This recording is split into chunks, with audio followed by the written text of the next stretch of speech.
Good morning, ladies and gentlemen. Thank you so much for joining this room today. I hope all of you doing well, and we will start the opening ceremony soon. I hope all of you can open your camera, but still unmute or stop your audio. Thank you so much.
Di tengah dinamika Ibu Kota Jakarta, Universitas Nasional terus tumbuh, berinovasi, dan berkontribusi bagi bangsa.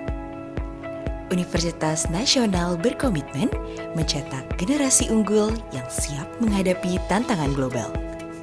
Di dalam semangat tersebut, Fakultas Ilmu Kesehatan hadir sebagai pusat pendidikan tenaga kesehatan profesional yang berintegritas, berempati, dan siap melayani masyarakat. Didirikan pada tahun 2007,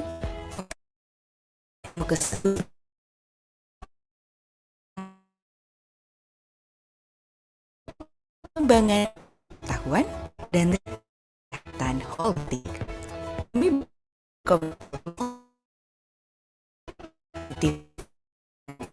dan memiliki wawasan global.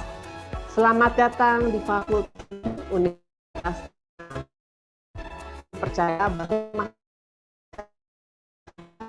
kompetensi akademik yang kuat, kemampuan profesional yang unggul, serta kepedulian terhadap masyarakat.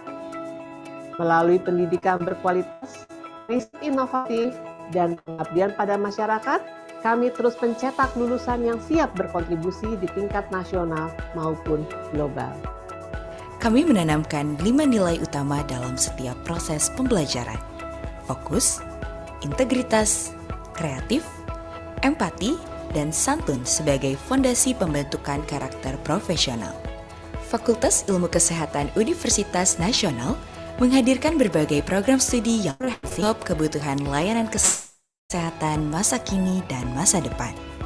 Program tersebut meliputi program studi sarjana kebidanan, program profesi nurse, program profesi bidan, serta program magister kebidanan. Didukung fasilitas modern dan lingkungan belajar yang nyaman, mahasiswa memperoleh pengalaman pembelajaran yang inovatif dan aplikatif.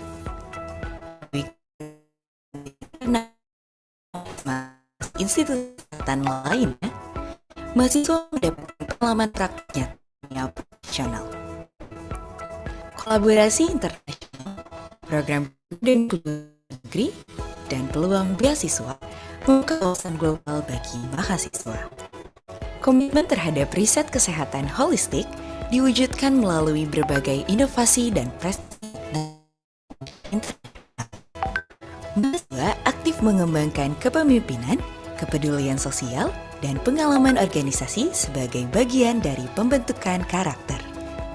Fikes UNAS membekali lulusan dengan kompetensi profesional yang siap menjawab kebutuhan dunia kerja.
Cek, cek,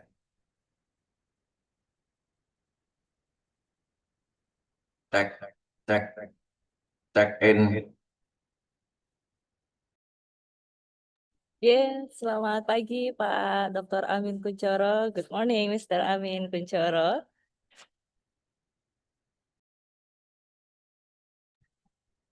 Pagi, Mbak. Tuh dicari Bu Yulia kayaknya. Oh, iya. Selamat pagi, Bu Yulia. Good morning, Miss Yulia. Pagi Mbak Tuti, Oh, Sehat, Bu. sehat.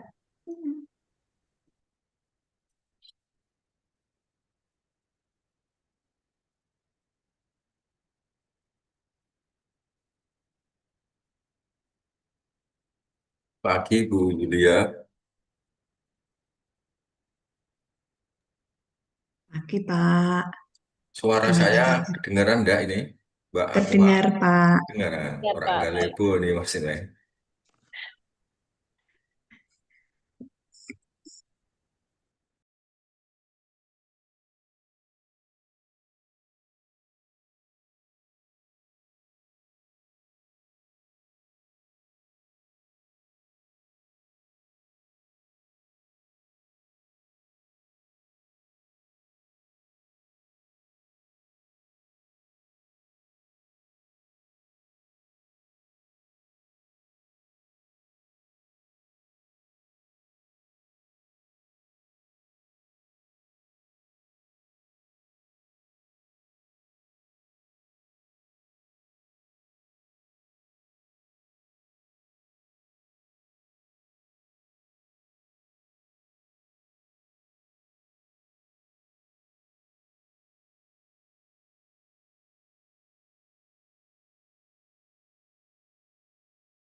Assalamualaikum warahmatullahi wabarakatuh. Good morning, ladies and gentlemen. Selamat pagi.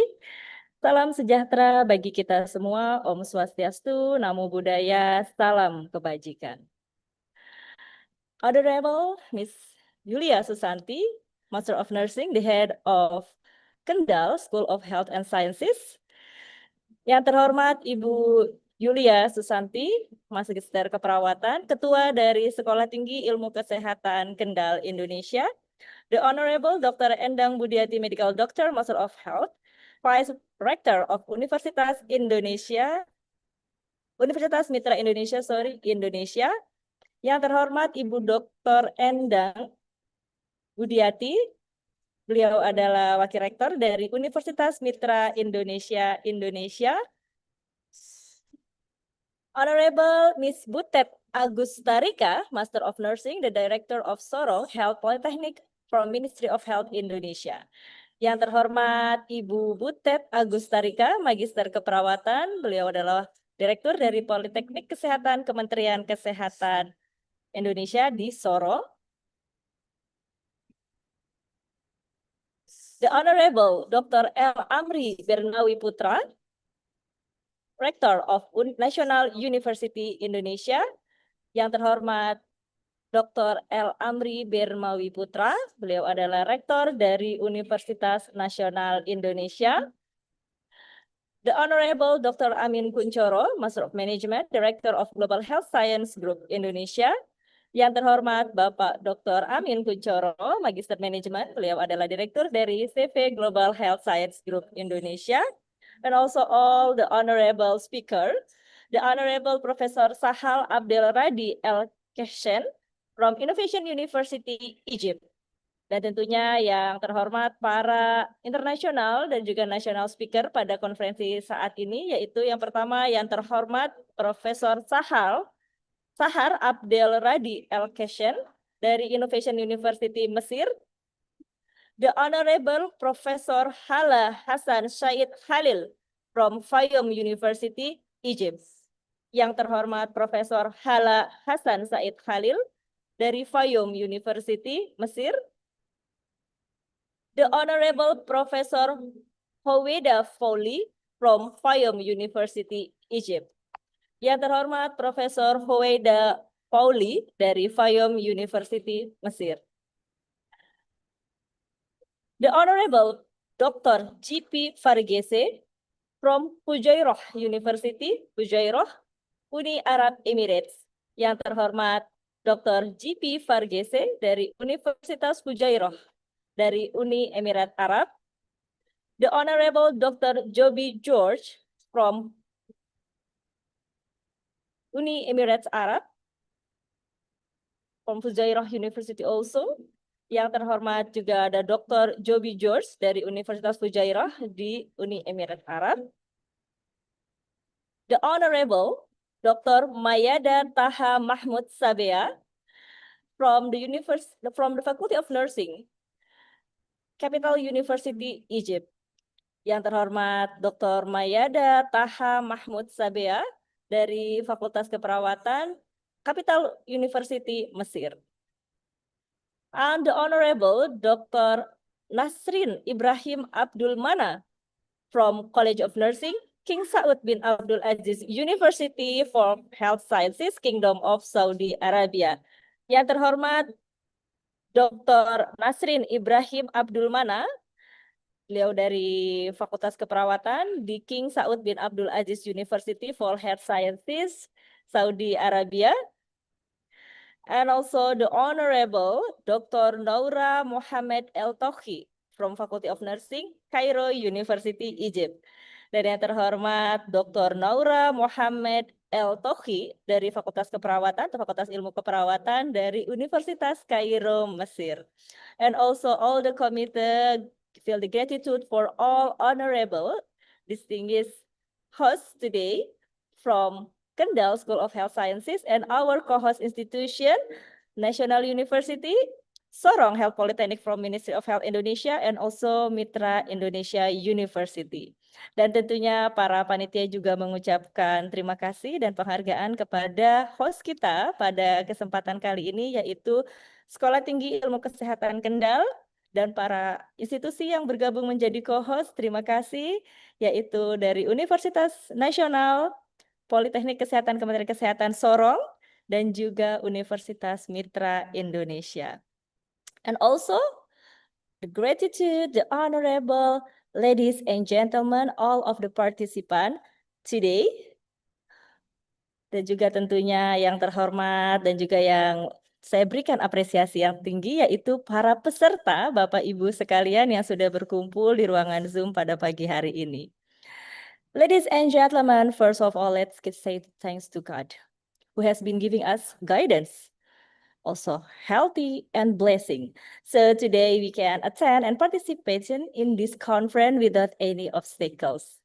Ya, Bapak Ibu yang terhormat, tentunya yang pertama mari kita ucapkan terima kasih kepada Tuhan Yang Maha Kuasa atas berkat perkenaannya. Beliau memberikan kita kesehatan dan juga memberikan berkah sehingga kita bisa berkumpul dan juga menghadiri konferensi pada pagi hari ini tanpa adanya satu kendala yang berarti. Ladies and gentlemen, I will say welcome to the 22 International Conference on Nursing and Health Sciences. Bapak Ibu yang saya hormati, selamat datang di International Conference on Nursing and Health Sciences yang ke-22. My name is Akwartuti. It is an honor to me to be your master of ceremony today in this event that will be held in 6 June 2026. Ya, perkenalkan nama saya Akwartuti. Ini merupakan suatu kehormatan bagi saya dapat menjadi pemandu acara bagi Bapak Ibu semua pada hari ini, ya di hari Sabtu ini tanggal 6 Juni tahun 2026.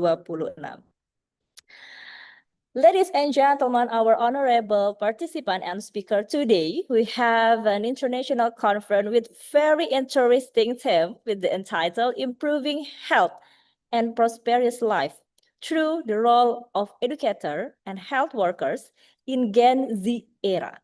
Itu interesting themes, alright? Oke, Bapak Ibu yang saya hormati, para peserta dan juga para pemateri, kita memiliki konferensi pada pagi hari ini dengan tema yang sangat menarik, yaitu tentang meningkatkan kesehatan dan juga kesejahteraan hidup melalui peran dari pendidik ataupun health profesional pada era generasi Z. Sungguh menurut saya ini adalah tema yang sangat menarik. And ladies and gentlemen, on this occasion, let me deliver the structure of the event today in this first day of this conference. Bapak Ibu yang saya hormati, izinkan saya pada kesempatan kali ini untuk membacakan susunan acara yang akan berlangsung untuk hari pertama konferensi kita saat ini. First is commencement ceremony, including take a time for praying, singing the national anthem of Indonesia, Indonesia Raya, welcome speech from the head of the Kendal School of Health and Sciences, opening speech from the director of Global Health Science Group, and also we come to the main agenda, the first session of symposium and discussion, and we also continue to the second session of the symposium, and also the discussion, and then closing. Ya, acara yang pertama yaitu tentunya pembukaan dengan kita akan memberikan waktu untuk membaca doa sesuai dengan kepercayaan masing-masing. Dilanjutkan dengan menyanyikan lagu Indonesia Raya. Lalu ada welcome speech ya, dari Ketua Sekolah Tinggi Ilmu Kesehatan Kendal. Ada opening speech juga dari Direktur CV Global Health Science Group. Setelah itu kita akan memasuki agenda utama, yaitu sesi pertama simposium, dilanjutkan dengan sesi kedua simposium dan juga diskusi dan penutup. Ladies and gentlemen, our honorable participant and the speakers, before we continue our special agenda today, we can take a time for praying based on our beliefs and religion. But on this occasion, let the committee to lead this praying with the Muslim ways. Ya, Bapak Ibu yang saya hormati, sebelum kita memulai agenda kita yang tentunya sangat penting pada kesempatan hari ini, marilah bersama-sama kita membaca doa menurut agama dan kepercayaan masing-masing. Dan untuk kesempatan kali ini, izinkan komite atau ketua panitia untuk memandu pembacaan doa dalam tata cara agama Islam. To the committee, Mr. Desta, the time is yours. Kepada Bapak Desta, waktu saya persilahkan. Terima kasih. Assalamualaikum warahmatullahi wabarakatuh. Bismillahirrahmanirrahim. Alhamdulillahirrabbilalamin. Segala puji dan syukur senantiasa kami panjatkan kehadirat Allah Subhanahu wa Ta'ala, Tuhan yang Maha Esa, atas limpahan rahmat, karunia, kesehatan, dan kesempatan yang Engkau berikan. Pada hari ini, kami dapat hadir dan berkumpul dalam acara International Conference of Nursing and Health Science yang ke-22 dengan penuh semangat dan kebersamaan. Ya Allah, Ya Rahman, Ya Rahim, kami memohon ridho dan keberkahan-Mu atas tersenggelaranya kegiatan ilmiah ini. Jadikanlah konferensi ini sebagai sarana untuk menambah ilmu pengetahuan, memperluas wawasan, mempererat kerjasama, serta menghasilkan gagasan dan inovasi yang bermanfaat bagi pengembangan ilmu kesehatan dan kesejahteraan umat manusia. Ya Allah, bimbinglah seluruh peserta, narasumber, moderator, panitia, dan semua pihak yang terlibat dalam kegiatan ini. Berikanlah kelancaran dalam setiap rangkaian acara, kemudahan dalam berdiskusi dan bertukar pikiran, serta kemampuan untuk mengambil hikmah dan manfaat dari setiap ilmu yang disampaikan. Ya Allah yang Maha Mengetahui, anugerahkan kepada kami ilmu yang bermanfaat, pemikiran yang jernih, hati yang ikhlas, serta semangat untuk terus berkarya dan mengabdikan diri bagi kemajuan kesehatan masyarakat. Jadikanlah hasil-hasil penelitian dan kolaborasi yang lahir dari konferensi ini sebagai kontribusi nyata bagi pembangunan kesehatan dan tingkat nasional maupun global. Ya Allah, jika dalam pelaksanaan kegiatan ini terdapat kekurangan dan kelemahan, ampunilah kami dan sempurnakanlah dengan rahmat-Mu. Lindungilah kami semua dari segala hambatan, mara bahaya, dan hal-hal yang tidak kami inginkan. Rabbana atina fid dunya hasanah wa fil akhirati hasanah wa qina adzabannar. Walhamdulillahirabbil alamin. Assalamualaikum warahmatullahi wabarakatuh. Waalaikumsalam warahmatullahi wabarakatuh. Thank you so much, Mr. Desta. And also all of the participants on the committee have the same prayer like you. Hopefully this activity can be our charity and be useful for others as the prayer that Mr. Desta say. Ya, tentunya terima kasih kepada Bapak Desta dan kita juga sebagai partisipan, panitia juga memiliki harapan yang sama ya seperti yang sudah disampaikan oleh Pak Desta, dan semoga dengan acara ini bisa menjadi salah satu jalan ya, jalan keberkahan bagi kita semua untuk bisa bermanfaat bagi setiap orang. Okay, ladies and gentlemen, I would greet the appreciation and also give the appreciation to our honorable Dean from the Faculty of Health, Universitas Nasional. Still attended here, Professor Dr. Retno Widowati, MSc. Thank you so much, Professor, for joining with us in this morning. Okay, thank you, Professor. Okay, ladies and gentlemen, we will continue to the next agenda today.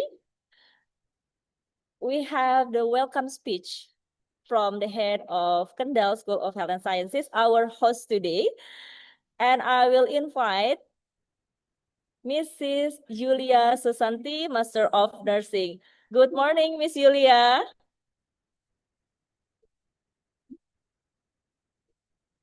Miss Julia, maybe you can open your audio. Good morning, Kak Tuti. Okay, good morning, Miss Julia. It's nice to see you again. A long time I'm not have a conversation and also not can see the Miss Julia Susanti. Ya, ini sudah lama sekali ya Bu Yulia. Saya tidak berbincang dan juga tidak melihat Ibu Yulia. I hope Miss Julia Susanti stay healthy and happy. Saya berharap Bu Yulia sehat dan bahagia. Bagaimana kabar Ibu? Amin. Amin. Doanya Mbak Tuti. Siap, terima kasih. Oke, ladies and gentlemen, please welcome Miss Yulia Susanti. To Miss Yulia Susanti, the time is yours. Oke, terima kasih. Assalamualaikum warahmatullahi wabarakatuh. Waalaikumsalam warahmatullahi wabarakatuh. Waalaikumsalam warahmatullahi wabarakatuh. Selamat pagi, salam sejahtera bagi kita semuanya.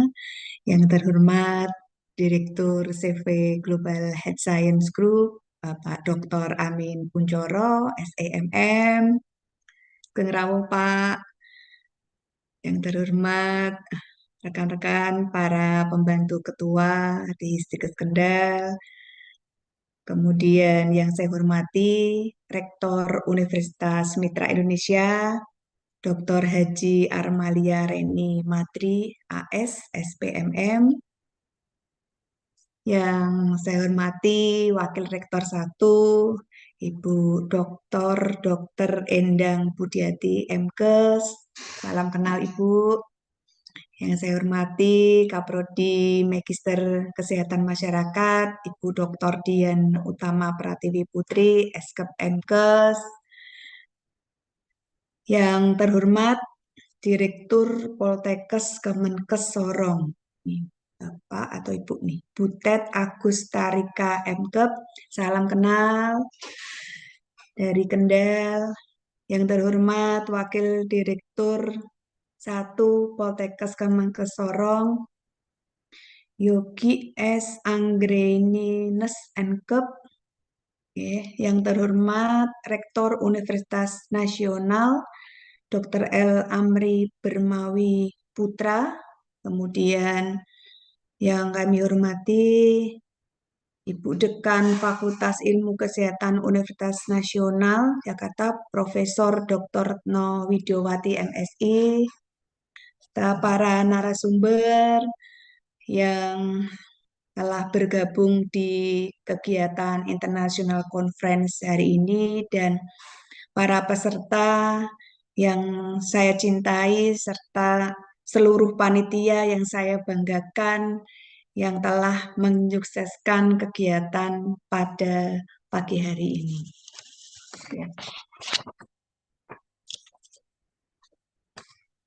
Puji syukur kehadirat Allah Subhanahu wa Ta'ala yang telah melimpahkan rahmat serta hidayahnya kepada kita semuanya, sehingga pada pagi hari ini kita bisa bertemu secara Zoom, secara daring dalam kegiatan International Conference dengan tema Improving Health and Prosperous Life Through the Role of Educators and Health Workers in the Gen Z Era. Yang tentunya hal ini kami atas nama Stikes Kendal dan telah bekerja sama dengan CV Global Heads mengucapkan terima kasih atas kerjasamanya dan kami ucapkan terima kasih juga sampaikan kepada para co-host dari Universitas Mitra Indonesia, dari Poltekkes Kemenkes Sorong, dari Universitas Nasional atas dukungan dan kolaborasinya. Kami juga mengucapkan terima kasih sebesar-besarnya kepada para pembicara yang telah berkenan berbagi ilmu dan pengalaman, yaitu tadi ada Bapak Dr. Insinyur Bambang Setiaji, SKM MKes dari Universitas Mitra Indonesia, ada Dr. JP dan Dr. Jobi Jos dari Jairah University, Uni Emirat Arab, kemudian Dr. Mayada Taha Mahmud Sabia dari Faculty of Nursing Capital University Egypt, Dr. Naura Muhammad El Tauki dari Fakultas of Nursing Cairo University, Egypt, dan Prof. Hala Hasan Said Halil dari Fayoum University Egypt, dan Prof. Huwida Fowli dari Asyut University Egypt, Prof. Sahar dari Innovation University Egypt, dan Dr. Nasrim Ibrahim Abdul Mana dari College of Nursing King Abdul Aziz University of Health Science King Saudi Arabia. Dan seluruh pembicara baik dari dalam negeri maupun luar negeri yang telah berkolaborasi dalam kegiatan ini. Semoga konferensi ini menjadi wadah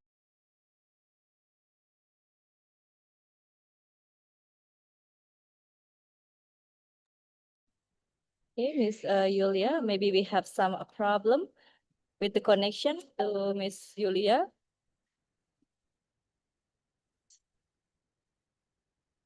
Okay, we will try to contact again Mrs. Yulia Susanti.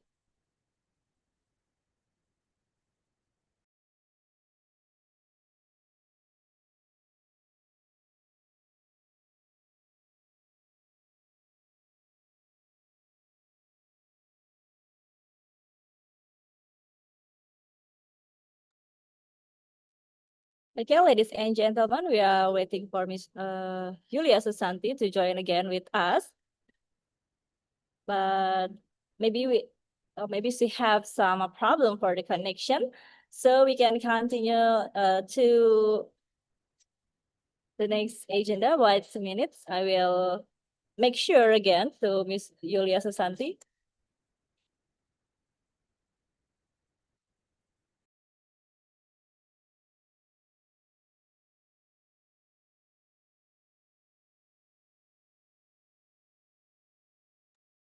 Okay, ladies and gentlemen, we will continue to the next agenda. I'm waiting to Miss Yulia Susanti's connection. I will invite the Director of Global Health Science Group, Dr. Amin Kunchoro. Good morning, Dr. Amin Kunchoro. Selamat pagi. Selamat pagi, Pak Amin Kunchoro. Again, ladies and gentlemen, Dr. Amin Kunchoro is the Director of Global Health Science Group who celebrate the International Conference on Nursing and Health Sciences since the first time until now it is the 22 times. Oke, Bapak Ibu yang saya hormati, Bapak Dr. Amin Kunchoro, beliau adalah CV Global Health Science Group tentunya yang menyelenggarakan konferensi ini sejak pertama kali dan sekarang sudah terselenggara yang ke-22 kali. So, ladies and gentlemen, I will invite Dr. Amin Kunchoro to giving opening speech and also as a crucial to opening this conference. Oke, saya ingin mengundang Bapak Amin Kunchoro untuk memberikan opening speech dan tentunya sekaligus membuka rangkaian acara dari International Conference on Nursing and Health Sciences. To Dr. Amin Kunchoro, the time is yours. Baik, terima kasih atas waktunya Mbak Tuti. Sebelum saya mulai, apakah suara saya terdengar merdu dan mantul atau terputus-putus? Merdu, Pak. Oh, merdu, oke. Masih sama, Pak. Baik. Selamat pagi menjelang siang bagi saudara-saudara kita di Indonesia Timur. Ini di sana berarti jam 11 Mbak Tuti ya. Baik, Assalamualaikum warahmatullahi wabarakatuh. Waalaikumsalam warahmatullahi wabarakatuh. Yang terhormat Ketua Stikes Kendal Ibu Yulia Susanti. Kayaknya terlempar tadi dari web. Yang terhormat para wakil ketua, ada Pak Duna, yang beliau itu IT, kemudian perangkap operasional di JP, sehingga acara ini bisa terselenggara dengan baik. Kemudian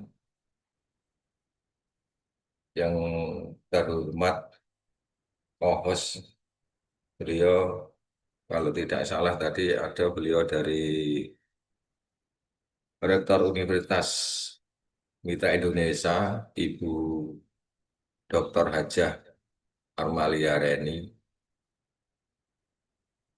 Kemudian Wakil Rektor 1 ada Dr. Endang Budiati.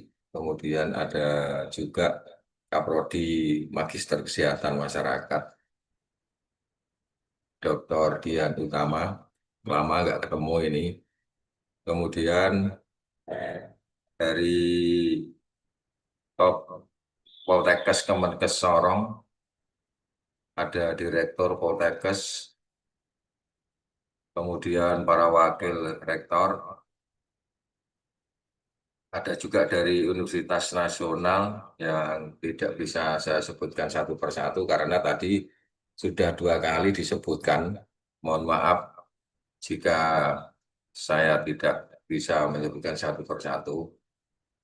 Untuk menyingkat waktu, saya secara lembaga atas nama CP Global Health itu berterima kasih sehingga acara ini bisa terselenggara.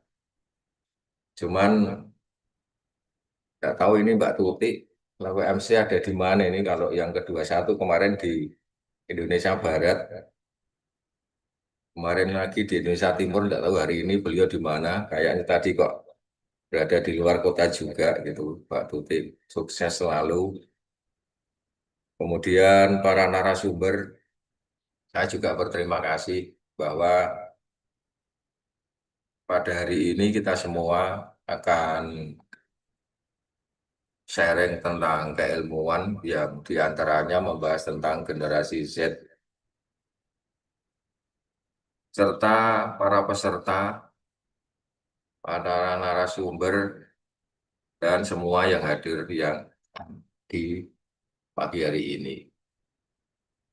Tak lupa saya juga mengucapkan terima kasih yang luar biasa karena persiapannya dari kemarin sudah 2 hari itu. Mohon maaf saya kemarin tidak bisa ikut meeting karena suaranya agak treble ini, agak ngebas sehingga agak kurang pas gitu. Bapak Ibu yang kami hormati, pada pagi hari ini menjelang siang, pagi kalau di waktu Indonesia Barat, tapi yang di Indonesia Timur itu sudah siang. Kita semua akan menyaksikan terlibat langsung tentang acara seminar internasional atau conference yang mana semoga bisa bermanfaat baik bagi kita, bagi narasumber, bagi peserta, maupun bagi host serta co-host. Karena kita sebagai dosen tuntutannya sekarang bertambah banyak. Sebagai pendidik juga bertambah luar biasa tanggung jawabnya sehingga hari ini semoga bisa mendapatkan hasil yang maksimal. Baik Bapak Ibu, sebetulnya tadi yang buka itu Bu Yulia ya, karena beliau terlempar dari Zoom sehingga digabungkan ke saya. Sehingga acara pada hari ini, seminar internasional yang akan diselenggarakan 2 hari, yaitu tanggal 6 dan tanggal 7 Juni 2026 secara daring dan nyatakan dibuka. Bapak Ibu yang kami hormati, saya mohon maaf setelah hari ini kemudian saya akan live karena mau mengadakan perjalanan. Sehingga semoga saja Bapak Ibu serta peserta sukses 2 hari, hasilnya baik dan bermanfaat bagi kita semua. Terima kasih. Dan terakhir, Assalamualaikum warahmatullahi wabarakatuh. Waalaikumsalam warahmatullahi wabarakatuh. Thank you so much, Dr. Amin Kuncoro, for always be with us and also supporting this conference since the first year until now. This is 22 times. Ya, terima kasih Bapak Amin Kuncoro yang selalu membersamai, selalu mensupport acara konferensi ini ya dari pertama kali hingga sekarang sudah terselenggara yang ke-22 kali. Okay, ladies and gentlemen, I will invite all of you to open your camera because we are ready to singing our national anthem, Indonesia Raya. Ya, Bapak Ibu yang saya hormati, saya mengundang Bapak Ibu untuk membuka kamera karena kita akan bersiap untuk menyanyikan lagu kebangsaan kita, Indonesia Raya. And after we singing our national anthem, we will have the time for take a picture together.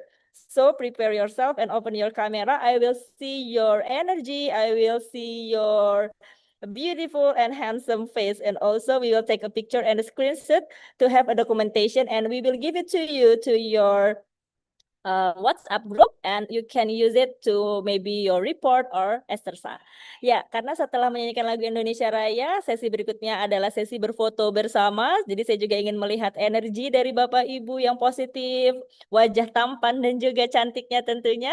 Dan panitia akan mengambil cuplikan layar atau screenshot dan membagikan ke dalam WhatsApp group yang bisa Bapak Ibu nanti gunakan mungkin untuk laporan dan lain sebagainya. Okay, ladies and gentlemen, open your camera, and for the committee, the time is yours to Indonesia Raya.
Okay, thank you so much for all of the committee.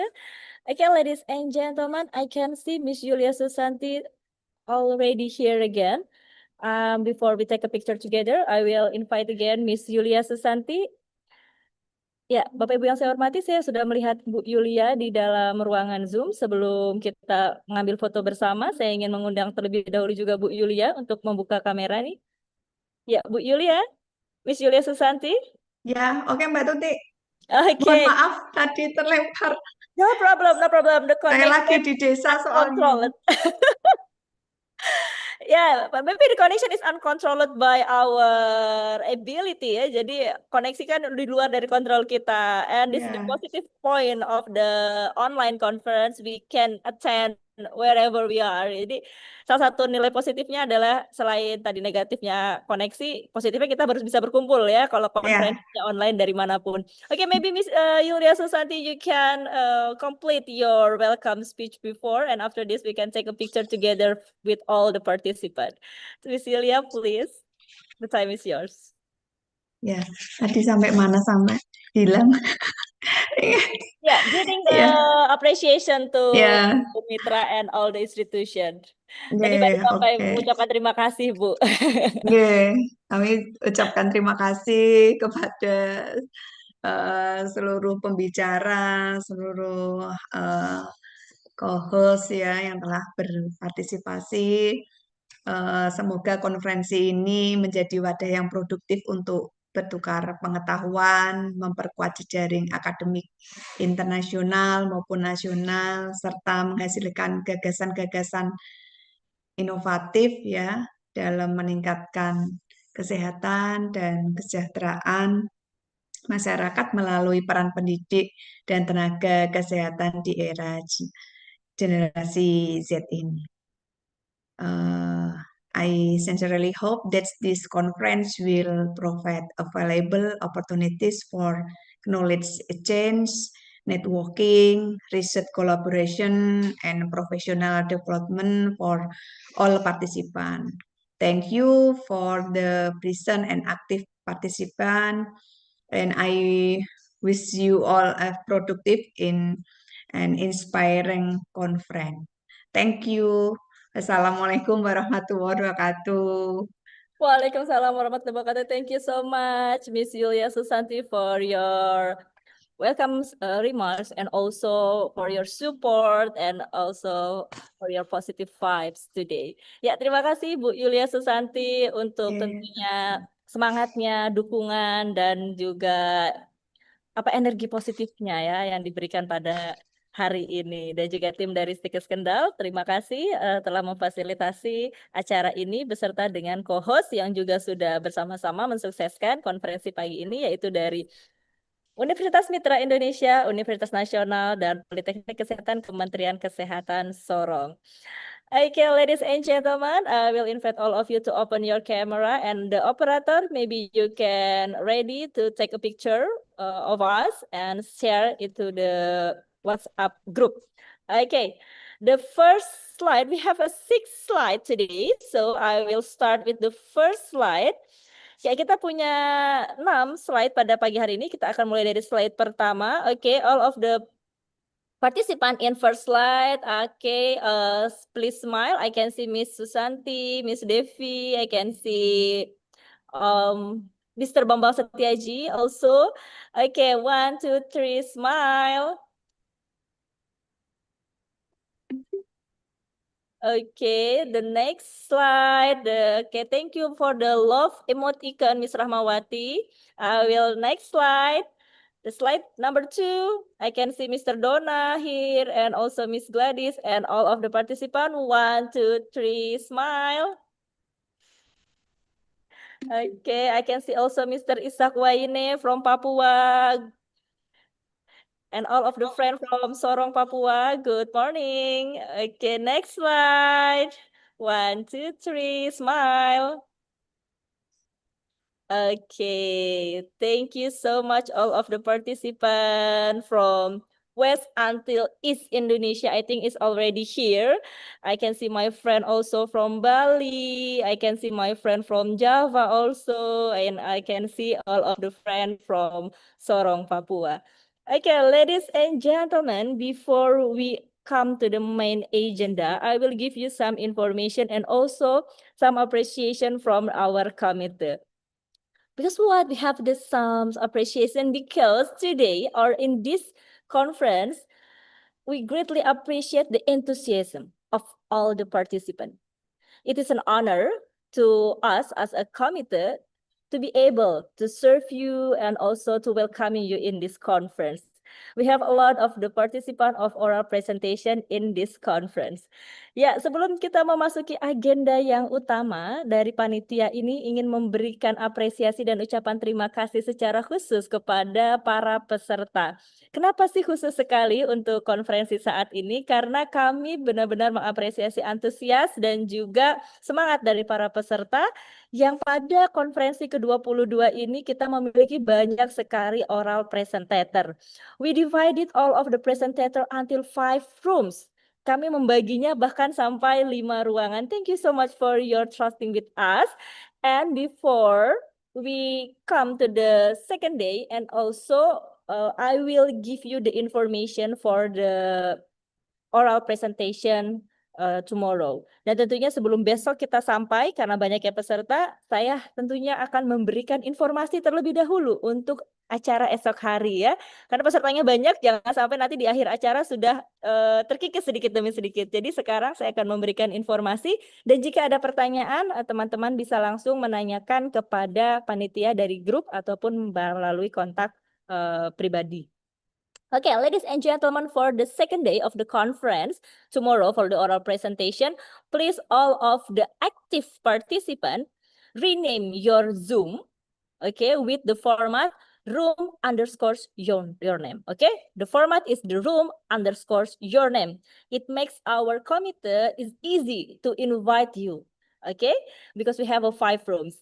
Oke, peraturan yang pertama atau informasi yang pertama adalah pada esok hari teman-teman yang aktif atau teman-teman yang menjadi oral presentator harap mengganti namanya sebelum masuk ke ruangan Zoom dengan format namanya adalah ruangan underscores nama. Oke, formatnya ruangan underscores nama. For example, room 1 underscores Aquartuti. Oke, jadi panitia akan mudah membantu Anda dan juga mengundang Anda kepada ruangan yang sudah terbagi-bagi. Okay, and the second, all the participants also please join the Zoom meeting at least 15 minutes before your scheduled time. Because the presentation, speed of the presentation, I mean, is based on the previous presentation. So you can maybe start your presentation sooner than the schedule. Oke, dan berikutnya adalah saya berharap teman-teman bergabung di dalam ruangan Zoom, tentunya di ruangan yang sudah ditentukan minimal 15 menit sebelum waktu presentasi yang terjadwal. Karena kecepatan dari presentasi itu tergantung daripada pemateri atau presentator sebelumnya. Jadi teman-teman mungkin bisa melakukan presentasi jauh lebih cepat dibandingkan jadwal yang sudah diberikan. Oke.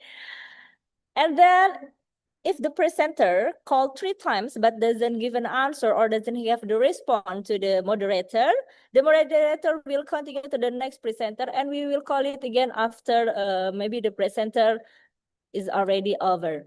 Oke, jika sudah 3 kali nanti dipanggil dan tidak memberikan tanggapan atau tidak menjawab dari panggilan moderator, maka nanti moderator akan melanjutkan pada presentator selanjutnya. Dan nanti setelah selesai baru akan dipanggil kembali.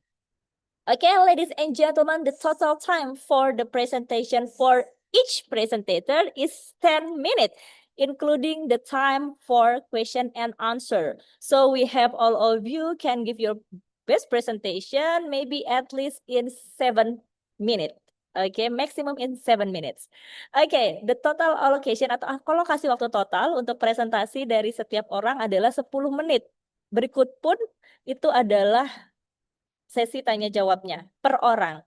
Ya, jadi setiap orang 10 menit berikut sesi tanya jawab. Jadi kami berharap presentasinya mungkin bisa maksimal selesai di 3 menit ya, 7 menit, maaf, 7 menit. Jadi kita masih memiliki sesi tanya jawab untuk setiap orang lebih kurang 3 menit seperti itu.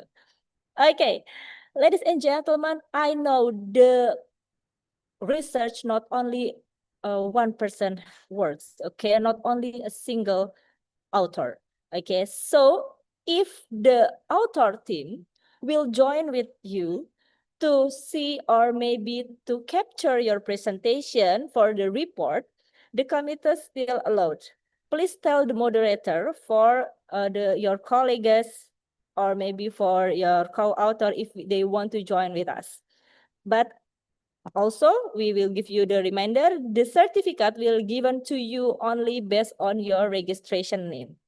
Oke, Bapak Ibu yang saya hormati, tentunya penelitian tidak mungkin selesai sendiri ya, ataupun tidak mungkin diselesaikan secara personal. Pasti akan ada atau hampir seluruh penelitian itu memiliki tim peneliti. Dan jika tim peneliti Bapak Ibu sekalian ingin bergabung untuk misalkan mengcapture atau mengabadikan momen presentasi rekannya untuk keperluan pelaporan dan lain sebagainya, panitia masih mengizinkan.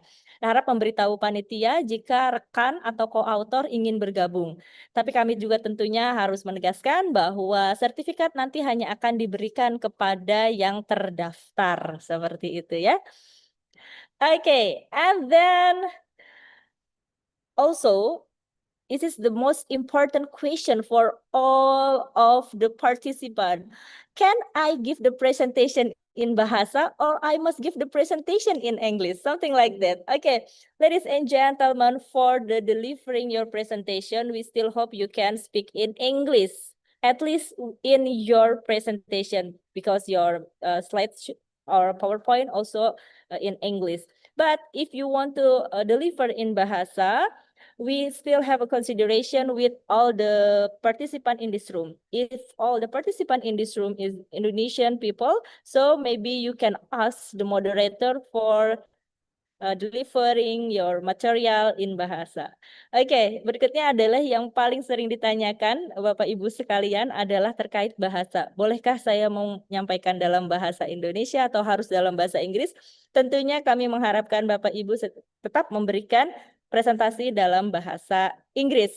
Ya, berkaitan juga dengan PowerPoint-nya yang disediakan dalam bahasa Inggris. Tetapi jika Bapak Ibu ingin menyampaikan presentasi dalam bahasa Indonesia untuk memastikan informasi yang tersampaikan tepat, panitia ataupun moderator juga bisa memberikan kelonggaran melihat dari situasi ataupun dari peserta partisipan di dalam ruangan tersebut. Jadi Bapak Ibu bisa meminta atau menanyakan kepada moderator apakah berkenan untuk atau diperbolehkan menggunakan bahasa Indonesia. Jika seluruh partisipan di dalam ruangan itu merupakan orang Indonesia, tentunya moderator bisa memberikan kesempatan Bapak Ibu untuk menyampaikan dalam bahasa Indonesia.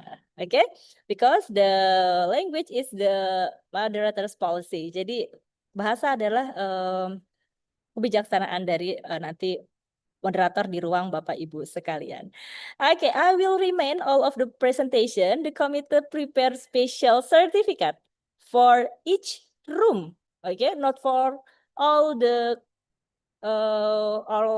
participant of the conference, but for each room. So prepare your best presentation, prepare your best performance. Oke, saya juga ingin mengingatkan dan menyampaikan bahwa panitia memiliki sertifikat spesial yang akan diberikan di setiap room ya, bukan di setiap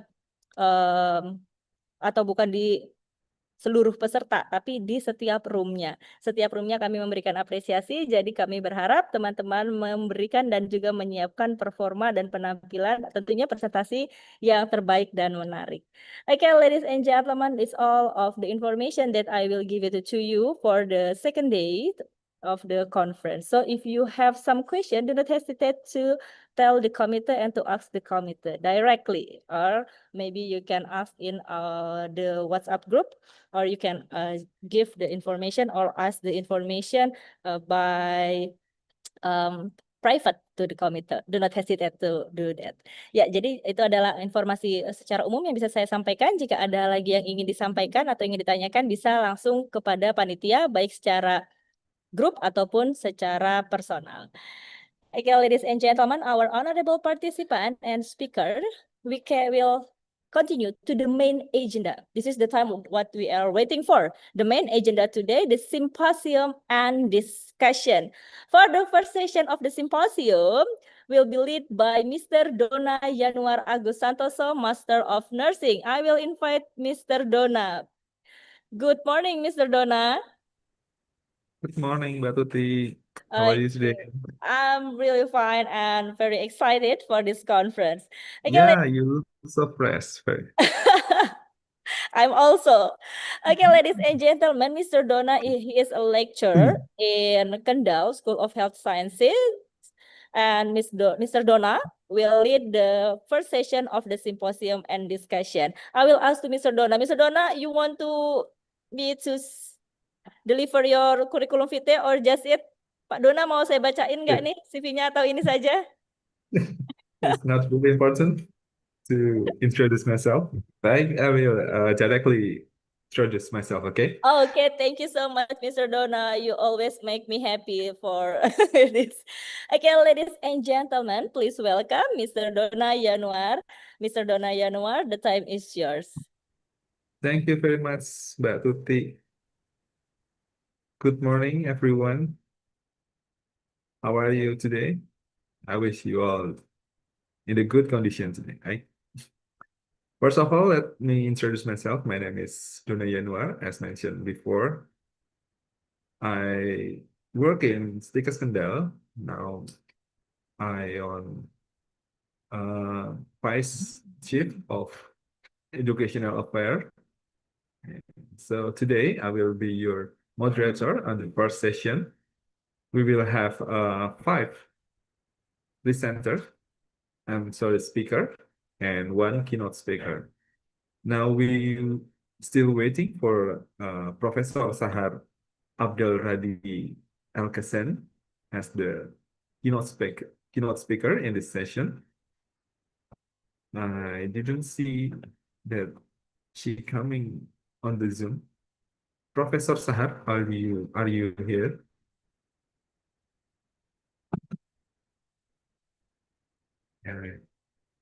I thought she's not present here now. Maybe we will speak a bit about the topic of the first session. Ya, kita sambil menunggu Prof. Sahar, karena Profesor Sahar tampaknya belum tampil di Zoom ini, mungkin saya sedikit membahas ya apa yang akan kita bicarakan di session 1 ini. So we have, as I mentioned before, we have 5 speaker and 1 keynote speaker, Professor Sahar. All the speaker are expert in their field. Jadi semua narasumber ini kita punya 5 narasumber dan 1 keynote speaker yang semuanya adalah expert di bidang yang akan mereka bawakan nanti. Topik-topiknya relate dengan kondisi kita ya, kondisi era yang sekarang yang kita kenal ada generasi terbaru yaitu Gen Z ya, di mana mereka ini punya karakteristik tersendiri dan bagaimana sebenarnya kondisi kesehatan dan menciptakan prosperous life ya, hidup yang sejahtera ini di era Gen Z gimana sih? Karena sebagai tenaga kesehatan, as the health personnel, we need to develop an effective intervention to make sure that everyone as our client has a good hand. Ya, jadi kita perlu merumuskan ya, intervensi atau program yang efektif supaya meyakinkan bahwa klien-klien kita ini, yang salah satunya pasti ada Gen Z di sana, ditangani dengan baik, diberikan pelayanan kesehatan dengan baik sehingga kualitas hidupnya jadi meningkat. Jadi tema hari ini memang relate sekali dengan acara hari ini, dengan situasi kondisi yang terjadi saat ini, di mana kita benar-benar menghadapi a complicated life of Gen Z. Iya, karena zamannya sudah berubah, pola komunikasi, pola sosial, semua sudah berubah, yang memberikan dampak kepada generasi berikutnya, yang kita kenal dengan Gen Z tadi.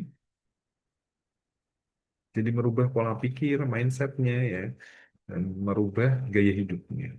So, we are as the educator and also the health personnel need to adapt with this condition and with this situation to make sure that we can roll better.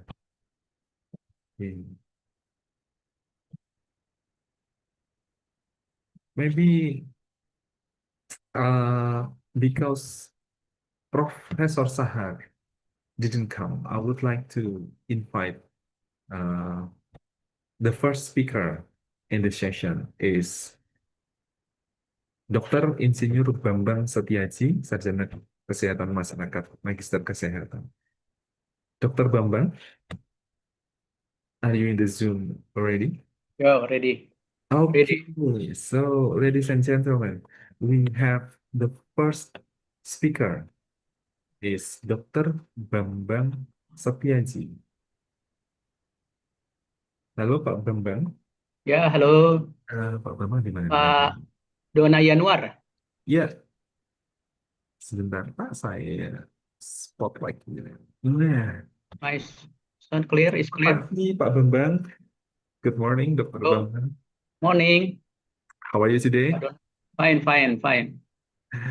I wish you in a health condition today. Yeah, thank you. Ladies and gentlemen, before I let Mr. Dr. Insinyur Bambang Setiaji, SKM MKes, to present his material, I would like to read his curriculum vitae. Yeah. His name is Dr. Insinyur Bambang Setiaji, Sarjana Kesehatan Masyarakat, Magister Kesehatan. He was born in Bandung on November 27, 1967. He's graduate from University of Indonesia in 2009 for his doctorate in public health. And now, currently, he's a lecturer in UMITRA, Universitas Mitra Indonesia. And also, he has extensive teaching experience in various semester public health. His teaching area is including public health, health policy and administration, health promotion, community empowerment, and other related to public health discipline. This is very interesting, yeah. In addition, his academic activities has actively participated in numerous international training programs. Not only in Indonesia, he also make his knowledge kind of from international program. And also not only the training, the conference in the field of public health as well. His email, you maybe can contact him in mantarisetiaji67@gmail.com. So maybe that was his curriculum vitae. Without any further interruption, I would like to please Dr. Bambang Setiaji to present your material. Mari para peserta kita dengarkan bersama paparan materi dari Dr. Insinyur Bambang Setiaji. Pak Bambang Setiaji, dipersilakan.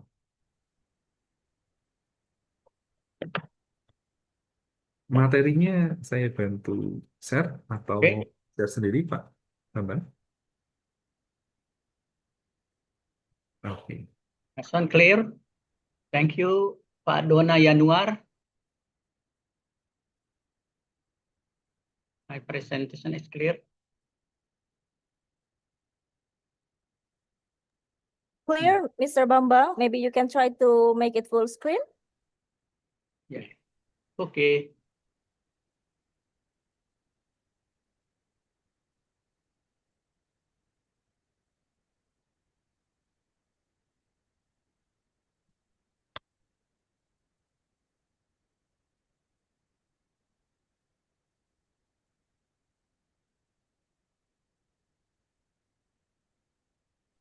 Thank you, Ms. Pak Yanuar.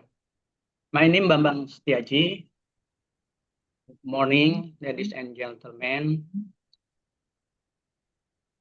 It is my great pleasure to present our study on digital health promotion intervention, especially model to improve healthy behavior among Generation Z. In today's digital era, the challenge of health promotion is not just about technology, but how it can effectively and sustainably change Generation Z behavior. Next. Introduction. Rapid digital growth has transformed health promotion, especially for Generation Z digital native who prefer interactive visual content. The IM research is synthesis digital health promotion intervention model to improve healthy behavior among Gen Z using an integrative behavioral theory approach. We have three theoretical like ABM health model. Oral So, presentasi. yeah. Problem?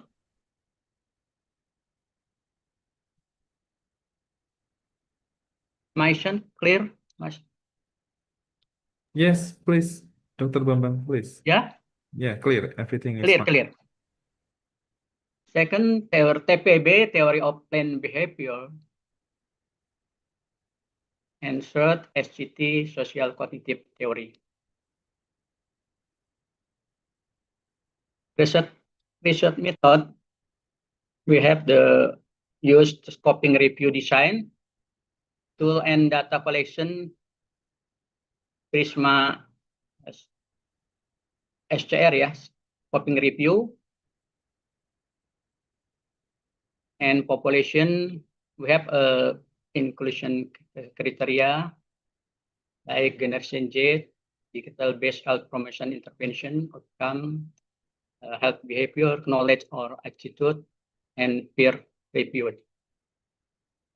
Panel sample, when the 32 article research finding is, we have research finding first, multi-platform approach. Second, gamification and micro learning, and third, personalization and social support. First, about multi-platform approach, combining social media, APPS, and message integrated content delivery, behavior tracking, and social interaction more effective than single platform strategies. Second, about gamification and micro learning, of interactive content format with game element that trigger engagement and sustain behavior change among user. Third, personalization and social support. Tailored content and digital social support increase relevant engagement and long-term impact of health promotion program. Discussion, we have first about role of social media, multi-theory integration, and user-centered design. But role of social media role is dominance, like, comment, and share, reinforce subject norm and behavioral intention as described in TPB, theory plan behavior. ABM increase awareness of health risk.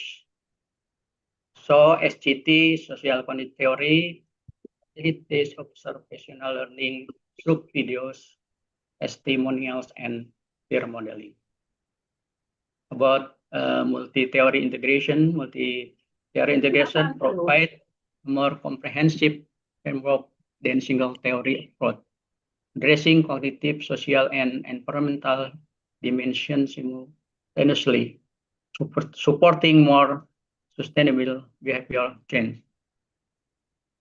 Last, user-centered design.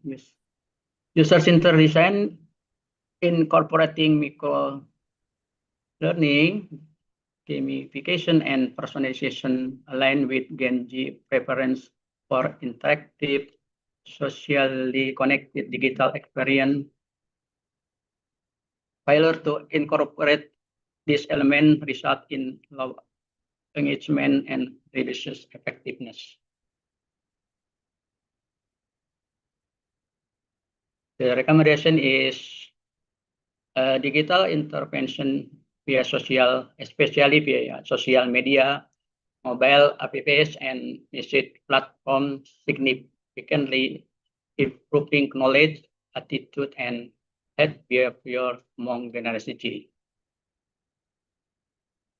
Both theory integration essential, combining ABM, TPB, and SCT, addressing connective, social, and environmental determinants simultaneously, producing more sustainable behavior change than single theory approaches.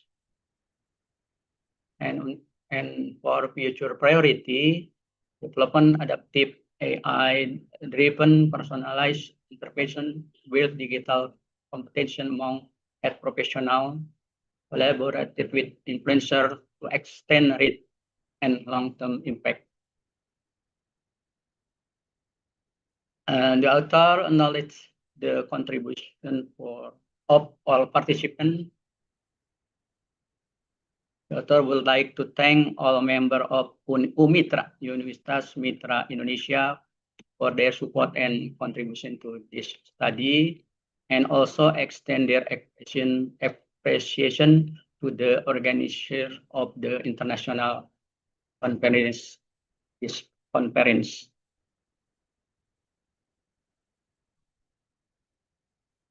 The transformation of health promotion toward integrated digital approach is no longer an option, but necessity for the future of public health.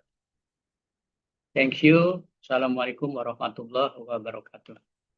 Waalaikumsalam warahmatullahi. Thank you very much, Dr. Insinyur Bambang, to present your amazing report today. Terima kasih banyak, Dr. Bambang, atas sharing dari hasil penelitiannya. Jadi ini ya Pak ya, apa namanya? Review. Literatur review ya. Scoping. Systematic review ya, systematic review. Mungkin para peserta, if you have any question or any salah pencet saya. If you have any question to Dr. Insinyur Bambang Setiaji, please raise your hand or you can write in the chat box ya. Kalau ada pertanyaan kepada Pak Bambang terkait dengan materi yang disampaikan hari ini, silahkan raise hand atau menulis pertanyaan di chat box, nanti saya tanyakan. Oke, sambil menunggu, I have a question from someone on the WhatsApp to Dr. Bambang. What kind of intervention that effective to change the behavior of the teenager today? Jadi ini ada pertanyaan dari WhatsApp Pak Bambang saya.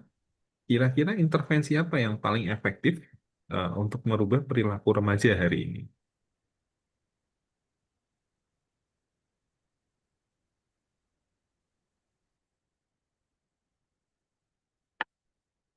Pak Bambang, apakah mendengar suara saya tadi?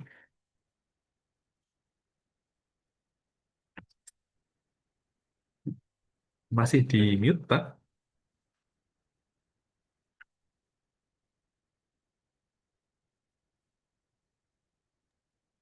Oke. Ya, jadi ini saya ulangi kembali, Pak. Ada pertanyaan. What kind of the intervention that effective to change the behavior of the teenagers today? Ya, ada apa kira-kira intervensi dari kesehatan masyarakat yang efektif untuk merubah perilaku remaja saat ini, Pak? Especially combine three theory, TPB, kemudian SCT, and BM, like this. The integrated use of multiple digital platforms such as social media, mobile health application, and music. This example for multi-platform combined, yeah, the integrated of use multiple digital platform. So gamification and micro learning is effective to behavior change generation Z.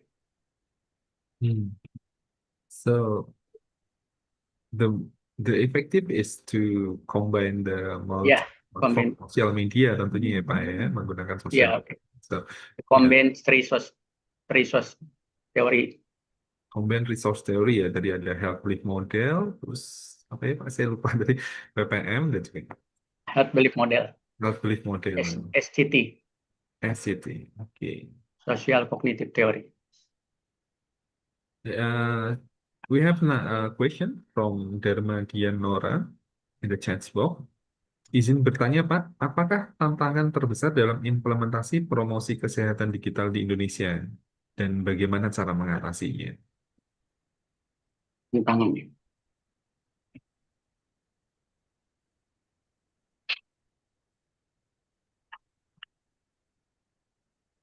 Ya, jadi ada satu penanya dari Ibu Dharma Dianora, Ibu atau Mbak ini kepada Pak Dr. Insinyur Bambang. Yeah, Silakan, Pak Bambang.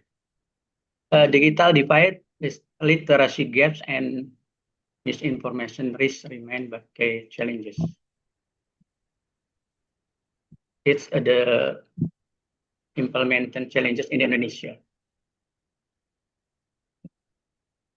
Yeah, so the challenge is about the using of the digital device and also the literation of the use of this digital. Literacy gap, digital device, Hmm. literacy gap, and misinformation risk remain key challenges. And also the misinformation of the Misinformation. information, right? Yeah. And how to handle this, how to overcome the challenge this.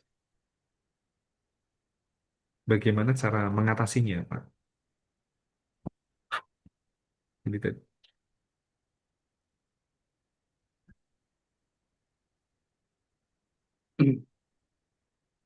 Generasi Z refer to Generasi Z refer to the cohort born between 1997 and 2012. Yeah.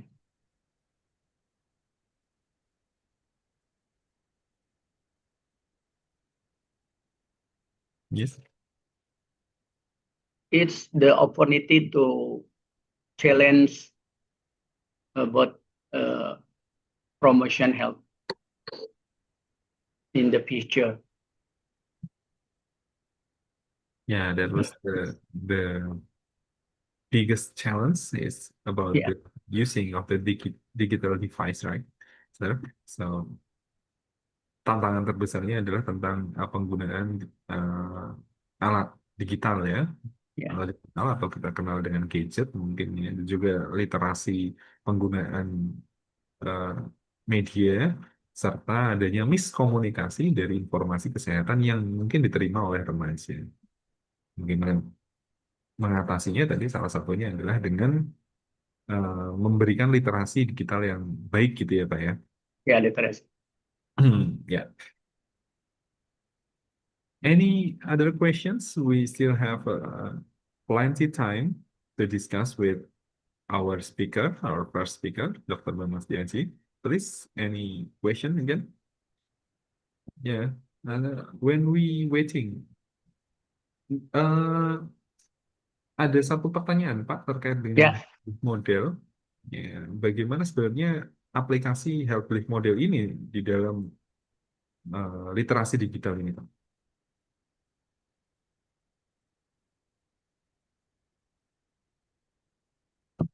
So You must combine three theory like TPM, ABM, and SCT. SCT, yes. And the question is how to implement the HBM model, HBM model, ya, bagaimana mengaplikasikan health belief model ini ke dalam promosi kesehatan digital.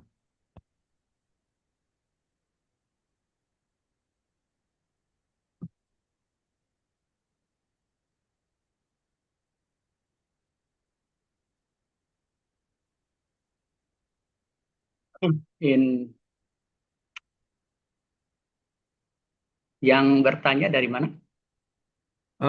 Dari speaker Kendal Pak, dari speaker Oh, Kendal, nama Verina Damayanti ini tadi. Ya boleh berarti ya. Saya coba pakai bahasa Indonesia ya.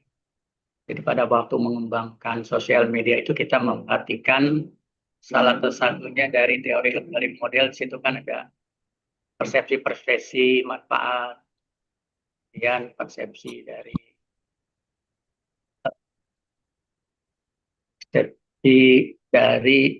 individunya sendiri sehingga memang nantinya bisa menerima perubahan tersebut, perilaku tersebut. Tidak hanya hardware model, harus tiga tersebut dikombinasi, tidak bisa sendiri. Jadi harus mengkomunikasikan antara health belief model, sosial kognitif teori sama PPM tadi ya Pak ya? City tadi. Yeah. So when we develop the content of the health promotion through the digital platform, we need to think about the perception of the audience as well. Yeah. And not only health belief model, we need to combine, Especially generasi Z ya. especially on Gen Z, yeah. Yeah. Generation, yeah.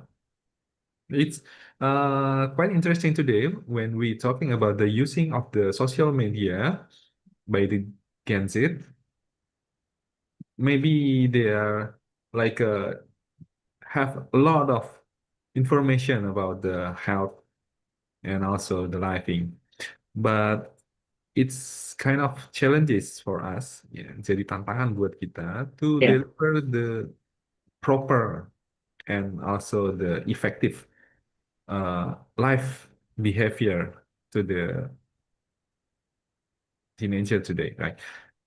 Jadi Yeah, I believe that the success of future health promotion effort will depend not only on technology innovation, but also on our capacity to understand generation Z and harness digital technologies to drive lasting and sustainable behavior change yeah, in the future. I see. So we need to understand first Mm. how they're thinking, right? And Mhm. also how they will absorb our information so we can effectively change the behavior. Ya, Pak ya. Jadi kita harus Yeah, tahu dulu nih bagaimana pola pikirnya remaja gitu ya. remaja ya, generasi Z. Mereka itu ya generasi Z ya. Jadi baru kita bisa menentukan gimana caranya merubah pola pikir mereka kan gitu ya, Pak ya. Yeah, the generasi Z, they are widely recognized as digital native because they have grown up alongside the rapid development of the internet, social media, and digital technology. Yeah, I do agree with Yeah, that. That's correct. So because a lot of time yeah, they have interaction with the digital and platform. Maybe I can say that they live in the digital environment, right? Because a lot of time they yeah. use widget, right? Yeah.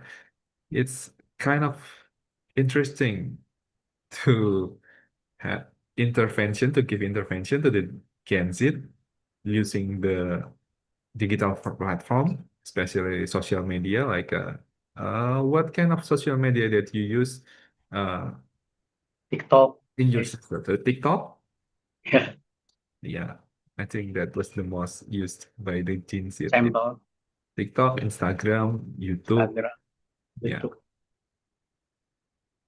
Any question? Any more question? Maybe from you can raise your hand. Ya, boleh dalam bahasa Indonesia juga ya, Bapak Ibu, teman-teman semua, mahasiswa. Jadi tidak harus dalam bahasa Inggris, nanti saya akan bantu untuk menerjemahkan atau mentranslate dalam bahasa Inggris. Atau bisa dalam teks dituliskan ke chat box, nanti saya akan bantu membacakan.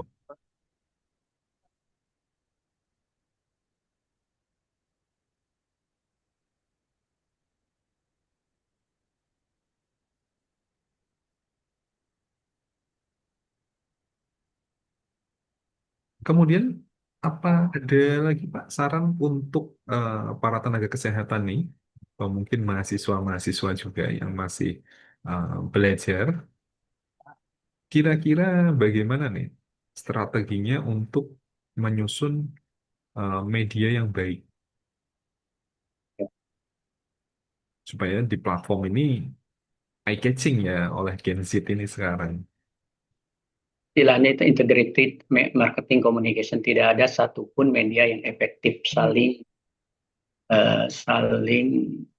mixing ya istilahnya, bauran komunikasi. Secara teori tidak ada salah satu pun berdiri sendiri. Jadi diharapkan 3 tadi teori tersebut ya, istilahnya integrated marketing communication. I see. Selain sosial media juga tetap yang lainnya juga perlu didorong sebagai alternatif sehingga head literasi, miskomunikasi dapat ditanggulangi. Oke, ya. Jadi tetap harus aplikasi bersamaan ya Pak ya. Ya, tapi dalam khusus generation Z combine ketiga tersebut efektif, but tetap support in another mixing ya, cetak, elektronik dan sebagainya, Yeah. lebih efektif lagi seperti itu. So we need to use a lot of platform and also the theory, not Yeah. only one platform, not only single theory we use, Yeah. yet we need to integrate a lot Integrated, yeah. in theory and also using the multi-platform to deliver the health information to the teenager, to the Gen Z. Okay, and the next question in the chat box to Dr. Bambang Setiansi.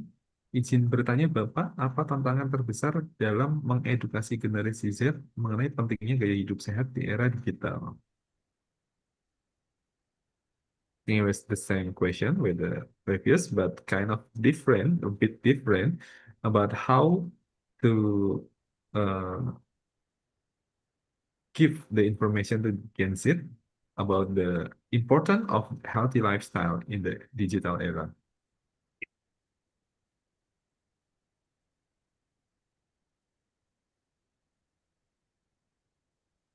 Untuk kesehatan apalagi sekarang kan penyakit tidak menular ya banyak ya, itu akan membebani biaya kesehatan kalau kita ditanggulangi. Jadi memang dalam transformasi kesehatan, health transformation, salah satunya itu mendorong health promotion. In pilar 1, 2, 3 transformasi kesehatan. Ya, memang perlu ya Pak ya, kebijakan tersendiri ya terkait itu. And another one good question from Gede Agus Andika. Yeah. The previous question is from Verina Damayanti. Thank you very much for Ibu Verina Damayanti for the good question. And the next question is from Bapak Gede Agus Andika. Izin Pak, dalam promosi digital, dalam segi kesehatan, menurut Bapak, apakah peran dari publik figur berperan penting dan bagaimana untuk memanfaatkannya?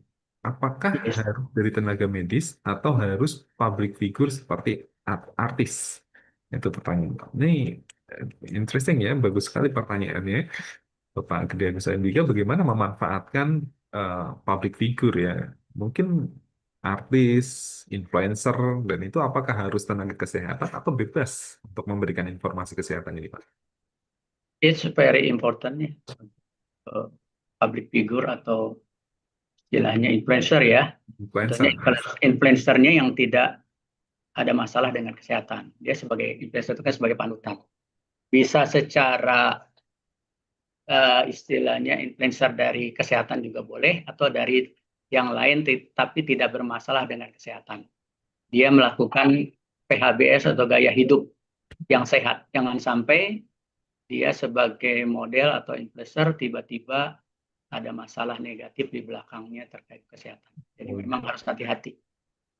Jadi nggak harus tenaga kesehatan ya Pak. Yang penting Ya. juga menunjukkan gaya hidup yang tidak sehat gitu ya. Ya, lifestyle. Iya, jadi gitu Pak Gede Agus Andika. Memang penting ya kita menggunakan influencer itu supaya lebih tertarik dan tentu saja jangkauannya lebih luas. Pengikutnya dia banyak soalnya, pengikutnya Ya. kan banyak. Tapi yang penting jangan yang menunjukkan gaya hidup yang nggak sehat gitu ya. Berarti kalau influencer food vlogger tuh nggak boleh ya Pak yang suka mukbang itu ya. Masyarakat sekarang kan semakin pinter ya. Iya, jadi ya, begitu Pak Gede. Menarik ya. Memang kita harus memanfaatkan nih keberadaan influencer untuk mempromosikan kesehatan ya, mempromosikan gaya hidup sehat. Tapi berdasarkan Dr. Bambang tadi yang sampaikan, Ya, kredibilitas. Influencernya itu punya kebiasaan yang bertentangan dengan kesehatan gitu ya Pak ya. Harus yang mempromosikan health promotion gitu. Ya. Ada lagi Bapak Ibu yang lain? Mungkin kita masih punya sedikit waktu untuk diskusi dengan Dr. Bambang.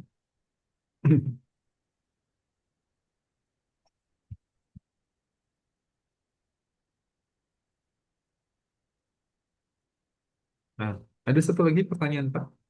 Ya, Di Ibu mungkin, ya, Ibu atau Mbak Desak Putu Risna Dewi.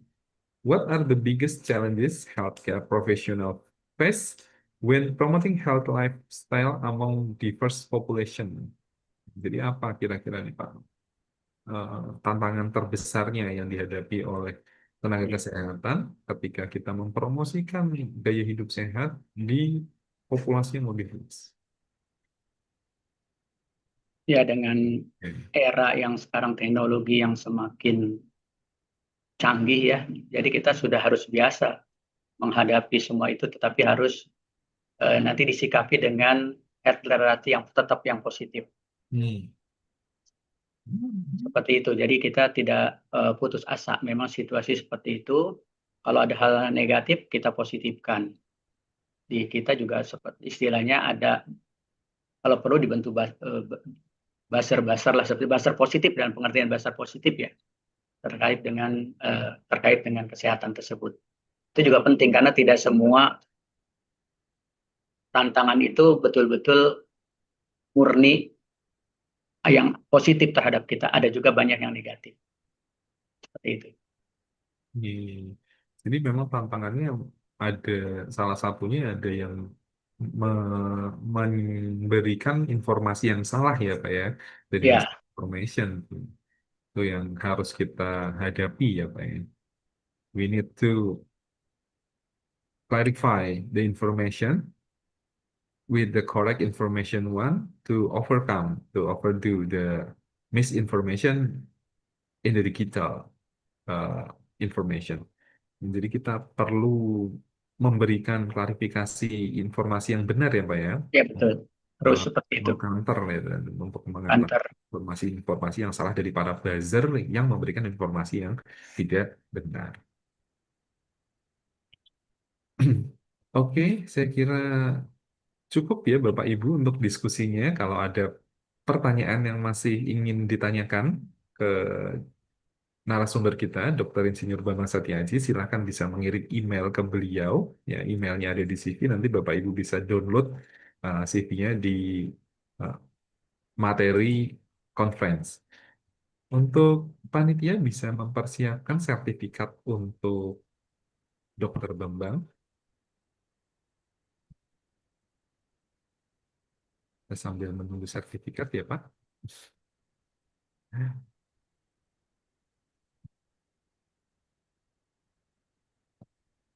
Sambil menunggu sertifikat, nah ini sudah keluar ternyata.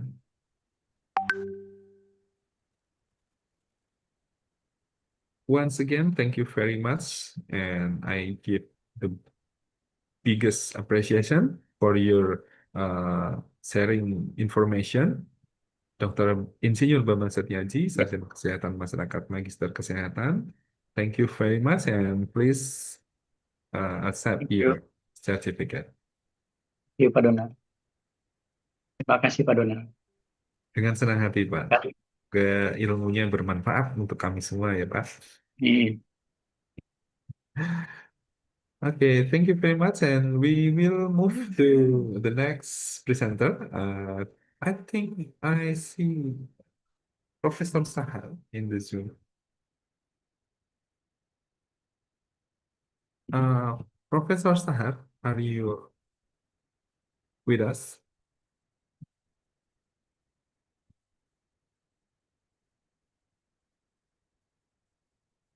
Okay, so because Professor Sahar is our keynote speaker, seems like he's not present in Zoom.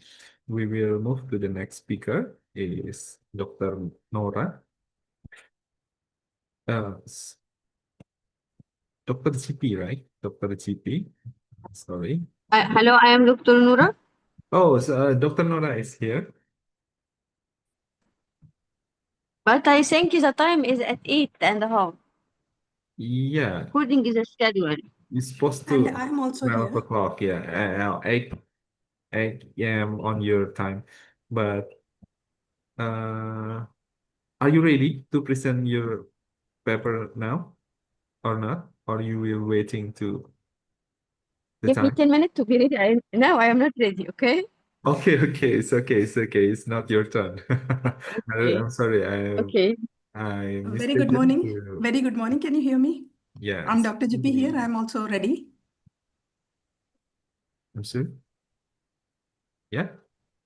Dr. GP Verghese. Oh yeah, Dr. My Sipi, I would like to invite you to present your material now. Good morning, Dr. GP. good morning. Good morning. How are you today? I'm good. I'm good. Okay. How was your country right now? Is that rainy season or No, summer? it is summer. It is summer. It's summer. Oh, Yes, it's very yes. nice. How's the situation there? It's Good. Everything good. Everything everything good. nice, right? How about you? How is everything there? Yeah, everything is fine here. We are in the summer season. Dr. GP, I cannot see your video. Just a minute. Okay. Good morning.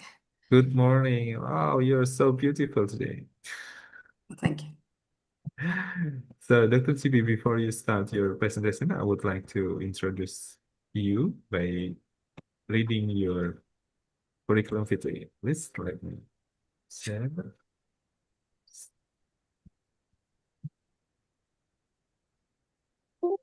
Okay, ladies and gentlemen, I would like to introduce you. The next speaker is Dr. GP Verghese. Parzi Verghese. Verghese. Verghese. Yes. I'm really sorry to mispronounce. No Dr. problem. Verghese, PhD, MSc Nursing, and BSc Bachelor of Nursing, and also a registered nurse. She is an assistant professor in the Department of Nursing at College of Dentistry and Health Science, Fujairah University, Uni Emirat Arab. He was dedicated his work at nursing faculty and as the researcher with over 18 years of progressive experience in nursing education across the UEA. And also in India, not only in UAE, Saudi Arabia, and also in India. His academic professional qualification, she was finished her PhD from Yenepoya University, Bangalore, India in 2015.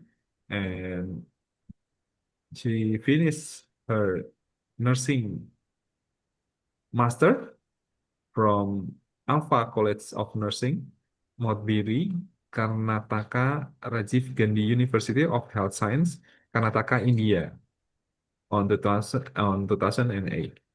And she finished his bachelor also from Alpha College of Nursing, Modbiri, Karnataka, Rajiv Gandhi University of Health Science, Karnataka, India, 2003.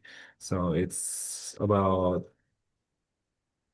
23 years since she finished her bachelor nursing to dedicate herself in nursing and also in education. So without further interrupt, I would like to let Dr.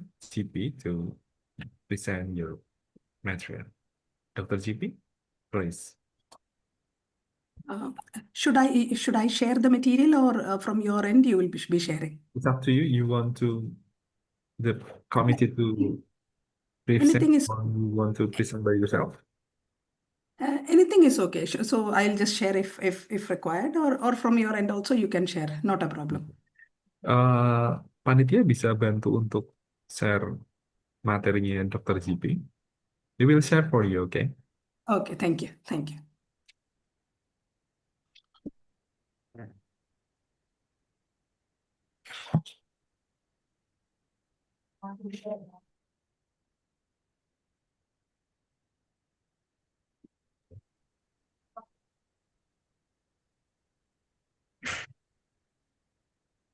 Okay, Dr. GP, you can start. Okay. Very good morning, respected chair, distinguished guest, and the fellow educators, health professionals, and conference participants. It is my privilege to present on the topic Bridging Human Connection, Digital Innovation in Gen Z Healthcare Education. As we all know, healthcare education is undergoing one of the most significant transformation in the history. Today, learners, they belong to mainly to the Gen Z generation that have never experienced a world without smartphones, internet connectivity, digital technologies. And as we educators, mostly our generation is millennial, baby boomers. So these are the generation who are teaching Gen Z, and they are into technology, completely into technology. And we as educators and healthcare providers, we face a critical question. How can we prepare the technology competent healthcare professional without losing human compassion, empathy, and self-centered values that define the healthcare? Today the discussion will be mainly focused on how we can successfully integrate technology with human-centered care to create future-ready healthcare professionals. Can we move to the next slide, please? Now, when we see this graph here, we can see that healthcare education at its critical turning point. It means, like, if we see the graph here, we have four aspects there discussed there. Four aspects are there. If we go closer into the map, healthcare education is currently standing at the crossroad, where we have three major forces that are shaping the healthcare globally.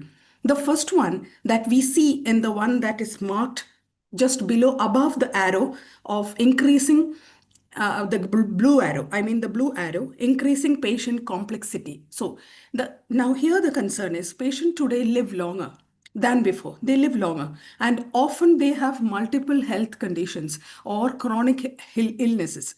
Now, managing diabetes, for example, if we are in a unit and we are managing diabetes, hypertension, cardiovascular, mental health disorders, any other condition simultaneously requires advanced clinical reasoning. Everybody should have an advanced clinical reasoning because, as we know, they live longer and they also often have multiple chronic illnesses. Now, when you go to the next one, the second one is the rapid evolution of healthcare technology. As we know, when we are there in the reality, now everywhere it is AI, artificial intelligence, telemedicine, telenursing, wearable devices, and robotics. We have virtual realities. We have VR, like for example, to teach anatomy and all, it's VR. Or electronic health records are transforming this healthcare delivery. Now, coming to the third aspect, when we see the component below the green one, the green arrow, that is shifting learners' experience. Now, now we have one side, we have rapidly increasing patient complexity. On the other end, we have the evolving health technologies. They are at the high end actually now, and learners expectations. What are the learners' expectations? Now, when we go into a class, we need to know the vibes there. Very important. We must know, do they understand you? Do they come along with you? Today's students, especially, they are very interactive and they want everything personalized. They want flexible. Because I'm a millennial. In my times, the teachers used to say, we used to listen, that is the teacher-centered education. But now we have student-centered education in the sense that they ask for flexibility and technology enhanced technology. The challenge in this healthcare education has not always evolved at the same speed as the healthcare practice. Therefore, our healthcare institutions or education setters must move beyond the traditional methods and develop innovative learning ecosystem that prepare our students for modern clinical environment. Can we go to the next slide, please? Now coming into the most, exciting, third slide. Okay, now coming to the very exciting component is Gen Z. They are redefining the digital age in the sense what? we have, if you see, we have two circles, and one side it is physical, the other side is digital. Now, Gen Z operates in what researchers, we call it as a phygital world. Phygital world and a seamless blend. There is a blend. If you see, there is a quick blend of physical and the digital environment there. In the sense, for them, learning happens anywhere. For us, the learning used to happen in the classrooms, or we sit at home, we sit in front of our desks, we do that. But for them, it's there in their fingertips, anywhere. So it doesn't matter where they learn. So learning happens everywhere. Information is available instantly. Even if we ask our children now, when we used to ask our parents something, they will say, okay, wait, I will let you know. Okay. But if we tell to our generation kids, I mean our kids, what do they say? Mom, decide fast. Decide, they want that instant gratification. Like they want it now. And digital interaction is a natural extension of daily life. Okay. For them, it is a natural thing. It's nothing new. For us, we took time to get into that field, but for them, they are naturally born with it. Now, unlike previous generation, like the previous generation, in the sense, I really meant the educators, the healthcare providers now, educators, though those who are giving this education to the Gen Z does not separate online and offline experience. They expect immediate access to information. They expect interactive learning environment. They expect visual. They are very visual learners. And they are multimedia. They have that multimedia content. They like to see colors, visuals, action. They like to see that. And personalized educational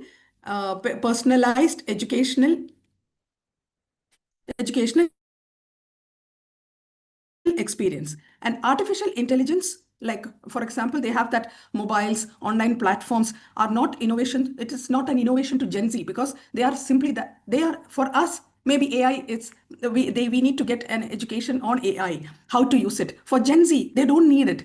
In their mobiles, everything is available. For Gen Z, they don't want an online platform. It's not for them. If we call it as innovation, for them, it's not innovation. That's the part of their living. And then for educational strategies designed decades ago may no longer effectively engage, and it will no longer engage today's learners. Now, coming to the fourth slide, which is there projected on the screen right in front of us, the researchers provide invaluable insight into how Gen Z learns. So when we see that, we have a cognitive profile, and we have to understand as healthcare providers, outdated pedagogical in the sense the teaching tools fail to penetrate. They fail to penetrate in multi-channel generation facing unprecedented future anxiety. Now, in the sense that, please, when we go to the class, if we take our traditional teaching pattern, it's okay, but please blend it according to the need of the learners. In the sense, they often learn more effectively when you show videos, simulation, when you show infographics, when you show interactive multimedia, okay? And the pragmatic learners, they seek immediate relevance. For example, if you give an examination in the class, what do our students say? When will you give the results? When are you planning to give the results? Means what? They want instant gratification. At that time itself, they want to know what happened. High self-directed, and immediately they seek for relevance. And then collaborative collaborators in the sense, in our CVs, when we used to apply for a job, normally they will ask, are you a team worker? Do you work in a team well? Do you go like peer-to-peer environment? Are you cooperative? But for this generation, that question is not very relevant. Why? Because they really love to work in a team, especially with their age group, with their people, they have that approach is there. And then we have the collaborative learner. And with that, however, they also will face significant challenges. What may be the significant challenges? Future anxiety regarding the career, digital fatigue. There can be a digital fatigue, information overload. Now, one particular aspect which is mentioned there, 8 seconds filter. Can anybody in our group, can I have a short interaction with somebody, at least one person? Yes, please. You can Yeah. hang with me. Sure. Like, have we heard the word 8-second attention filter? 8-second attention filter. Anybody can answer. 8-second attention filter. It is nothing but it is very easy because students nowadays, especially Gen Z, they quickly decide in 8 seconds. They will decide whether my attention should go to this content or not.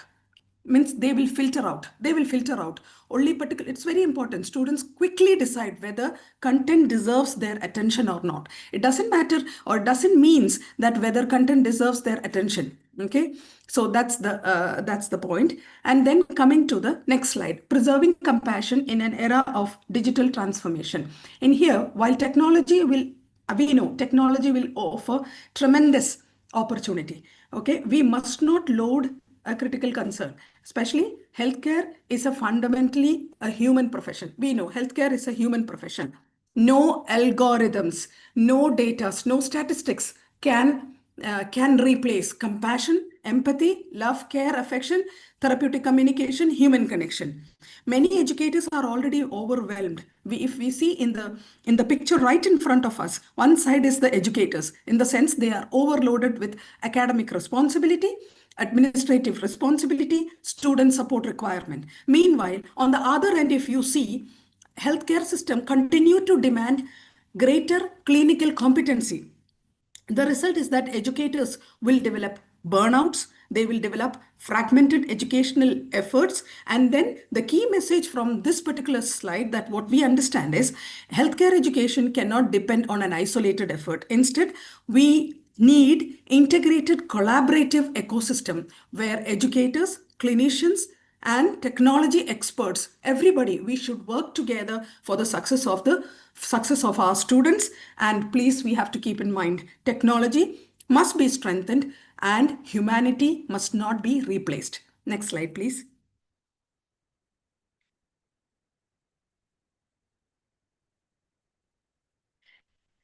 There is a significant gap that is extending. If you see that picture right in front of them, we have paradigms. 2 paradigms are there. The first one is traditional paradigm, in the sense that in this traditional, a significant gap is there is a gap. If you see that green, what we call that is the arrows there in the middle of the 2 paradigm. One is traditional paradigm, the other one is Gen Z optimized paradigm.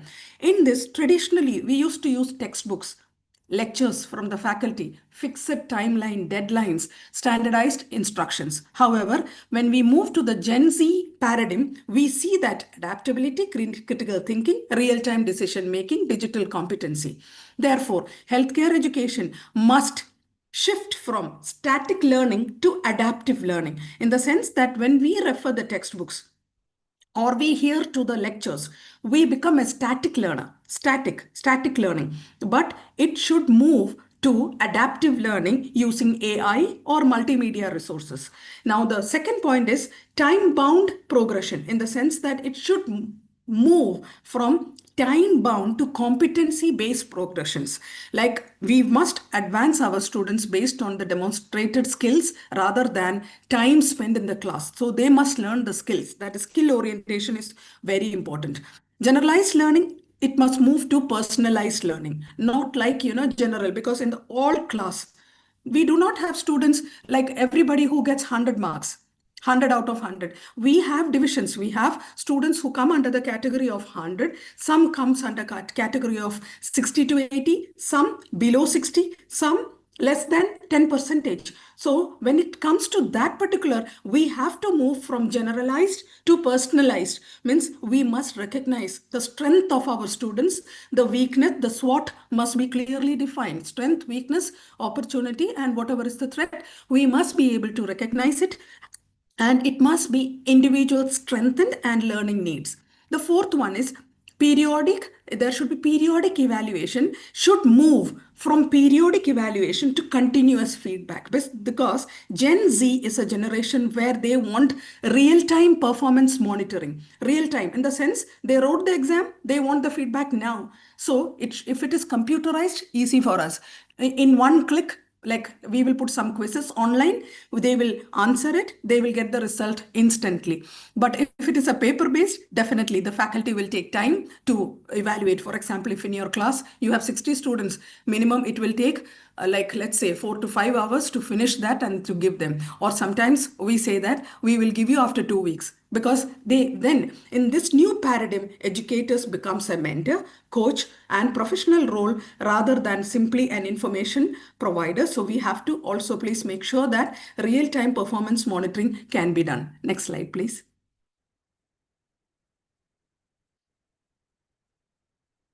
Now we have human technology competency. This is a framework of human technology. If you see, we have 3 components there. On the first pillar is simulation-based learning. The second one is artificial intelligence. The third one is digital learning ecosystem. Now, to bridge the gap, the human technology competency framework built in 3 pillars. These are the 3 pillars. Now, simulation-based. Now, in every country, at least we have those mannequins. We have high fidelity mannequins, medium fidelity, low fidelity mannequins. Simulations allow students to practice in a clinically safe environment. Now, students can make mistakes. They are allowed to make mistakes in simulation units. They learn from them, and then they improve their skills without risking the patient safety. Okay, and this simulation, they also develop. Actually, we have been practicing simulation for many years.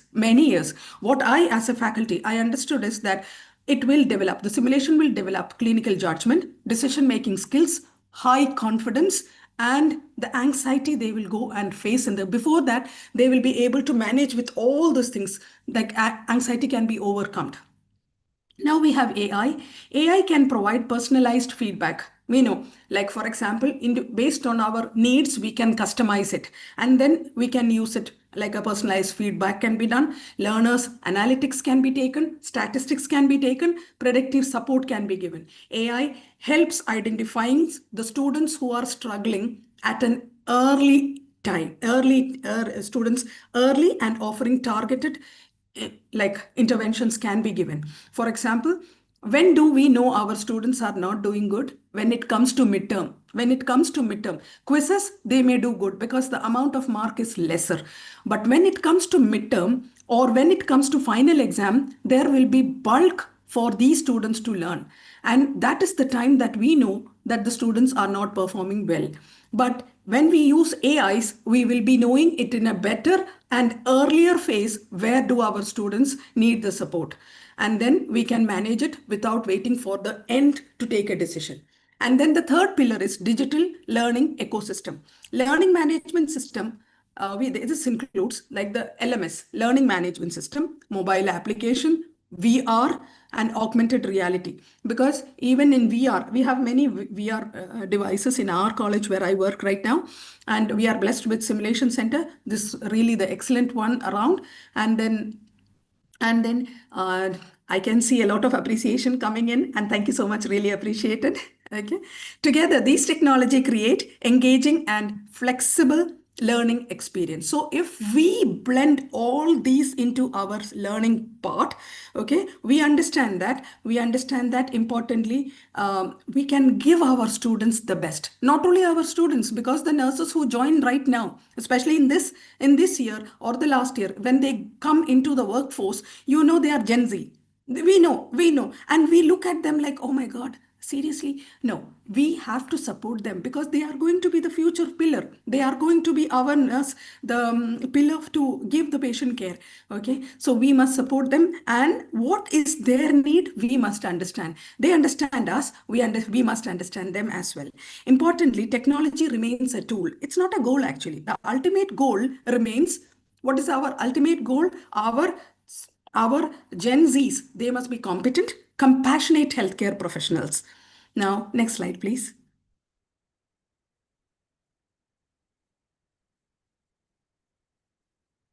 Now, if we see, we have a process. We have a process here.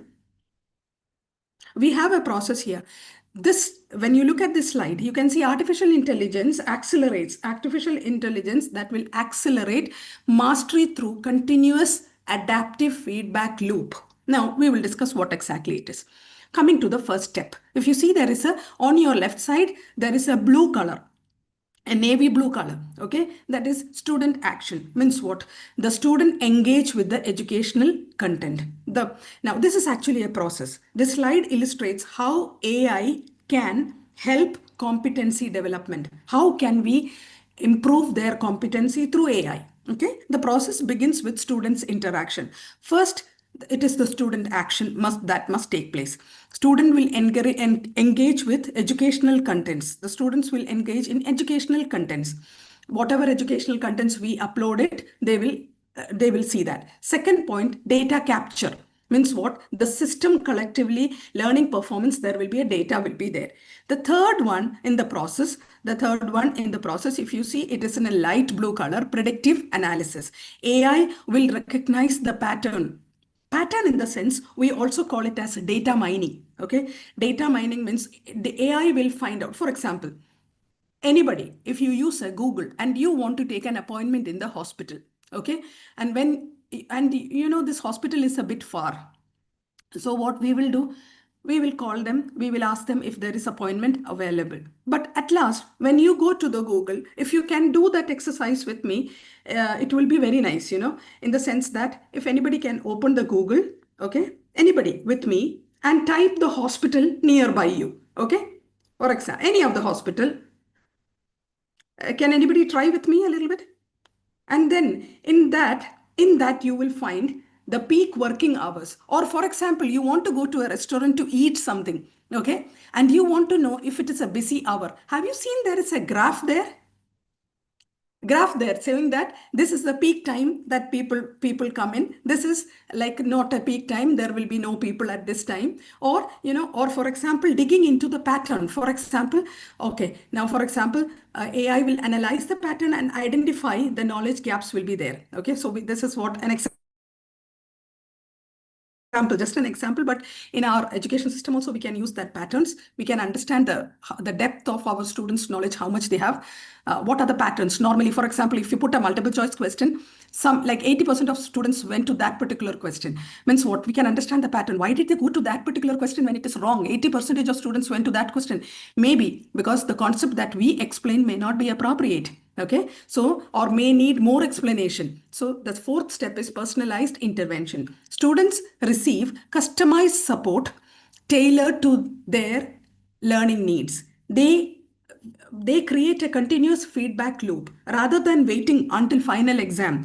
Educators can intervene early, okay, and provide targeted assistance. The result is fast. The result is really fast and competency-based, improved retention and better learning outcome. Now, next slide. Next slide, please.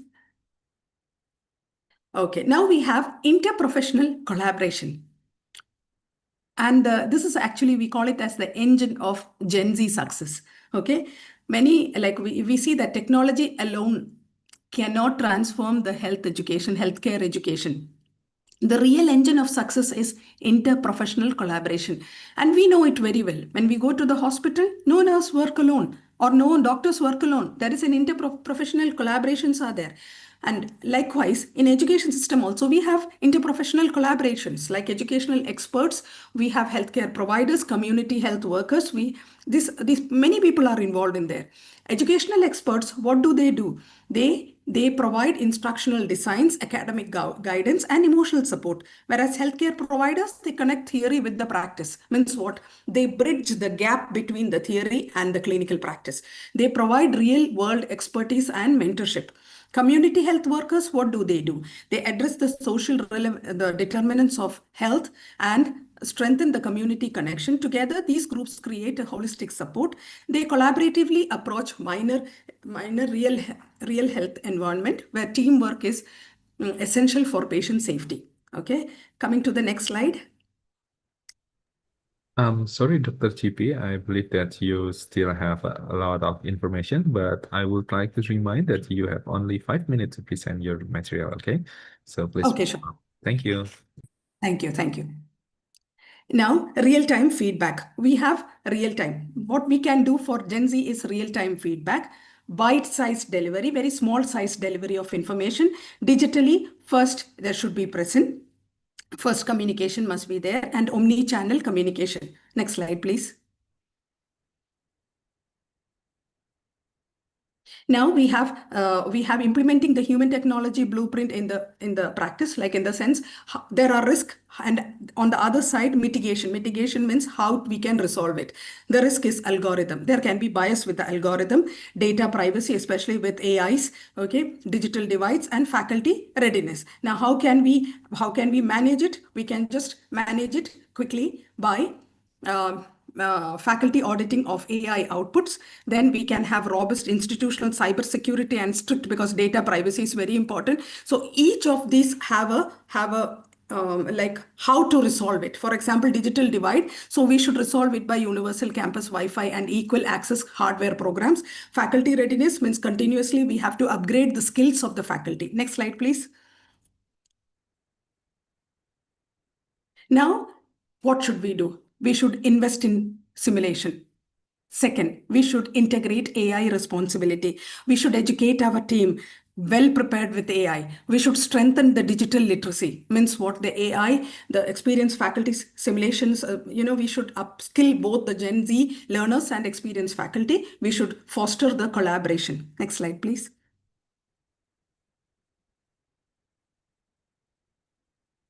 Next slide. Next slide, please. Okay, so the last point is call to action. So we have to invest in the triad. We have to invest in the triad and invest in the technological triad, like scale high fidelity simulation to accelerate. No, just before that. Just before that,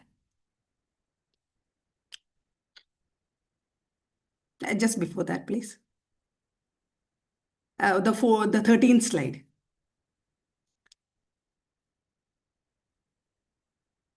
Are we there? Yes, this one. Okay, so invest in the technological triad, that is simulation AI and digital ecosystem. Break down the professional barriers. They cultivate a culture of inquiry. So encourage curiosity, encourage innovation, encourage critical thinking, and commit to ethical AIs and technological competent, clinical skilled, and emotionally intelligent and competent. Now, in conclusion, Gen Z present us with both challenges and opportunity. The challenge is adapting our technological approach to meet their needs, okay? And then meet their need. And then by integrating simulation, AI, digital learning ecosystem, and interpersonal collaboration, we are fully ready for the future while remaining deeply committed to patient care. Thank you for your attention, and I sincerely appreciate Dr. Armalia, Dr. Amin, Dr. Amal Dawood for organizing such a wonderful conference, and I wish everyone the best wishes. It has been a privilege and honor to be the part of this remarkable event, and thank you so much. Really appreciate it. Thank you very much, Dr. GP. Yeah, we are also proud to have you here with your amazing presentation. Very well. And it's very, very make a nice impression from me about your material. Especially the new term for me is P-digital, like a physical and digital, right? Yeah. Yeah, it's quite interesting now. I would like to invite every participant to have ask question to We have a Dr. question, GP, I think. please. Yeah, we have one question in the chat box, Dr. GP, from Maria Unas. Well, Dr. education may increase engagement among the Gen Z learner. Does it risk reducing the seriousness and professionalism required in health education? Okay, we have a multiple question here, so I will be happy to answer these questions. Very happy to answer this question. Permission to ask: while gamification may increase engagement among Gen Z, and does it risk reducing seriousness and professionalism required in healthcare? So I just wanted to understand in the classroom, I know we must be very serious, okay? We must be very serious. We must be able to deal with our students. Okay, 1 minute. Okay, but the main concern we have to understand as a faculty. Thank you so much for this question. Actually, initially, I was also thinking whether this gamification will take the seriousness out. Okay, but gamification, when it is used appropriately, it will never reduce the seriousness or the professionalism of healthcare education. Rather, it will serve as a pedagogical strategy to enhance motivation, to enhance engagement and knowledge retention among Gen Z learners. Have you ever tried with gamification? Dr. Maria, have you ever tried with gamification? Dr. Maria, Because, you can open the microphone and yeah, because typing will take a long time. okay. Yeah. Because I have tried Gamification it. is also Because for important, me, right? I have. Excuse me, What is what that? question? The question is, have you ever tried with gamification? Have you ever tried gamification, Izin students? Pak Dona, bisa diulang pertanyaannya? Excuse me? Pernah nggak pakai gamification di kelas gitu?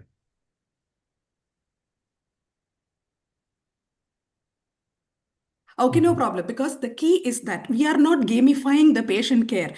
We are gamifying the learning process. Yeah, I see. Yes.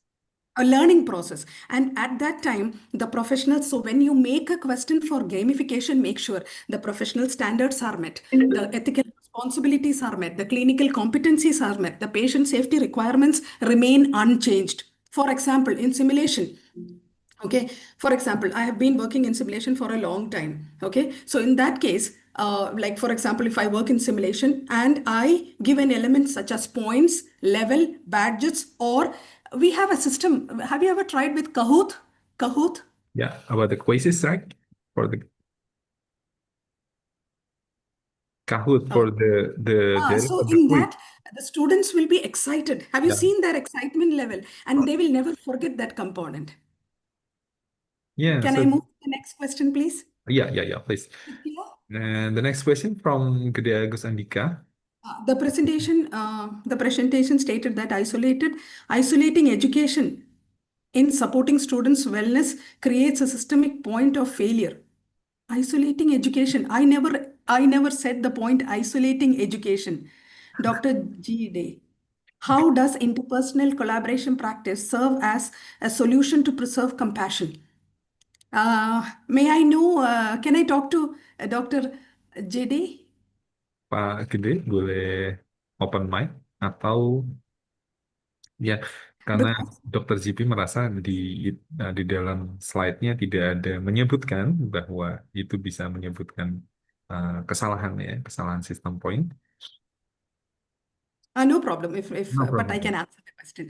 Interpersonal collaborative practices help preserve compassion and humanity by ensuring that students' support is a shared responsibility, because rather than resting solely on the educator work with the healthcare provider. For example, for us, when we go to supervise our students in the clinicals, do we go there and see the students and come back? No, we talk to their counselors, their community workers, to the nurses, their doctors, their people, their patients, their means, are we not encouraging, and are we just going and just seeing our students and coming back? No, it will promote both their emotional, social, and mental well-being, one thing. And then in the era of digital transformation, what do we see? We see that at least the human empathy have come down. Everything, for example, if you want an answer, what will you do now? Many of us, how do we put this question real here? Can I ask you a question? Yeah. See, I have 3 questions here. Can you promise me that you have not referred the AI to bring that question in? Yeah, please give your answer, maybe Mr. We Gede have, will.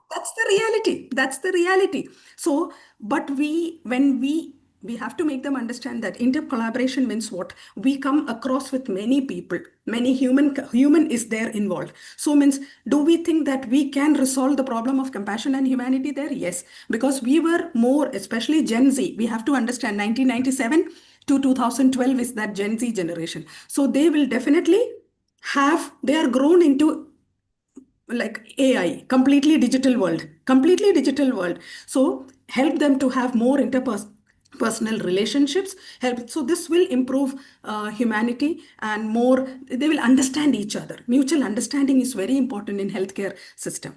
The next question, can I take the next question? Am I clear, Dr. JD? Yeah. Can I go to the next questions, please? Yes, please, Dr. CP. Okay. As AI system becomes increasingly sophisticated in diagnosis and clinical decision support, what uniquely human competency to do to remarkably I had a presentation last week in Fayoum University in Egypt, okay, and my topic was this particular topic, okay, like clinical decision making, decision making. While see, we have to thank you so much for the thought-provoking question. While AI will continue, we know that AI will definitely, even if we don't like, AI is going to take over. They are going to take over. So AI will continue to enhance the diagnosis, prediction, and clinical decision making. Many things are there. Even medication alerts are there in the hospitals. If your patient is asthmatic and you give a medication that is not appropriate to that particular patient, the system will go on giving you alert saying that don't give this medication. But at last, it is our human clinical reasoning and clinical judgment on whether to go with that plan or not. AI is going to give us lot of information. For example, like whatever you want. For example, you want your CV ready, the AI will give you. They want you to, for example, put some question for this speaker. They will definitely give you difficult questions. Okay, but thing is that what to ask, especially who decides? Will the AI decide or we will decide? So in last week, when I presented a topic in Fayoum University in Egypt with Dr. Amal, she was the one who gave me the opportunity. There also, I exactly said the same thing. They will give you many prompts. I told you there is something called as data mining or data analyzing patterns are there. Analyzing pattern. For example, I will give you one example. We had one of a case here, like cardiovascular diseases. According to statistics, who has the most of cardiovascular diseases? Male or female? Male. Male. Normally male. Okay, we said it. AI also. AI, male. Okay. But suddenly a woman came and admitted in that same hospital. But this AI has a memory like male, male, male, male. So it will take more time for the system to make it into that, understand the pattern. The pattern is like that. Okay. So it is up to us. I think Dr. Ramadan, did I pronounce your name right? So human competency cannot be replaced completely. Only thing, AI will help us. AI will help us. Yeah. They will give you ideas. It is up to us what to filter it out and take it out. I've talked about that in that one of the presentation. Yeah, I understand. So we still have a clinical adjustment expert, right? Not only use AI, but AI just give us the idea what should do, right? It will go on giving us prompts and we decide. I see. So we cannot just keep the information of our experience, right? Yes. Use AI as the idea and maybe support for us, right? To do what we have to do to the client. Okay, Dr. CP, thank you very much for very well presentation today. Thank you very much. I think Miss Maria, she has a Maria, I can see something. We have another further questions, please. Thank you, Mr. Dona. Yep. Mr. Dr. GP Forgets. My question, while gamification might increase engagement among Gen Z learners, does it rise reducing insurance and professionalism required in healthcare education? Ms. GP answer, gamification can increase motivation and participation and promotes retention among Generation Z. Learning because it creates a more interactive and enjoyable learning environment.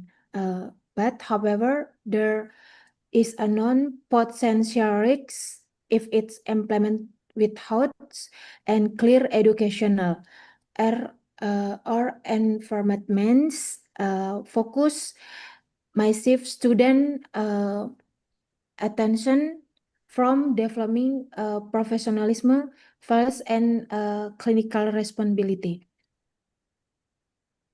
And thank you so much for information, Miss Dr. GP.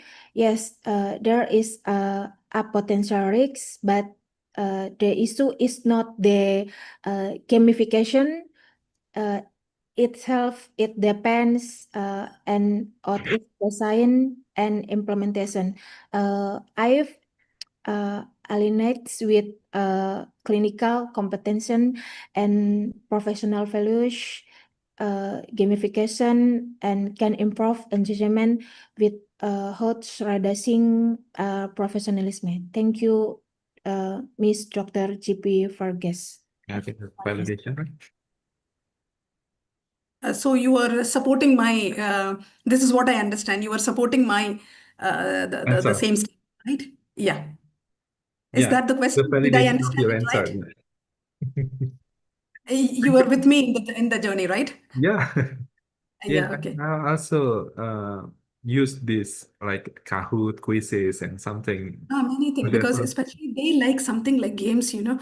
and but we are the one who is controlling the class. It's not like we allow that question and then the students throw them up on the wall, and then create. No, we have even for professionalism, there should be a rubrics.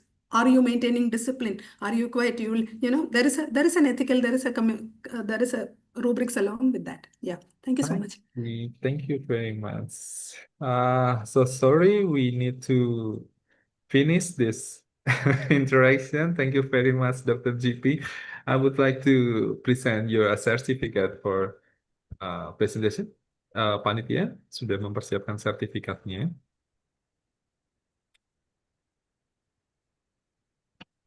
I know this is quite short, but I hope everything is valuable for today. Panitia, sertifikat Dr. GP bisa ditampilkan.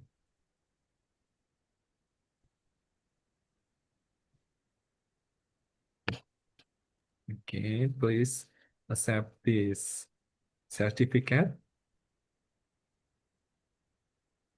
for the valuable presentation and information that you share with us today. Thank you. Thank you so much. Really Dr. appreciate it. It's Thank my you so much. honor Really appreciate it. and all the participants on behalf of the committee. I would say to thank you very much. Thank you. Thank you And very much. see you in the next opportunity to meet. Okay. God willing. Baik, terima kasih kepada Dr. GP yang sudah menyampaikan materi yang sangat menyenangkan.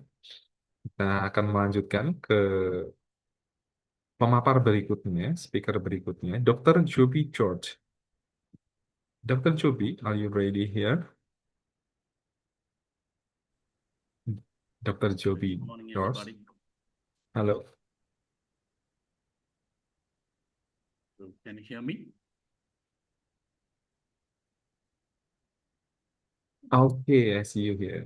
Good morning, Dr. Joby. What time is it now in there? It is exactly 8:02 a.m. 8:02 a.m. Okay, so in Indonesia now we are at 11 a.m. How are you today, Doctor? Fine, thank you. I hope all of you are doing well. Wow. And such a pleasure to be part of the 22nd International Conference of Nursing and Health Sciences. From your side, will you share the slides? Just need to know. I mean, do you mean you want to No, you send your should slide? I share the slides or you will share the slides? Just need to know. Okay, we will try to help you to No, share your slide. no, I don't mind, but I'm asking. You what want is to sell yourself? No, I don't. I just want to know what is the way, me or you, who will share the slide. That's Yeah, we will try to give Thank you. you the slide. Thank Okay, panitia bisa mempersiapkan ya. Okay, but before we start, I want to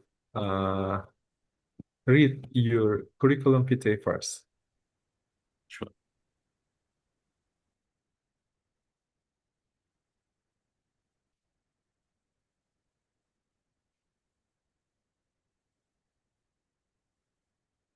Okay, ladies and gentlemen, we have the third speakers is Dr. Joby George.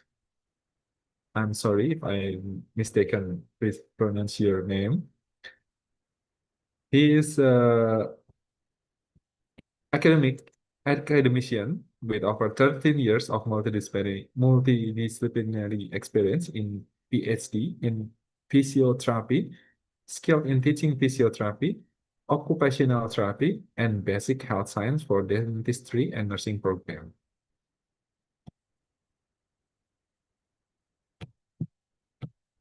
Dr. Joby George is a lecturer at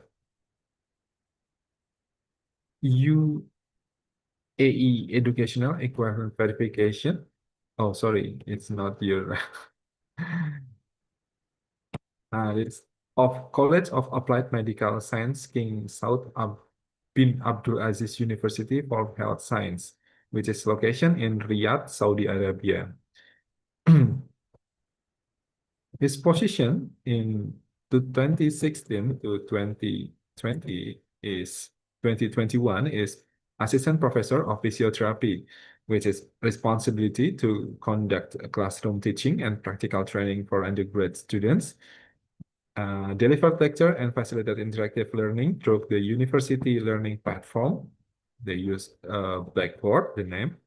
Actively participate in curriculum development, implementation, and continuous evaluation to ensure the academic excellence. Provide academic advising and counseling to students for their educational and professional growth. Contributed to the preparation of course specification and course reports in alignment with accreditation standard.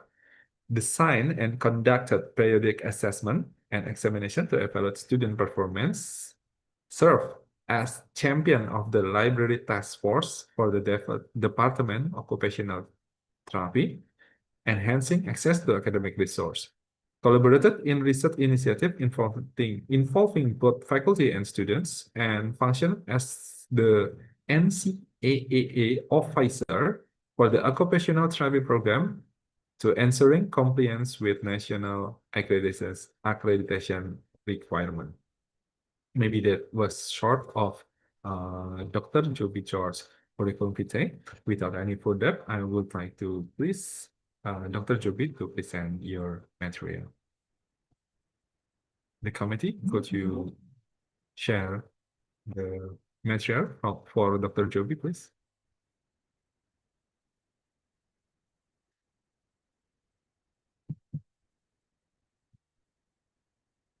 Okay, Dr. Joby. Thank you, Mr. Dona Yunar, for the kind words. Thank you very much, Dr. Joby. You're most welcome.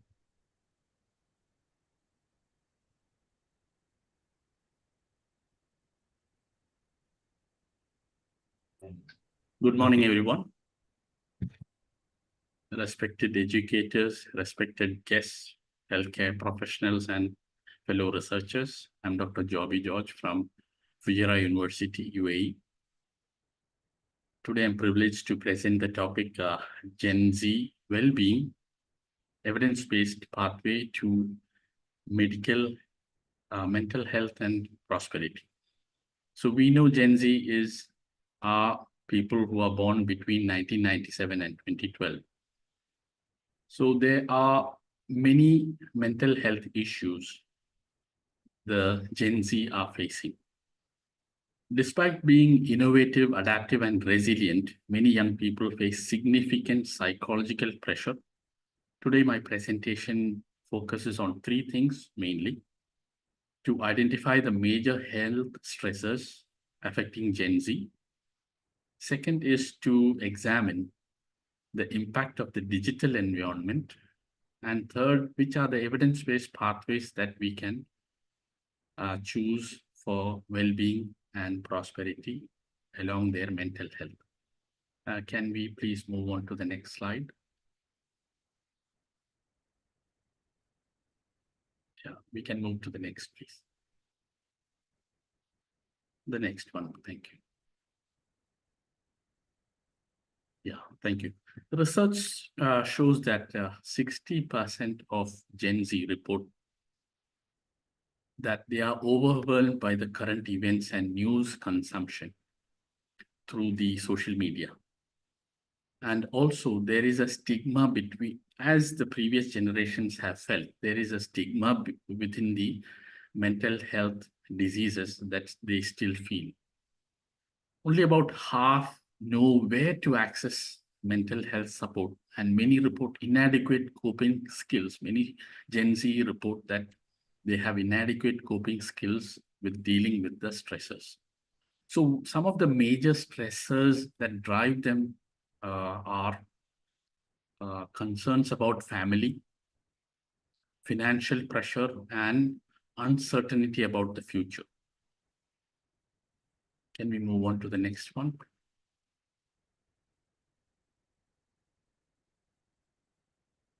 The next slide, please.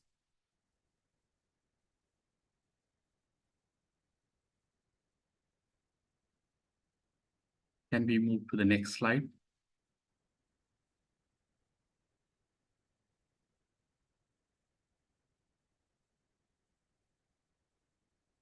Thank you. So the top 3 stressors that the researchers noted. The first one is social media and digital landscape. The digital landscape and social media causes a lot of psychological pressure because what they see on social media, the Gen Z is comparing themselves with an upward social comparison. So they are comparing with their counterparts about what they see about them on social media. So that causes a lot of low self-esteem, anxiety, feeling of inadequacy, social isolation. And at the same time, the social media is a dopamine-driven feedback system, which encourages engaging, creating patterns similar to addictive behavior. So therefore, digital literacy and healthy online habits needs to be inculcated for a very good mental well-being in the Gen Z, those who are using. The amount of hours Gen Z using social media has now crossed barriers like more than 8 hours a day. So this is a huge concern which is causing mental health well-being among Gen Z. Can we move to the next slide, please? The second factor that causes stress among Gen Z is, we can go to the next slide, please. Thank you. The environmental stress that they see on social media regarding environmental degradation, climate disasters, the future of the planet. This is causing a lot of climate anxiety. A new term that came up is eco-paralysis. When anxiety becomes overwhelmed in many results, this results in a doom scrolling, and that causes eco-paralysis, which individuals feel powerless and unable to take meaningful action. So continuous exposure to negative climate related content increases. Again, this is related to social media. Also, real life, they can see it around them. There's a lot of Asia, and there is forest fires, there is earthquakes, there is floods, there is a lot of environmental calamities that they see with their physically as well as through digital media. So the goal is to make them more environmentally aware and to empower them with positive actions and give them constructive hope, and as a community to participate in environmental initiatives which can transform fear into positive actions. So that is the second fear or anxiety that causes mental problems in Gen Z. The first one was social media. The second one was eco-paralysis with the environment. Let's move to the third stressor that causes mental health diseases in. Can we move to the next slide, please? The financial stresses and economic insecurity. financial concerns represent another major challenge. The cost of living, the most of the Gen Z live from paycheck to paycheck. They get their salary this month till the next month, end of the month. Last week they don't have money, they take a loan, they wait for the next paycheck. So this creates a gap and a lot of psychological stress, reduced academic performance, low workplace productivity, decreased life satisfaction. So this work-life balance get affected, personal well-being and meaningful work rather than traditional measures of success. So finance is not a measure to see whether a person is successful. This is not one measure alone to see somebody is successful in life. Therefore, financial education and career guidance should be incorporated into health promotion strategies. So these are the three main stressors that we saw. One is social media scrolling, two was environmental disasters in real life and which they see through social media, and third is the financial uncertainties due to world crisis going around us. So can we move to the next slide, please? So we have certain strategies, scientifically evidence-based proven strategies, which can help us to improve their mental status. We have a 21-day. Can we move to the next one? Next slide, please. 21-day practice, which is scientifically proven. A 5-minute each per day, that is 5 minutes each of 3 activities: 5-minute financial literacy, 5-minute emotional intelligence activity, and a 5-minute academic self-efficacy, which looks at reflective learning techniques. So this is one strategy that we use 15 minutes a day for 21 days in a month. So if we continue to do this, we can improve the financial state so that they get financial literacy. We can look at emotional intelligence so that they become emotionally aware, give breathing exercise, and cognitive reframing from social media doom scrolling. And also we can do reflective learning techniques. So how we learn to understand our learning capacities, those who are Gen Z who are in the academics now. Can we move on to the next slide, please?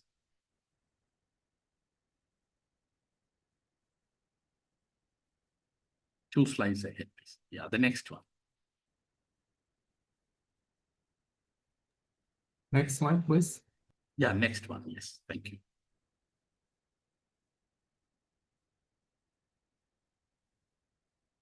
Yeah, the next one. We'll move to the next one.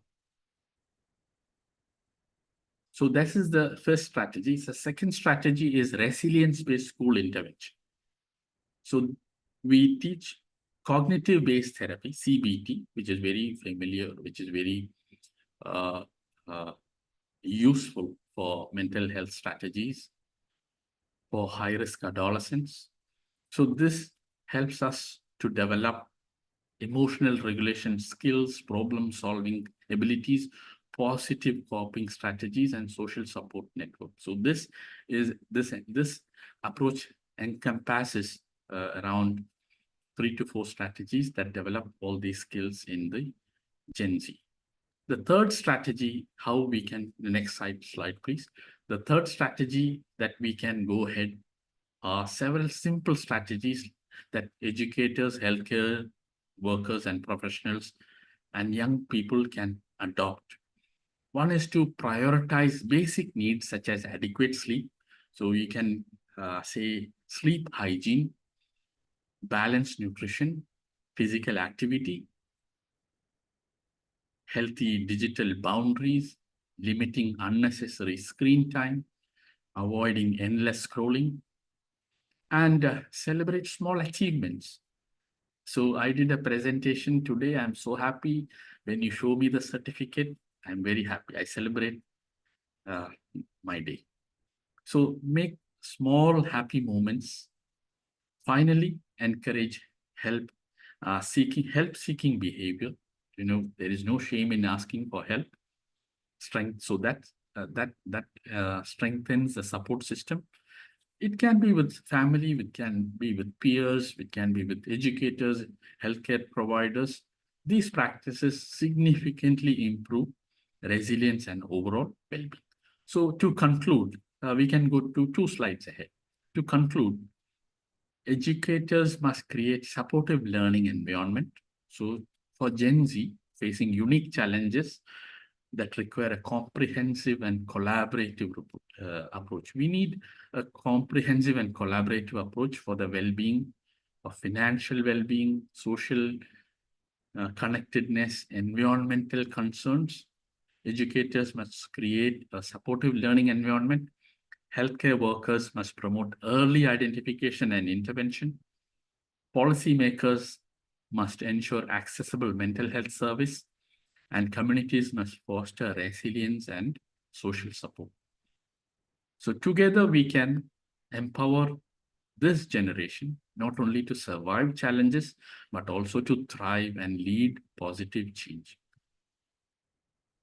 So I look forward for the questions. Before that, I would like to acknowledge and express my sincere gratitude to Dr. Armila Reni, who is the rector of the University of Mitra, Indonesia, Dr. Amin, director of the Global Health Science Group, and our beloved Dr. Amel Dawood, who is the conference organizer for the Arab region, for all these leaders making a huge effort to make the 22nd International Conference of Nursing and Health Science so successful.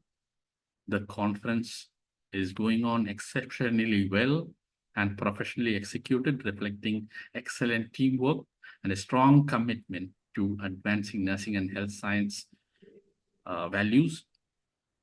It is a true privilege and honor to be part of this remarkable event. Thank you. And I open the mic to the presenter. Thank you.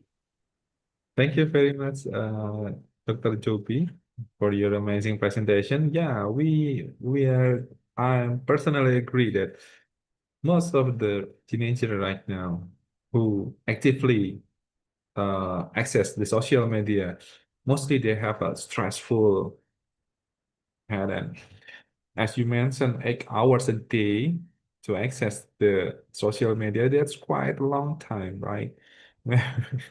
It's more than the sleep time. What do you think about when they access the information? Is it something that useful for them, or just like entertainment only? Thank you for the question.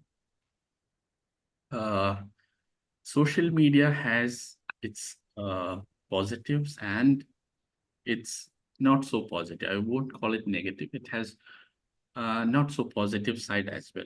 So what we search, it feeds us more and more. So again, it depends on our taste. For example, there are people who use social media for conducting their business, like digital marketing. So somebody who is doing business, but they use social media for marketing. So that's the positive side of social media.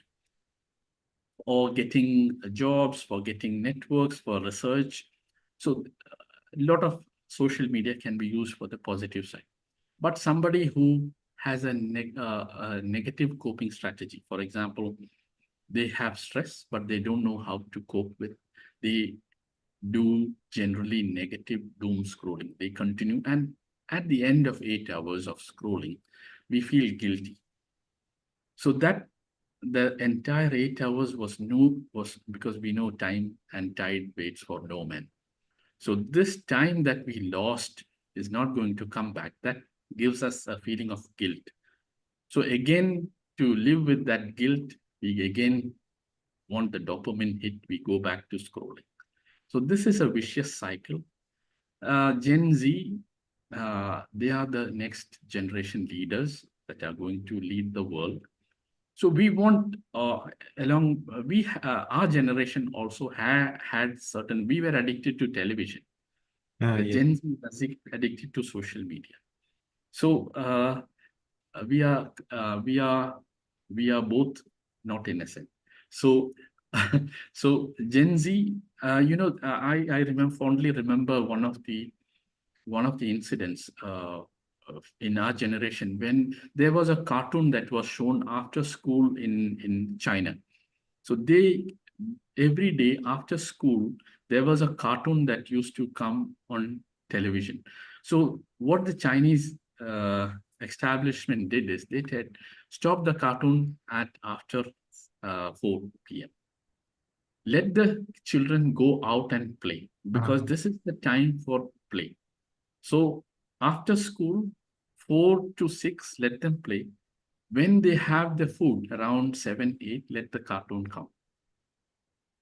So they did a small tweak in the program list, and they made so our relief or our exercises, our daily activities will bring us more health and reduce the time from social media.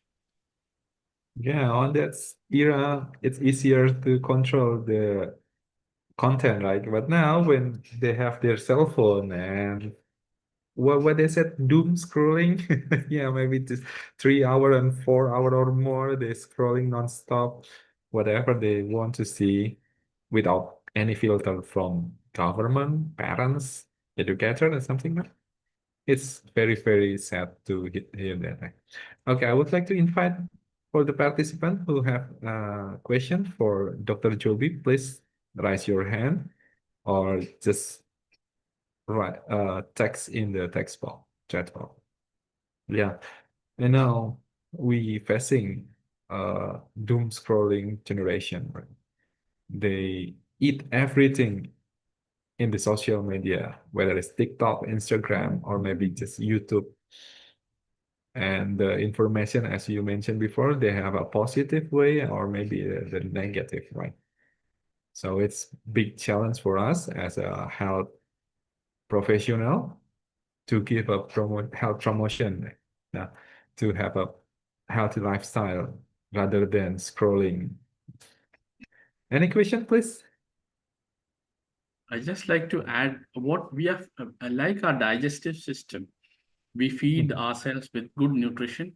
Same way we feed our minds with whatever good things that we get, we feed our minds with all what we see. So that creates in us, we feed our minds with negative things, we get negative impact in our life. What we think more, there is a Marcus Aurelius, there's a Stoic philosopher who said, what you think more, what you think about more, you become that. So we think a lot about seeing all these negative environmental calamities. We compare ourselves with other people who are looking very good on social media. We become depressed. We don't get enough likes. We don't get enough shares. We don't get appreciation. All this is putting us as if that is the real world. That is an imaginary digital world by itself. We are now not able to distinguish the real world and the imaginary world, the digital world. Yeah. So we have to have a clear separation, and we have to live in the real world more than the digital world. Yeah, that's the problem. It's easier to heal the stomach ache when we eat something bad food, but when our mind has been fooled by misinformation, that will be very, very difficult to put on the reality, right? Yeah. Please, any question to Dr. Joby? Yeah. And Dr. Joby, while we're waiting for the questions, I would like to ask you some questions. How to stop?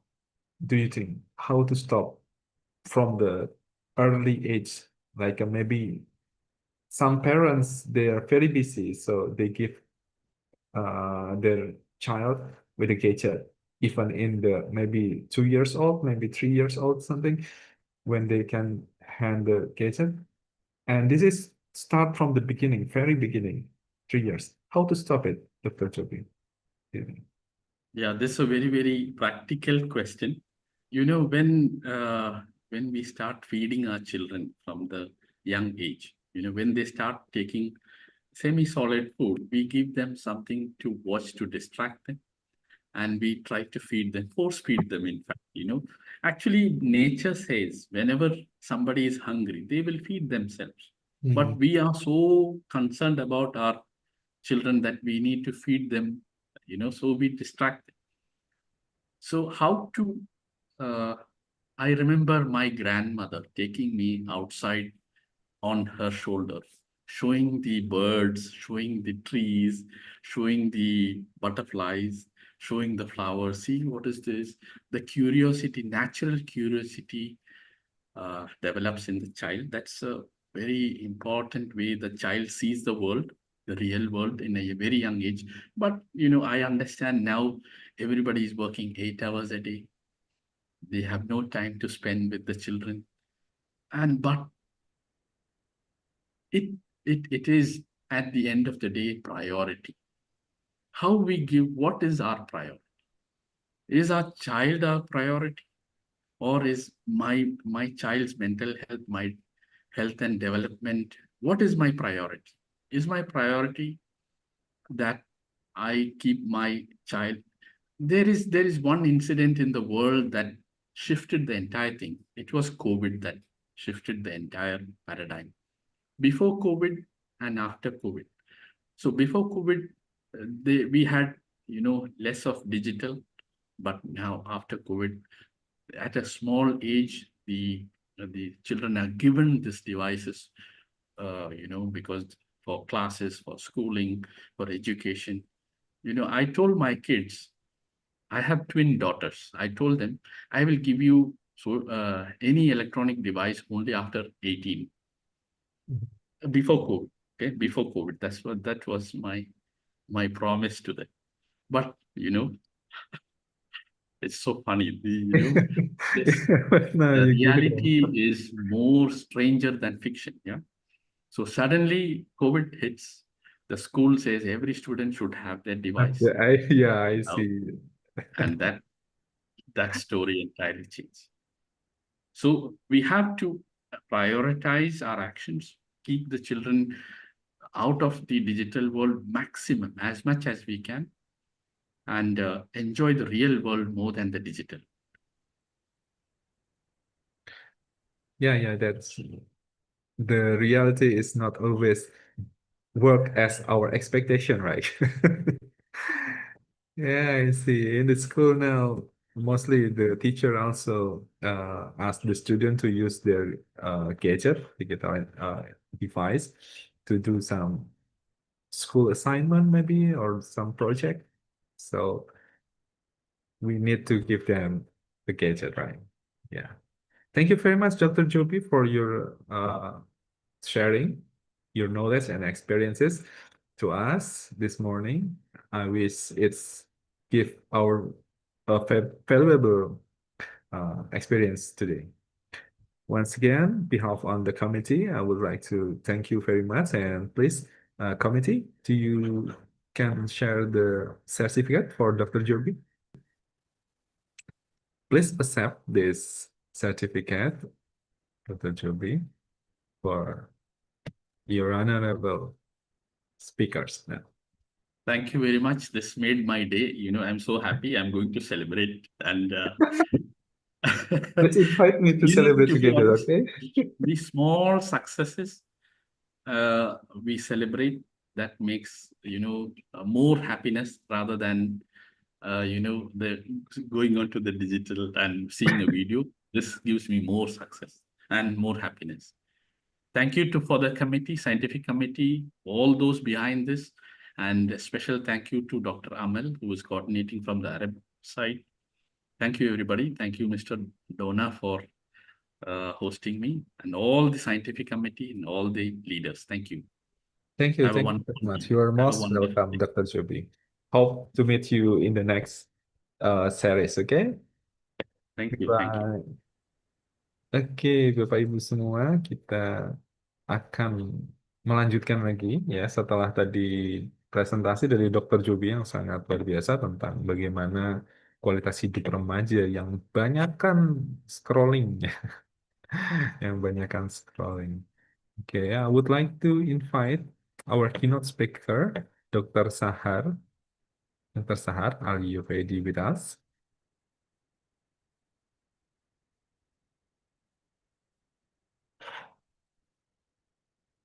Yes, good morning. Hello, good morning, Dr. Sahar. Good morning. How are you today? Fine, alhamdulillah. Okay. I'm sorry, could you open your camera? So we would like to enjoy the time with you. If you don't mind, Inshallah. please. Now, Okay. please. Dr. Sahar.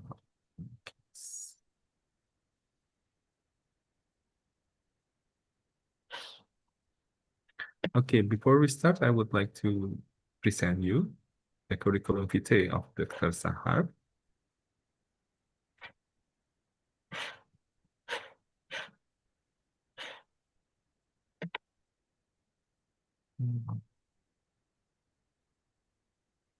Okay, ladies and gentlemen, we have the keynote speaker right now is Professor Dr. Sahar Abdel Radi Abdel Wahab Al-Hasan. Yeah, she is a head of Department of Obstetric and Gynecology Nursing in the college, acting under Secretary of Nursing Environmental, Developmental and Community Service 2020 till 2021. Now, his work as the Dean of the College of Nursing in the Innovation University. She finished her PhD academic in nursing science from Zagazig University, Faculty of Nursing on 2007. And she got the assistant professor of obstetric and gynecology nursing at 2018. And now he was obtained the professor of obstetric and gynecology nursing from the Supreme Council of University on 2023. Dr. Sahar, are you ready to present your presentation? Yes, Do you want please to present start. yourself or the committee will present for you? Again? Do you want to present your material by yourself or we need to No, no, the committee. oh The we committee. Oke. Panitia bisa menampilkan materinya Dr. Sahar. Okay.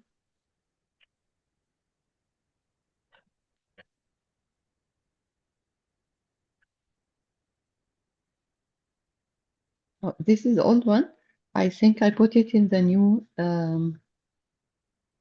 Oh iya, ada yang design.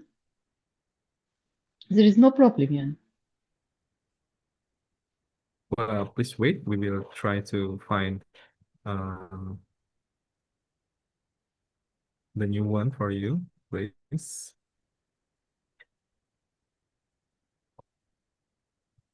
Dr. Sahar, what time is now in UAE?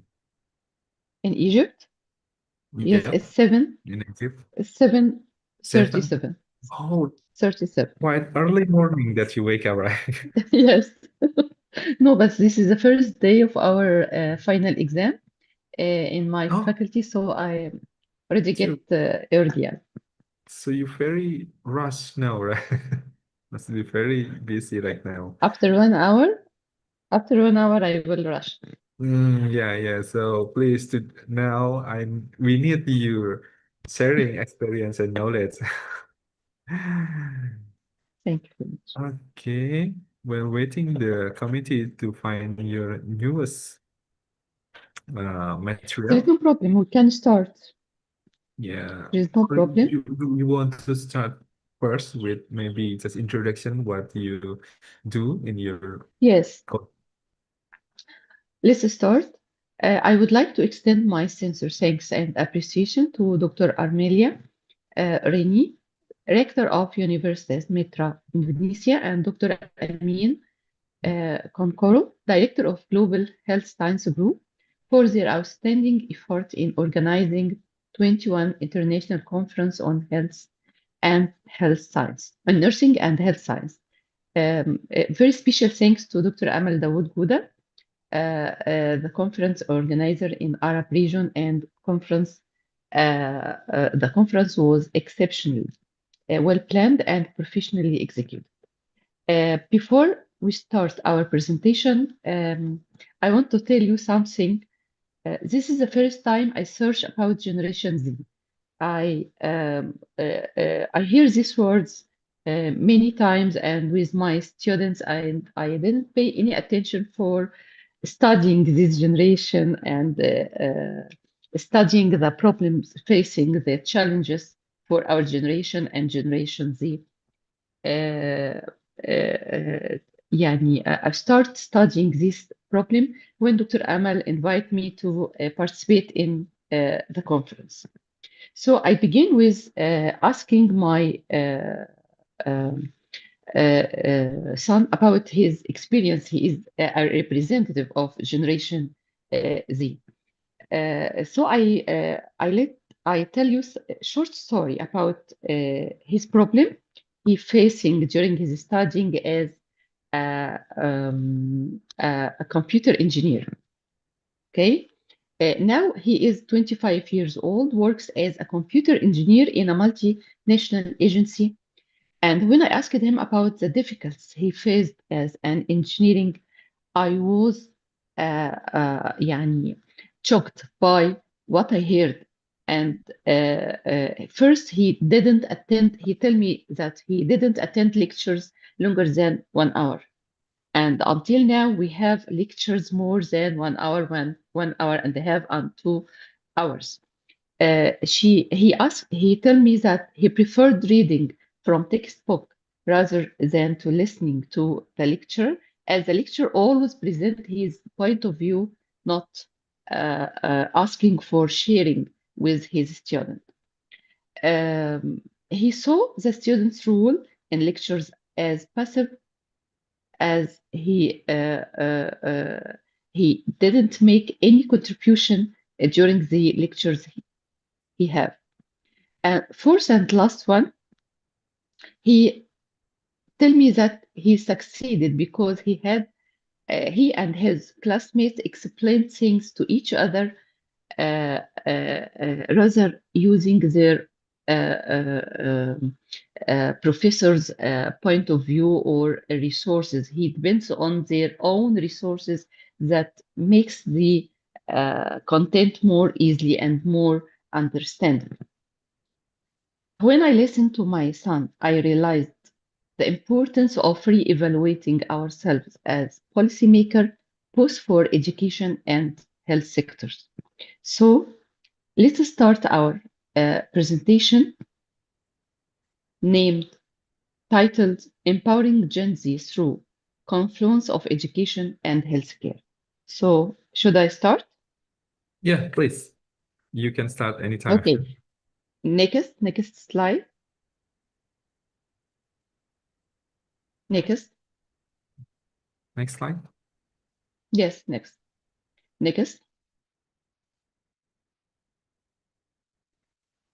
Generation Z was born between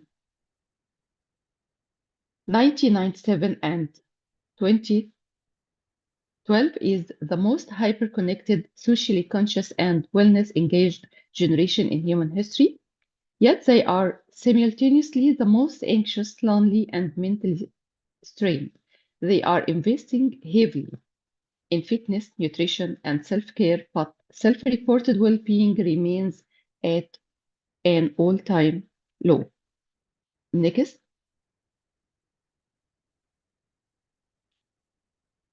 To unlock prosperous lives for Gen Z, we must redefine previous one, please. We must redefine prosperity. Prosperity is no longer just financial capital or career climbing.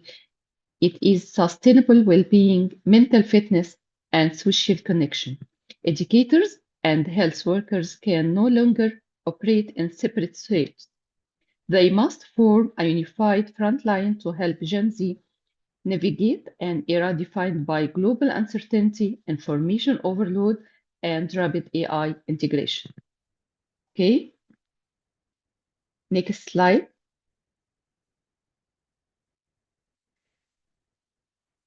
We should have a generational context, which is composed of three main directions. The first one is health over wealth, the second one is the stressors, and the third one is the digital shift. What we mean by all these three.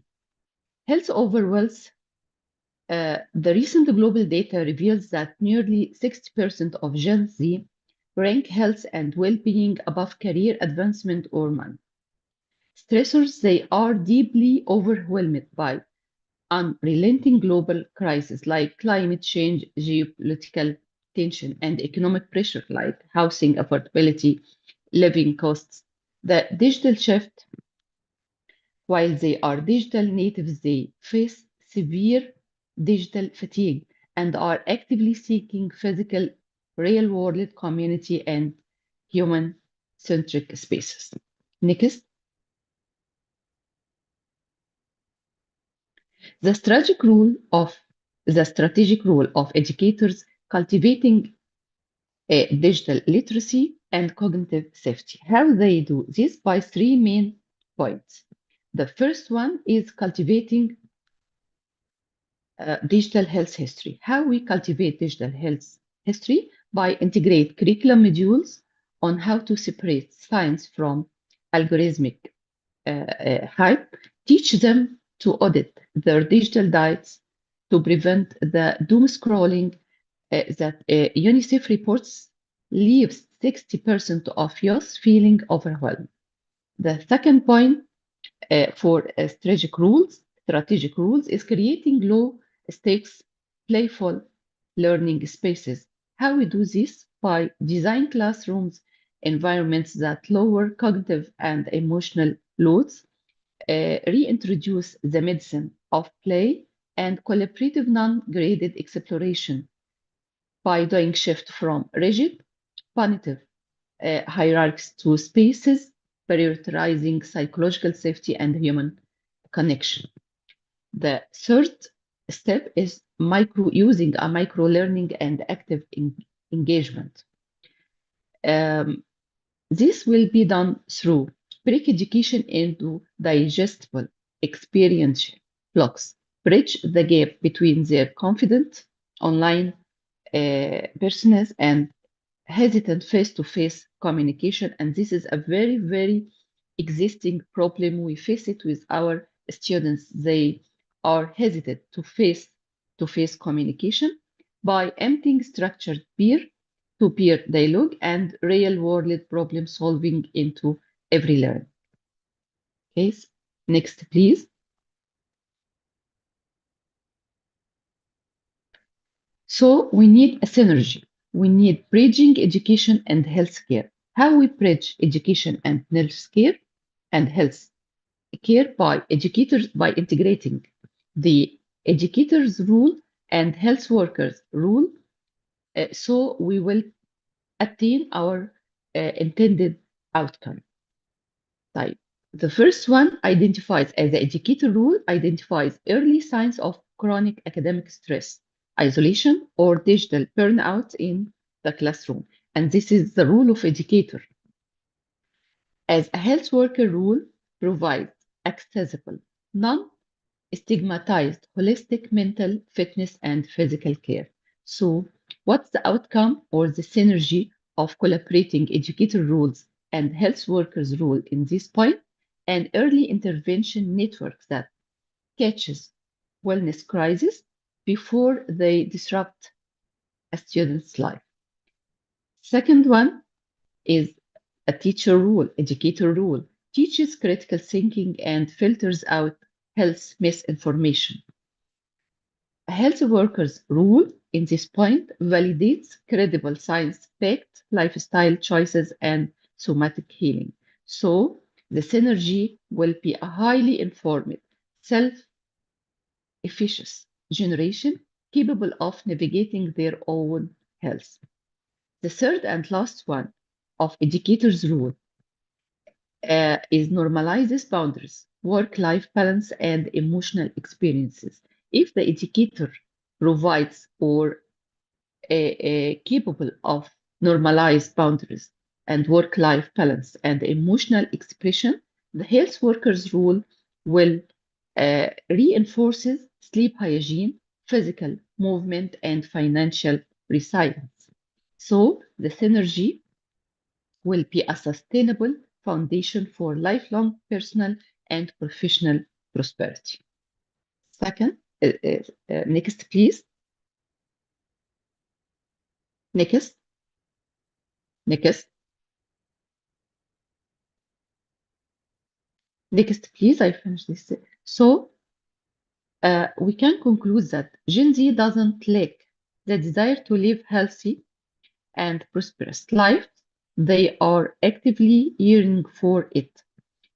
What they lack is an environment that makes wellness sustainable. They are exhausted by fragmented solutions, hyper-qualified health metrics, and institutional rigidity. Thank you for listening. I know that this is a very concise presentation, but this title needs more and more time to more express what Generation Z needs and what our roles as an educator and healthcare provider. Thank you. Thank you very much, Dr. Sahar.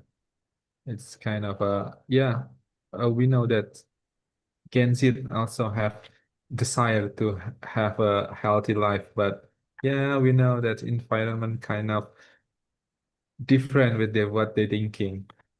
Actually, what do you think about the way of they want to have the health behavior?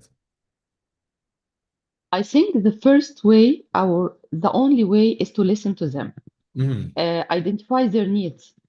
I know I am experienced enough to deal with them, but experience is not enough. We should listen to them more. We should reschedule our lectures, reschedule our way of teaching, our strategies of learning and strategies of education. We should reschedule our time in within our faculty time, and we should decrease the homework and decreases the tasks we need for them. We should give them more space to participate with us, not follow our orders or follow our tasks. Yeah, I see. In the past, I remember in the past, I see a lot of people getting exercise in the morning, but now I see many of the teenagers start exercise in the night, maybe 9 p.m. something, but the facility has turned off the light because it's not. Yeah, maybe we Yes. think like that, right? What? Yeah, so it's like a shifting time for them to have an exercise. Maybe Yes. they prefer. Yes, we notice that even with our children. Yeah, Yes. I There is see. a shifting in everything now. So we should follow this shifting. I see.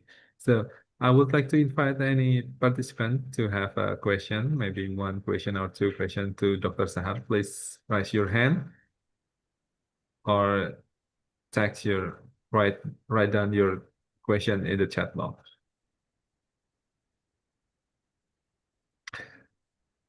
I see you have your experience with your son since the first, and yeah, and I see what kind of difficulties as the parents to following the Gen Z mindset, I right? think difficult. We should face these difficulties by starting to give our children as early as possible more time as a parents.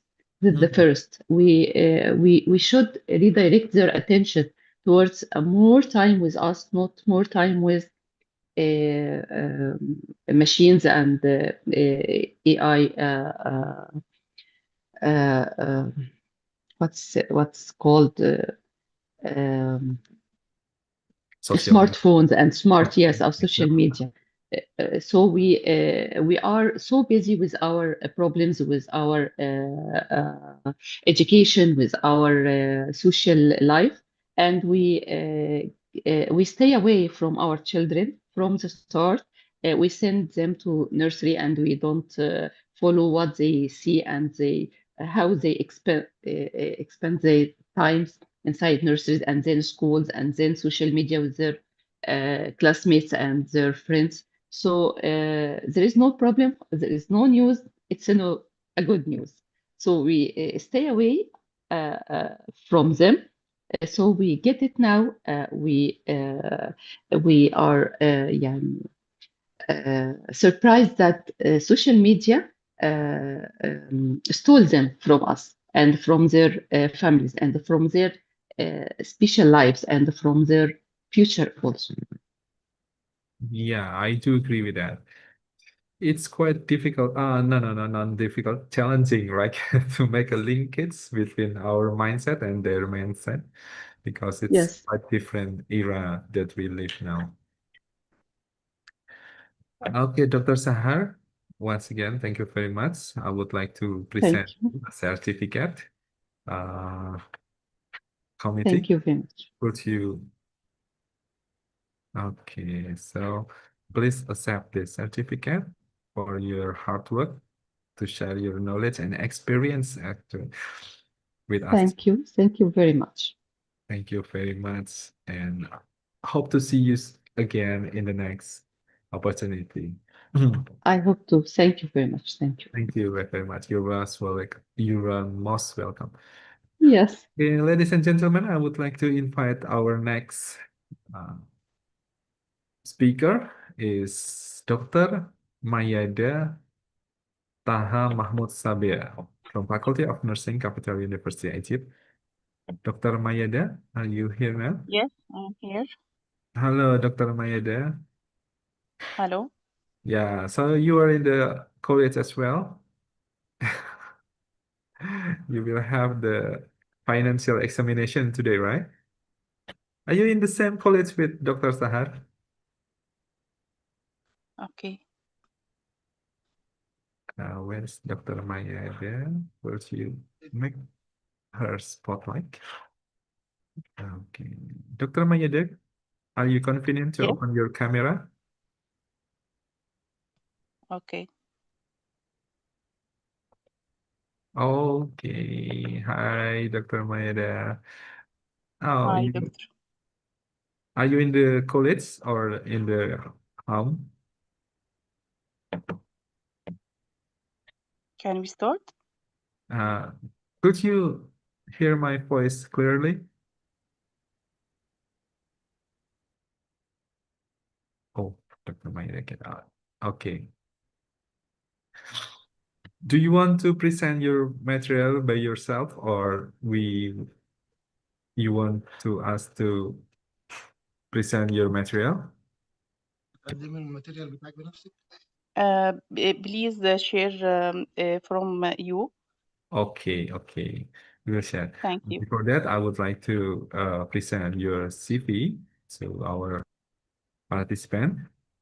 So, ladies and gentlemen, this is our next speaker is Dr. Mayada Taha Mahmud Sabia. She was born on April 27, 1980, quite young. And now he was work in Faculty of Nursing in Capital University. And her qualification is PhD in Nursing Science, specializing in community health nursing. She got finished her PhD from Menofia University on 2016. Now, she worked as assistant professor, Department of Community Health Nursing, Faculty of Nursing on Capital University. Okay, without any further interfere, I would like to let Dr. Mayeda to present his material. Committee, please.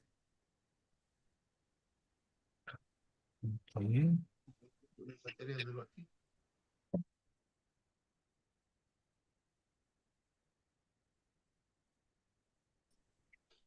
Role of the community health nurse toward improving healthy and prosperous lives through education in the Gen Z era. Introduction. Next slide, please. Introduction. Community health nursing focuses on promoting, protecting, and improving the health of individuals, families, and the communities through preventive care, health education, advocacy, and community engagement.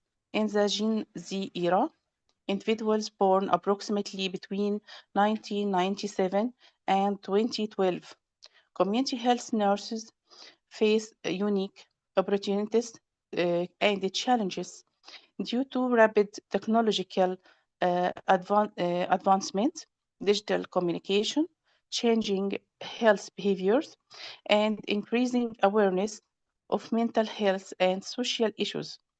Health education remains one of the most important strategies used by community health nurses to help Gen Z achieve healthy and prosperous lives. Next slide, please. Thank you. Theoretical concepts. Community health nursing theory. Community health nursing is a specialized field of nursing that focuses on promoting and preserving the health of populations through education, disease prevention, health promotion, and community participation. The primary goal is improve of overall health status of individuals, families, and communities. Health promotion theory. Next slide. Next slide. Yeah, sure. Thank you. Health promotion theory. Health promotion emphasizes empowering individuals to take control of their health and improve their well-being. Community health nurses serve as educators who help Gen Z develop healthy lifestyle habits, prevent diseases and health risks, improve healthy literacy, make informed health decisions. This approach aligns with the principles of health empowerment, self-care, and preventive health care. Social cognitive theory. This theory suggests that behavior is influenced by interactions among personal factors, environmental influences, and behavior itself. For Gen Z, community health nurses can use positive role modeling, promote healthy behaviors through social media, encourage peer learning, strengthen self-efficacy and confidence in health management. Through observation and digital engagement, Gen Z can adopt healthier behaviors. Health belief models.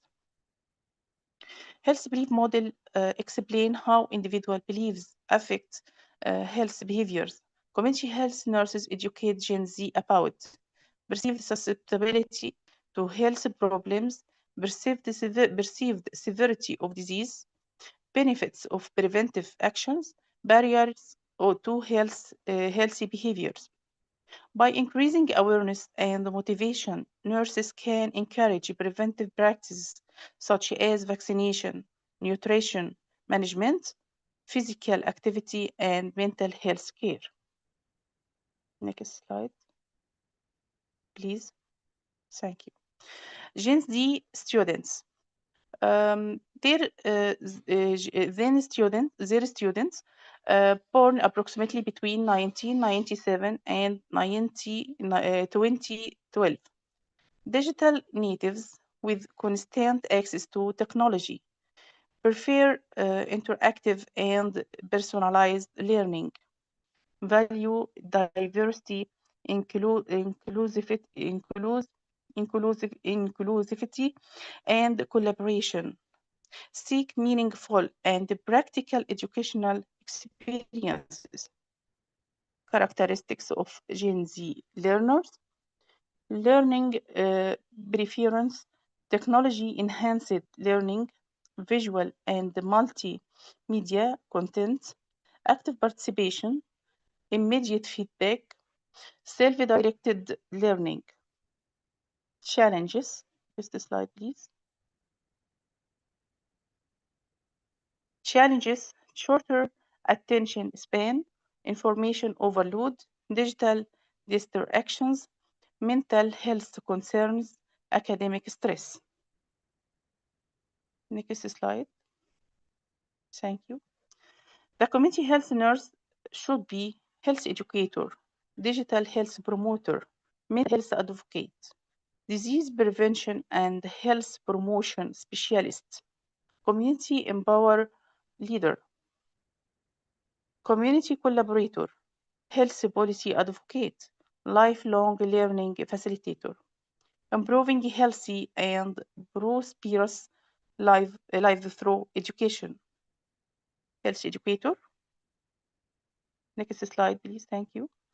Community health nurses provide accurate, evidence-based health information on topics such as nutrition and healthy eating habits, physical activity and fitness, mental health and stress management, reproductive health, substance abuse prevention, prevention of communicable and non-communicable diseases. By teaching healthy behavior, nurses empower Gen Z individuals to make informed decisions about their health. Digital health promoter. Gen Z obtains much of its information through social media and digital platforms. Community health nurses can create engagement online health content, use the mobile health applications to provide health education, virtual health education session, use social media campaigns to promote wellness, combat health misinformation, encourage the use of reliable digital health resources and telehealth services. This helps ensure that young people receive trustworthy health information. Mental health advocate. Mental health challenges such as anxiety, depression, and stress are significant concerns among Gen Z. Community health nurses educate communities about mental well-being, early identification of mental health issues, stress management education, counseling and referral services. Next slide. Mental health awareness programs, anti-stigma campaigns, promote coping and resilience skills, identify early signs of mental health problems, connect individuals with appropriate support services. Disease prevention and health promotion specialist. Next slide. Thank you. Nurses educate communities about preventive measures, include vaccination, regular health screening, hygiene practice, healthy lifestyle choice. Prevention reduces in diseases burden and contributes to healthier, more productive lives. Next slide, please. Thank you. Community health nurses encourage active participation in health-related decisions by organizing workshops and community programs, supporting peer education initiatives, collaborating with schools, families, and community organizations. Empowered communities are better occupied to maintain long-term health and prosperity. Next slide, please. Thank you. Community health nurses work with schools, families, community organizations, healthcare institutions, government agencies.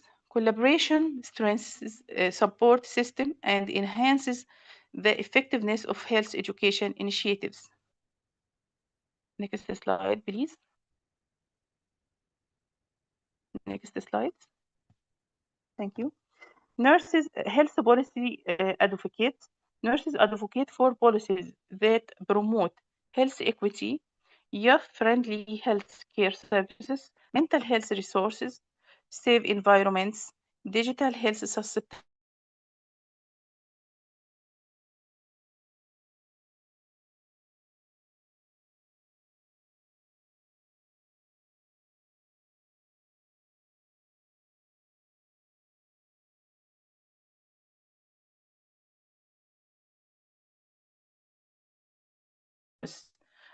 Learning about health by teaching critical evaluation of online health information, promoting health literacy and digital literacy, encouraging self-care and preventive health behaviors throughout life.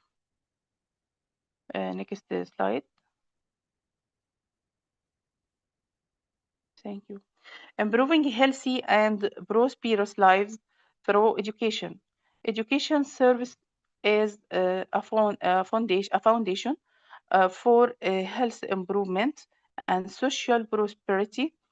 Through effective educational interventions, community health nurses can help Gen Z through develop healthy lifestyle, prevent diseases and injuries, improving mental well-being, increase health literacy, enhance academic and occupational performance, strengthen social responsibility, improve quality of life.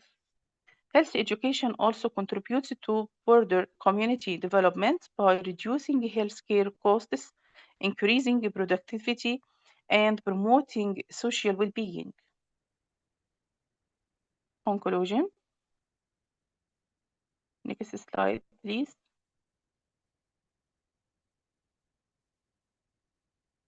Thank you.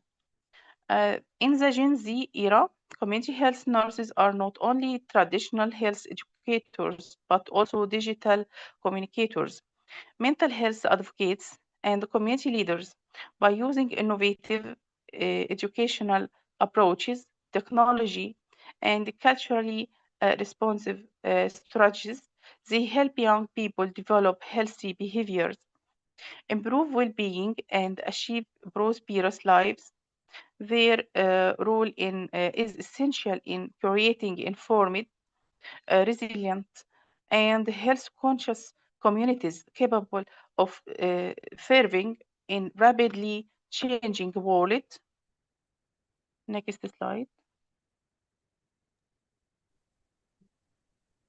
The theoretical foundation of the community health nurses' role in improving healthy and prosperous lives through education in the Gen Z era is grounded in health promotion theory, social cognitive theory, the health belief model, and community empowerment theory. These theories emphasize empowerment, behavior change, health literacy, and community participation. By serving as educators, advocates, facilitators, and collaborators, community health nurses can effectively address the unique health needs of Gen Z and foster healthier, more resilient, and prosperous communities. Thank you.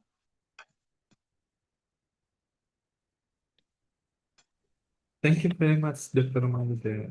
Such an amazing presentation today. Oh, wow. Yeah. I would like to invite our participant to have a question about your material. Please, if you have any questions to Dr. Mayeda, please raise your hand or write your question on the chat box. Dr. Mayeda, while we waiting to the question from the participants, I would like to know what you're thinking about the Gen Z,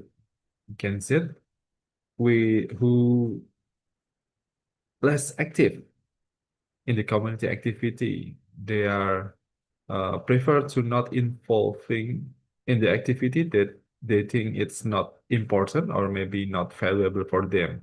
So as the health personnel, health professional, how we can move to community empowerment, especially the Gen Z, if they don't want to join the activity. What do you think, Doctor?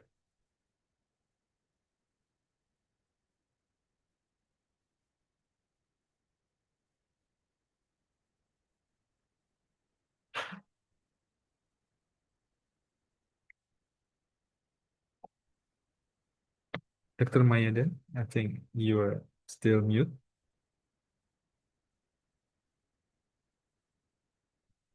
Oke, partisipan barangkali ada yang mau bertanya, silahkan bisa raise hand atau menulis pertanyaan di chat box ya.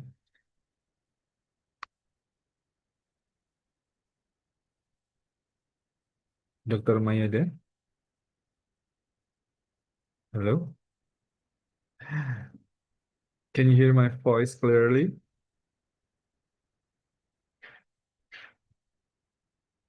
Kayaknya that seems like Dr. Mayada have a trouble with the connection or something.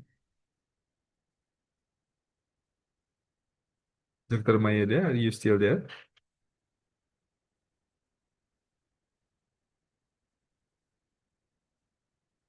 Or it's my connection that's trouble? I didn't know.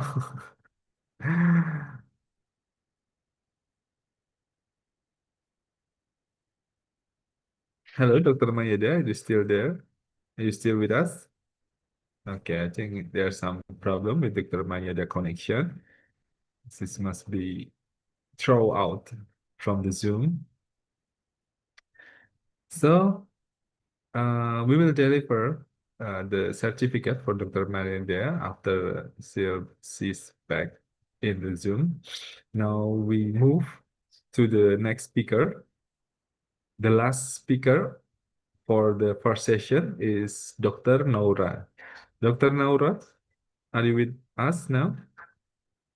Hello, I am here. Hello, Dr. Naura. Hello. Do you mind to open your camera so I can put you on the screen? I can start now. Do you convenient to open your camera or you? Okay. Okay.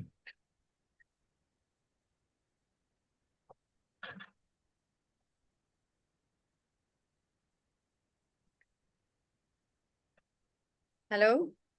Hello, Dr. Naura. Hello, everyone. Oh. So, ladies and gentlemen, this is the last speaker in the first session is Dr. Naura Muhammad Altofi Ahmed. I would like to read her CV before she will start the presentation. Dr. Naura Muhammad Altofi Ahmed. She was born on 11th of July in 1987. Now she lives in Cairo, Egypt. What a big city, Cairo. She is a lecturer on the National University, Faculty of Nursing, Cairo University. And Faculty of Nursing, Cairo University. yeah, Faculty of Nursing, Cairo University. She was finished her PhD on 2023, like.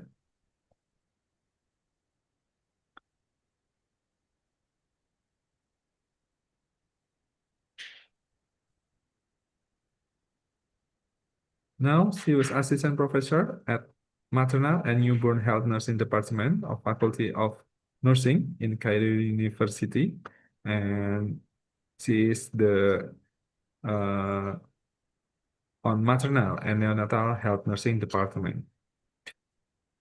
Without any further interview, I would like to invite Dr. Maura Muhammad Al-Taufi Ahmed to present his material. Do you prefer to present your material by yourself, or you want us to present for you? Okay, present. Oke, panitia bisa menampilkan materi dari Dr. Naur, please.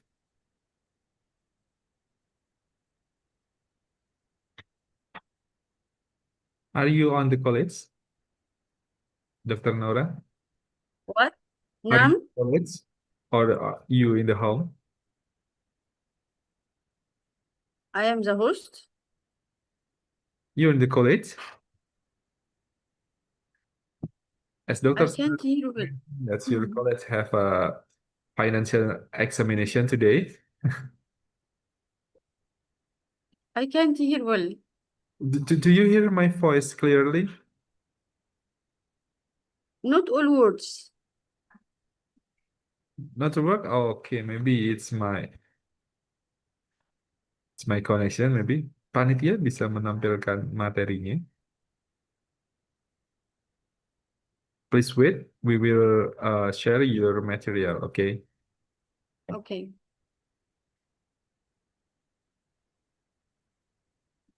Okay, here we are, your material. Please have your time to present. Okay.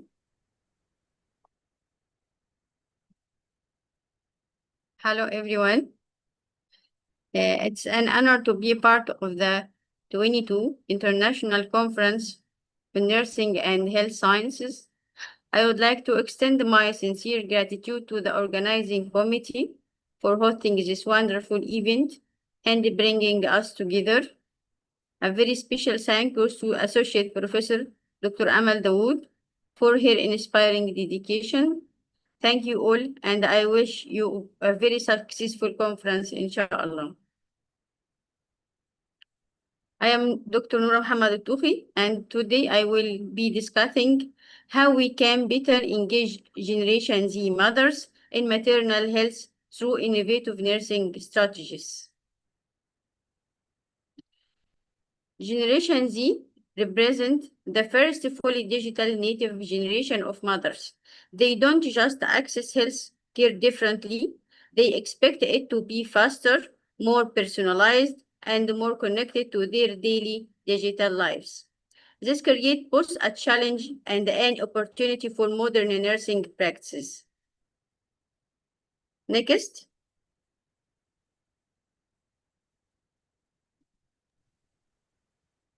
Slide selanjutnya. Next.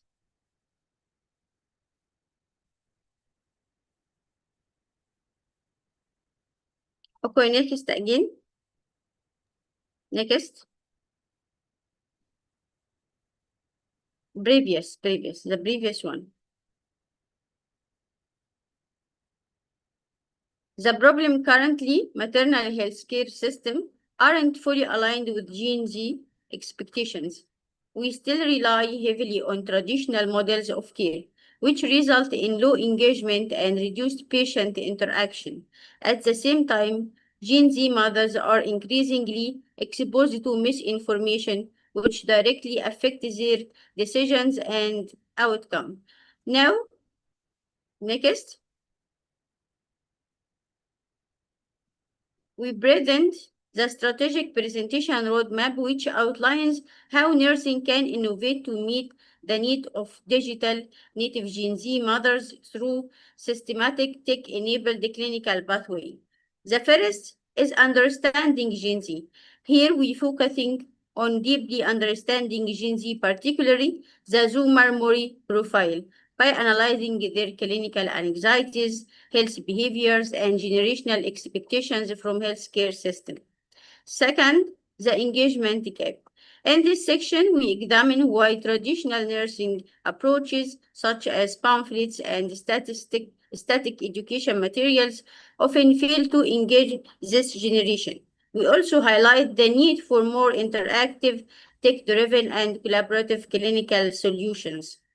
Third is nursing strategies. This part introduces innovative nursing strategies, including digital first integration, content innovation, and modern mental health support model that resonate with Gen Z preferences and lifestyle. Finally, systemic evolution. Here we emphasize the importance of revisiting nursing education curriculum, addressing equity gap, and implementing sustainable framework that support long-term transformation in healthcare delivery.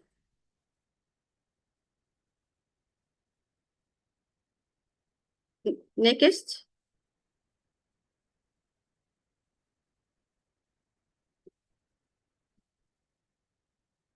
Let's look at this core characteristic of Generation Z, especially regarding how they approach health and communication. There are three key pillars we need to understand. Point one is digital fluency. First, digital fluency. Having been born into a world of 24-hour per day, 7-day per week connectivity, Gen Z expect instant access to health data. They prefer non-hierarchical direct communication through digital channels rather than traditional rigid method. Point two is the mental health. Mental health first for Gen Z. Statistically, this is the most anxiety-prone generation. Because of this, they heavily prioritize mental wellness and actively seek out non-judgmental holistic support systems that care for the mind and body together. Point three is value-driven. Gen Z is highly value-driven. They demand inclusivity, transparency, and clinical practice that align perfectly with social and environmental responsibility for them. Ethics are non-negotiable. Next. Why is that change is urgent? This is not a future problem. It is happening right now. Health information on social media spreads faster than professional medical advice. This leads to increased anxiety, confusion, and growing gap in trust between patients and healthcare providers, which means the current system is no longer sufficient. Next.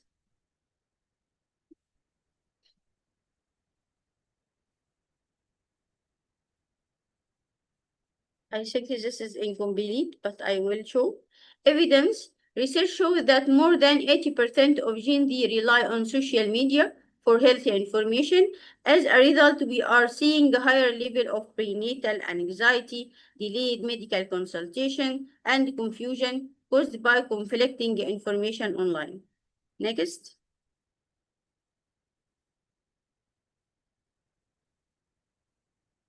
The engagement gap. So, where exactly is the gap? Traditional care depends on scheduled visit and printed education material, while Gen Z mother tend to search, verify, and engage online first. This reflects a clear shift from provider-led care to more collaborative and digitally influenced model. Next.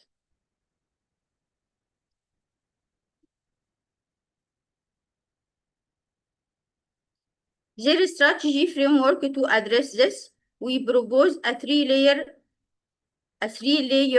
model. First, the access layer, second is the engagement layer, and third is the care layer. Together, this layer create a more connected and responsive health experiences. Next.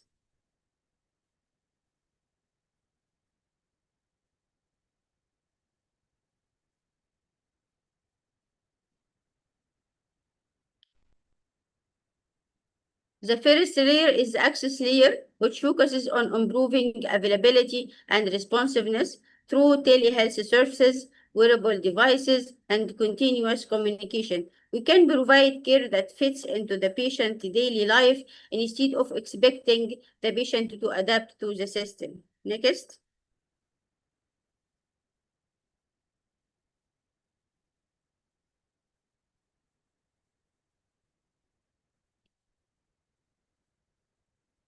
The engagement layer focuses on communication by using short-form video, visual content, and interactive tools. We can present health information in a way that is more relatable and easier to understand.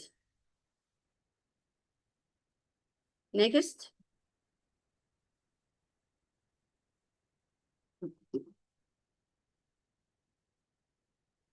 Next.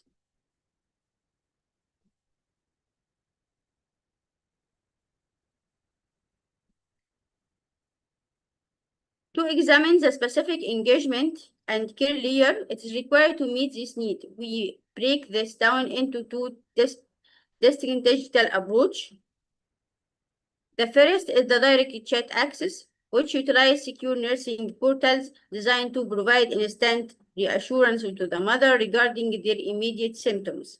Second is asynchronous chat portal. These serve as secure text corridor, enabling mother to consult midwife about symptoms instantaneously. Within this patient-facing platform, we establish collaborative portal that provide instant transparency on lab data and developmental charts. By integrating these specific layers, we bridge the communication gap effectively. Next.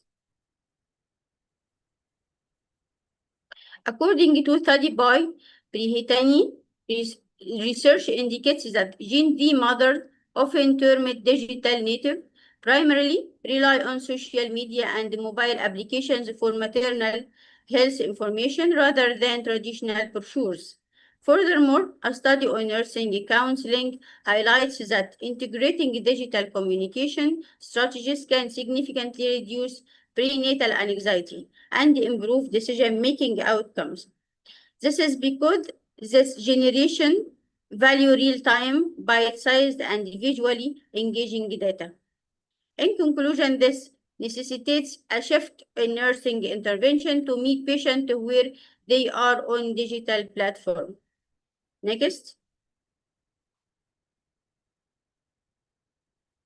The strategy 2 is content innovation, which outlines the specific form we must adopt to deliver maternal health education effectively. We look at 3 key pillars. First, we have short-form videos that involve creating evidence-based reels that explain crucial maternal health topics, such as breastfeeding or labor stage. Second, we must utilize visual infographics. These deliver concise, scannable data designed specifically for quick consumption on mobile device. Third, we introduce peer support. This focus on providing moderated digital communities where individuals can engage in shared Gen Z experiences. By modernizing our delivery through these innovative content formats, we can successfully engage the digital generation. Next.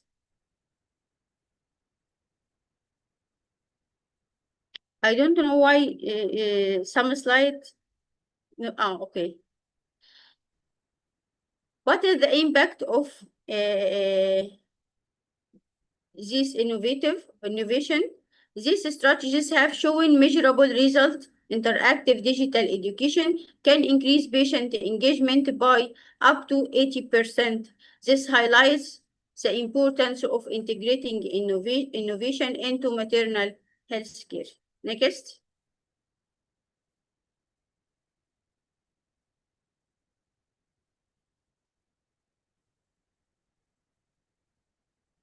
We can't neglect the mental health. And for Gen Z mother, mental health is essential. nurses must provide early screening for anxiety, continuous emotional support, and safe non-judgmental environments. This helps build trust and improves overall care outcomes. Next. When we're talking about the holistic mental health strategies, when caring for Gen Z, we must recognize that this generation demands immediate emotional screening and clinical transparency. For them, mental wellness is viewed as central integrated component of pregnancy, rather than a late-stage referral. To address this, we focus on three core pillars. First, we utilized AI-driven screening. This involves automated interactive symptoms monitors on patient portals that identifies subtle shift in postpartum anxiety or depression markers, promoting compassionate outreach. Second, we establish empathetic partnership. This means moving away from standard checklist diagnostic screening toward comfortable dialogue and joint problem-solving workflow that builds safety. Third, we foster digital peer communities by utilizing clinically moderated digital parenting channels. We can reduce loneliness, enabling patients to build mutual emotional support without geographical barriers. Next.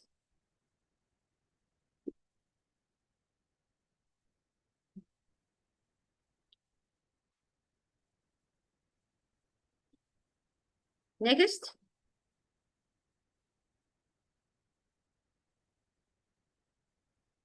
No, the previous one. Okay. As we all are different, so the personalized intervention is the best. According to a study by EKI, evidence suggests that Gen Z experiences higher rates of reported anxiety and stress compared to previous generations, particularly during the transition to parenthood.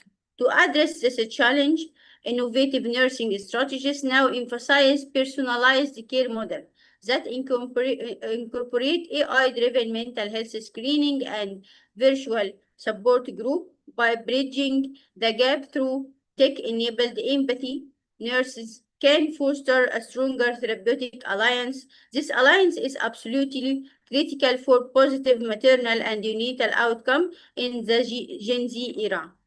Next.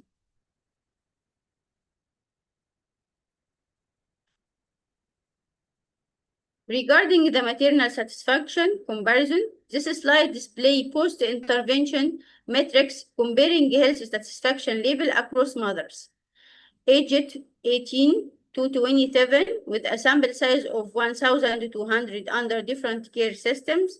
First, interactive digital care, which utilizes an application or AI portal, achieved the highest rate at 92% satisfaction.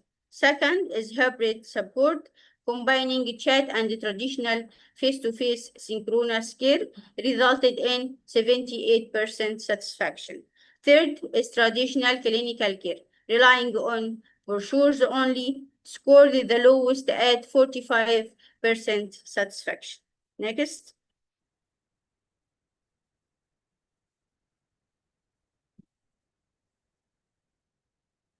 The training is the only way to equip the nursing staff to face all innovative changes. Training to sustain this transformation, healthcare provider must also be trained differently. Future nurses need more skill in telehealth, digital communication, and managing misinformation effectively. Next. So, educators of evolution, training the next generation to prepare our future workforce, we must focus our training on three essential pillars. Simulation lab training. This involves practicing clinical empathy, crisis screening, and diagnostics over video pathway. debunking misinformation, we must equip nursing students with the tool to rapidly counter dangerous viral medical falsehoods, adaptive communication. This focusing on deconstructing complex clinical terminology into digestible bite-sized updates. Next.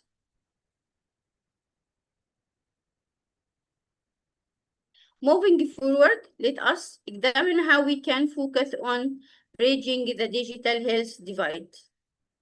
We must recognize that GND highly values universal access and social justice, as clinical protocols rely more on tech policy framework, must actively prevent new divides from forming to achieve this. We look at three fundamental areas. First one is hardware accessibility. This involves providing basic tablets, medical tracking tools, or cellular host spots for patients with financial limits to ensure total continuity of care. The second is clinical data safety. We must implement absolute clinical privacy standard for app integrations, thereby protecting vulnerable young mothers from diagnostics security flaws. The last one is community-led care. This focuses on ensuring digital solutions functioning alongside in-person clinical safety net programs to properly support underserved cohorts. Next.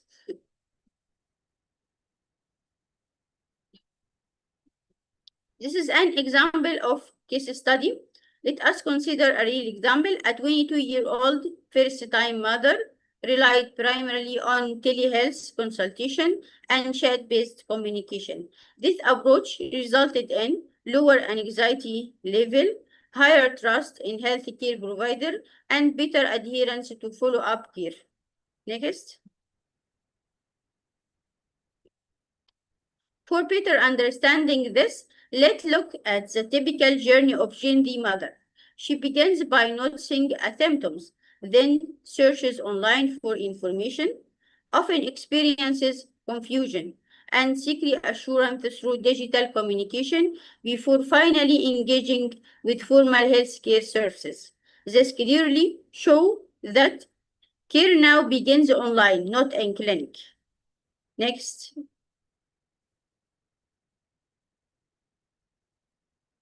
Despite these advantages, several challenges still remain.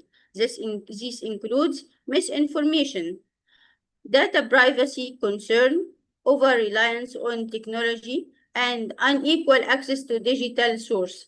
Addressing these challenges is essential for successful implementation. Next.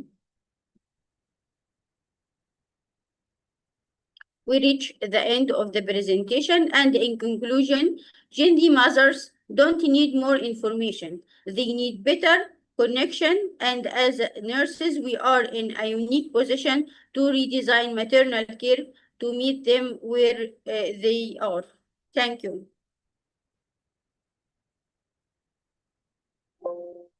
Thank you very much, Dr. Naura, for your presentation. Well, yeah, this is another challenge in the nursing right now on the maternal nursing. Yes.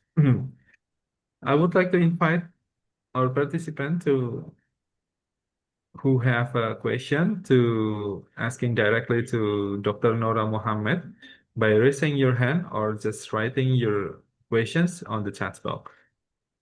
Dr. Nora, while we waiting for the question, I have some issue here. Just a few days ago, I found an article that show the increasing number of the mother, Gen Z number, who have a baby blues because they have a misinformation in the internet. And what do you think?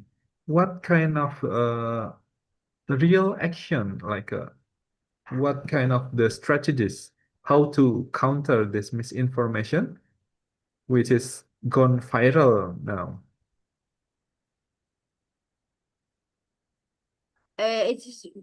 can be done through regular follow-up and the early detection of any misinformation and trying to correct it through we can use AI supported system to get the correct information and spread it through the social media and short videos and so on. Yeah. But actually, because we know that something, when it's gone viral and people think this is the correct one and this is the real answer of my question, something like that. And the mothers who are less information about the maternal technique, they think this is the correct one. And when they follow this information, maybe it's dangerous for herself or maybe her babies. It's kind of difficult to change their mind. What do you think to change this one?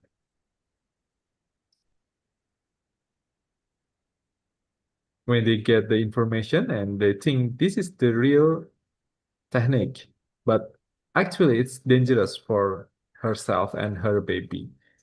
What do you think about this? I can't hear well. I Yeah, think I have an issue in my lab speaker. Oh, maybe I need to talk louder. Okay. Can you hear my voice clearly now? Now I am here, but when you are talking, the words are interrelated. يعني Oh, okay. not clear. I will repeat my question, right? Okay. When mother found an If you can write it, Oh, yeah, of course. okay, it's better for both. Yeah, of course, I would like to writing that. When mother found that.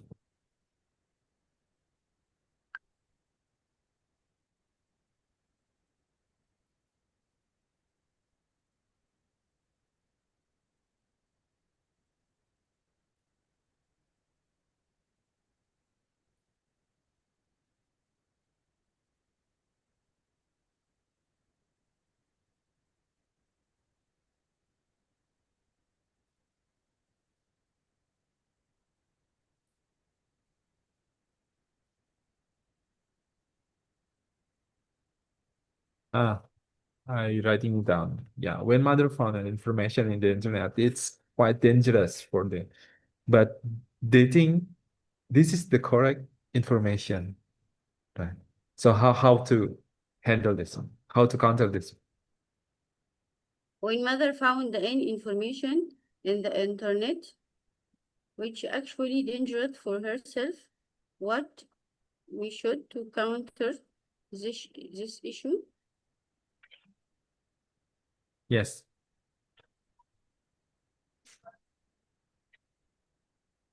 According the evidence, there is too many strategies. We have to equip the student and the staff with some of rapid response tool to correct the misinformation by training through using much such tools like to face a misinformation like viral medical falsehoods before they spread further. We have to pay attention for the early detection and some communication skills.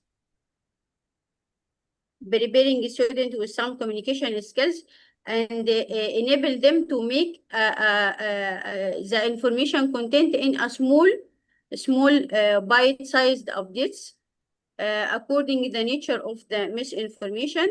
And we can using lab simulation for virtual situation like that and guide the student to deal with these situations. I see. So we not only using the physical approach, we need to use the digital approach as well, right? With the correct information one. Okay, thank you. So, Thank you. again, I would like to invite any participant who have a question for Dr. Naura Mohammed. Please just raise your hand, writing your question in the text box.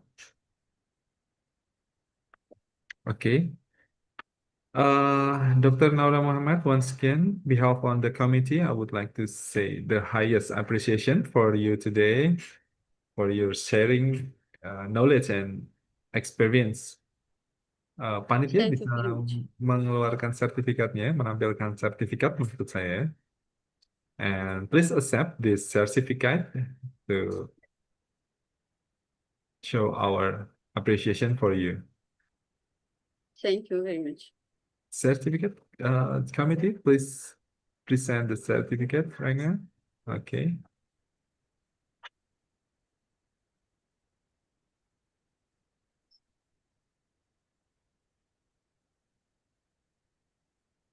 One certificate. Okay, so Dr. Naura, please accept the certificate from the committee. Thank you very much. Thank you very much. You're most welcome today. Okay. Okay, ladies and gentlemen, we are finishing the first session. I hope this session give you a lot of information and fruitful discussion with us. And also, I wish the best for all the speakers and also the keynote speakers today. Hopefully, you can join us again in the next conference. Ladies and gentlemen, I would like to apologize if during I moderate this session, have something uncomfortable or maybe mistake on my word. Thank you very much, and we will move to the next session with Bu Tuti. Here is. Hello. Hello, Bu Tuti. Hello, Mr. Dona. Thank you so much for leading the first session of the conference. You are most welcome. Now it's your turn to leading the next session. Okay, bye. Okay, thank you so much. Bye. Okay, ladies and gentlemen, welcome back again in the second session of the symposium and also the discussion. We still have our international speaker, one speaker and two keynote speaker. Okay, for the first opportunity, we will invite Professor Hala Hasan Said. Can see Professor Hala in Zoom meeting. Assalamualaikum, Hi. Prof. Hasan. Yes. Waalaikumsalam. Waalaikumsalam. Yes. How are you? Hi. Alhamdulillahirrahmanirrahim. I'm fine. Thank you so much, Professor Hasan. Okay, Professor Hasan. Yes. Ladies and gentlemen, Professor Hala Hasan Said, she is a Vice Dean for Environmental Affairs and Community Services, and also she is a head of the Community Health Nursing Department, and like her name, she is a professor of community health nursing from Fayum University. Okay, this is an honor and a good opportunity to us to have Professor Hasan here, and we will learn more from Professor Hala Hasan. Okay, Professor Hasan, you want to share your PowerPoint or you want to us to assist you? Yes, share PowerPoint from you. Okay? Okay, Yes. Professor, no problem. I will share your PowerPoint. Wait a minute. Yes, this is your PowerPoint, Professor. Yes. Okay. Yes. Ladies and gentlemen, please welcome Professor Hala Hasan Said.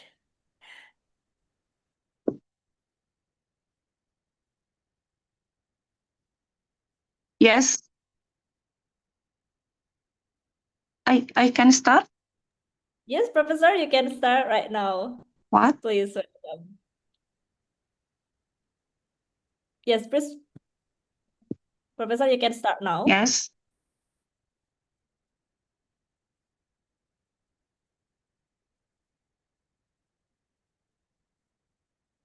I start. Yes, yes, you can start. You Yes. can see my screen. This is your material, right?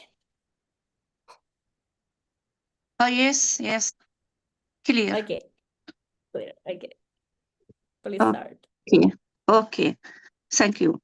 My sister, graduate and appreciate Dr. Haj Armelia, reactor of University Material, Indonesia, and Dr. Amal Dawood, the conference organizer in the Arab region, for their outstanding effort for organizing the 21st International Conference in Nursing and Health Science. The conference was extensively organized and professionally conducted, reflecting remarkable detections and commitment. It was great honor to participate in such a successful and inspiring event. Thank you for your hard work and excellence. I am Dr. Hala Hassan, Empowerment, my talk in community health nursing and its uses with AI, artificial intelligence. Second slide.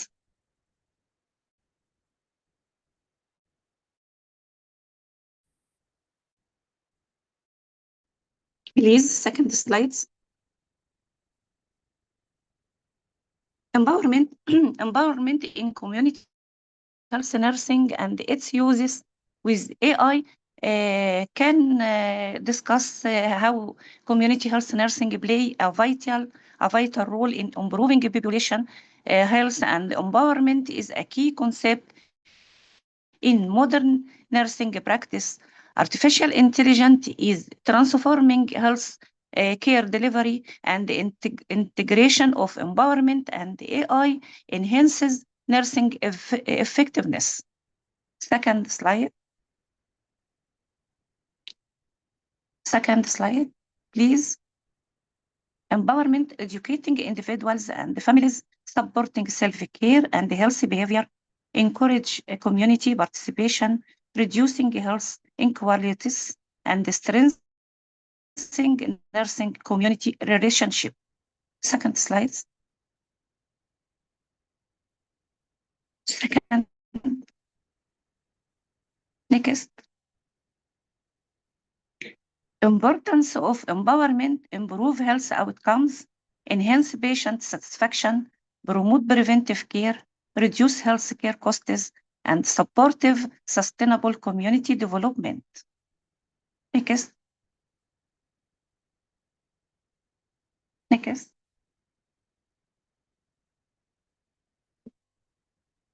Please, next.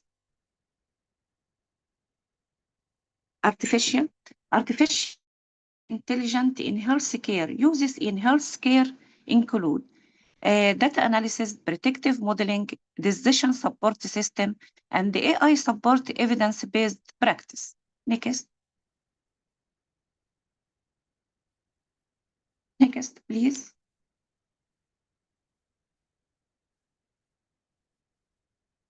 Okay, already next.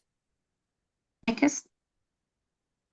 Role of AI in community health nursing. Early detection of health risks, monitoring chronic disease, and the health education through digital platform, supporting nurses in decision making and improving access to health services. Next.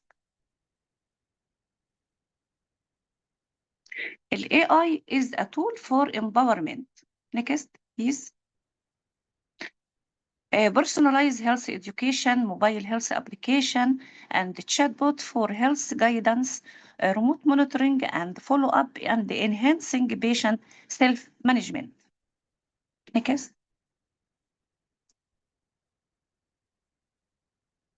Example of AI application. AI-based screening tool and predictive models for disease outbreaks and smart health app for lifestyle modification and telehealth and virtual nursing support. Next. Benefit of using AI in empowerment. Next.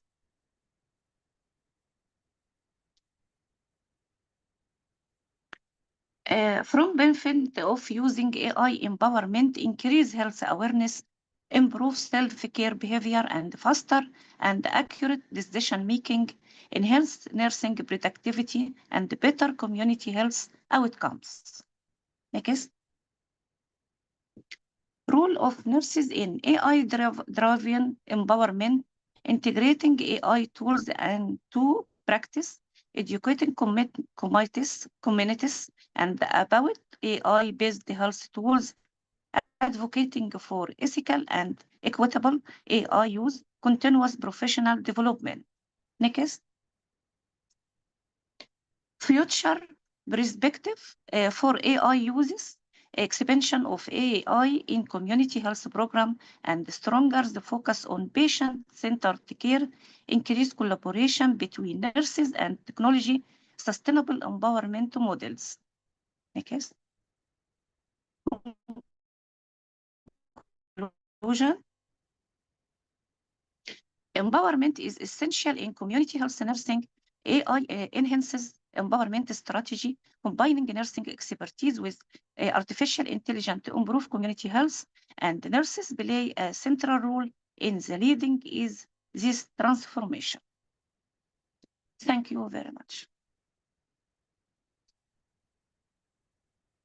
Thank you very much, Professor Hassan, for your PowerPoint presentation and your presentation. And I really agree with your presentation. We're talking about Gen Z, so we cannot ignore the technology. Gen Z is really related to technology. They also have a lot of ability and also interesting about the technology. Is different for me, a millennial generation. It's really hard to to use the artificial intelligence or also to understanding the hinge of the technology. Okay, ladies and gentlemen, yes, I give you the opportunity to ask some question. Maybe you can raise your hand if you want to ask directly, or you can write your question in chat Zoom. Okay, Professor Hassan, we have one question from our participant, Mr. Randy. Oh, Mr. Randy have a same idea for me. Mr. Randy say Gen Z people, they have Empowering a good Generation Z. using AI. Yeah, what is the barrier for applying AI and empowerment? Yes, Professor? Hello, you By can. empowering, yes, you can listen. Yes. Listen me. Yes, I can Yes. listen your voice. Okay, the question from Mr. Randy is, what the barrier for applying AI and empowerment in Gen Z?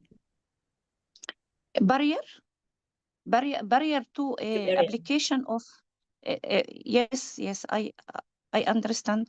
Yes, in investment in bridging and more يعني when uses AI for empowerment of application uses of artificial intelligence can be investment and more innovation and sustainable future for applications and resources empowerment. This is the innovation and purpose and increase the decision making and support all nursing or all application or service of nursing in the works. Yes. Okay, Mr. Randy, this is all of the barriers.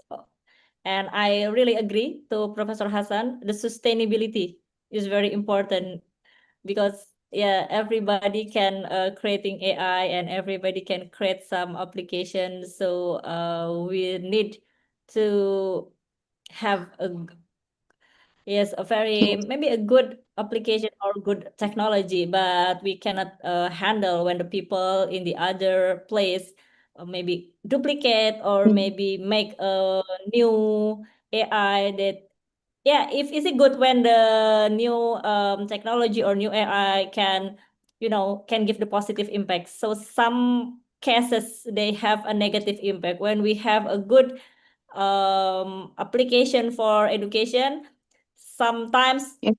another people create bad news or maybe bad application, right? Is this happening also, Professor Hassan, in your country, something like that? Repeat They what? always yes, maybe sometime we create a good education, or maybe we create a good application based on AI to increasing healthy and or increasing people health. But in some time they have, or the other people create a negative issue or maybe some information that can influence our Yes, information. yes, Yeah. yes, So yes. Can people refuse to use and application the AI intelligent and not educating and refuse this and this refuse to not application in the nursing service. This negative from the AI application, and another person got and encouraged to use AI and application in the services and uses in the all documentation and service in the nursing application and in the hospital and the school and the university. AI very very important to encourage and increase service outcome for and result from this person positive than another from this person negative. ده طبعا encourage للنurses use AI for application in service, good service outcome and good application and good service to use to patient produce to patient.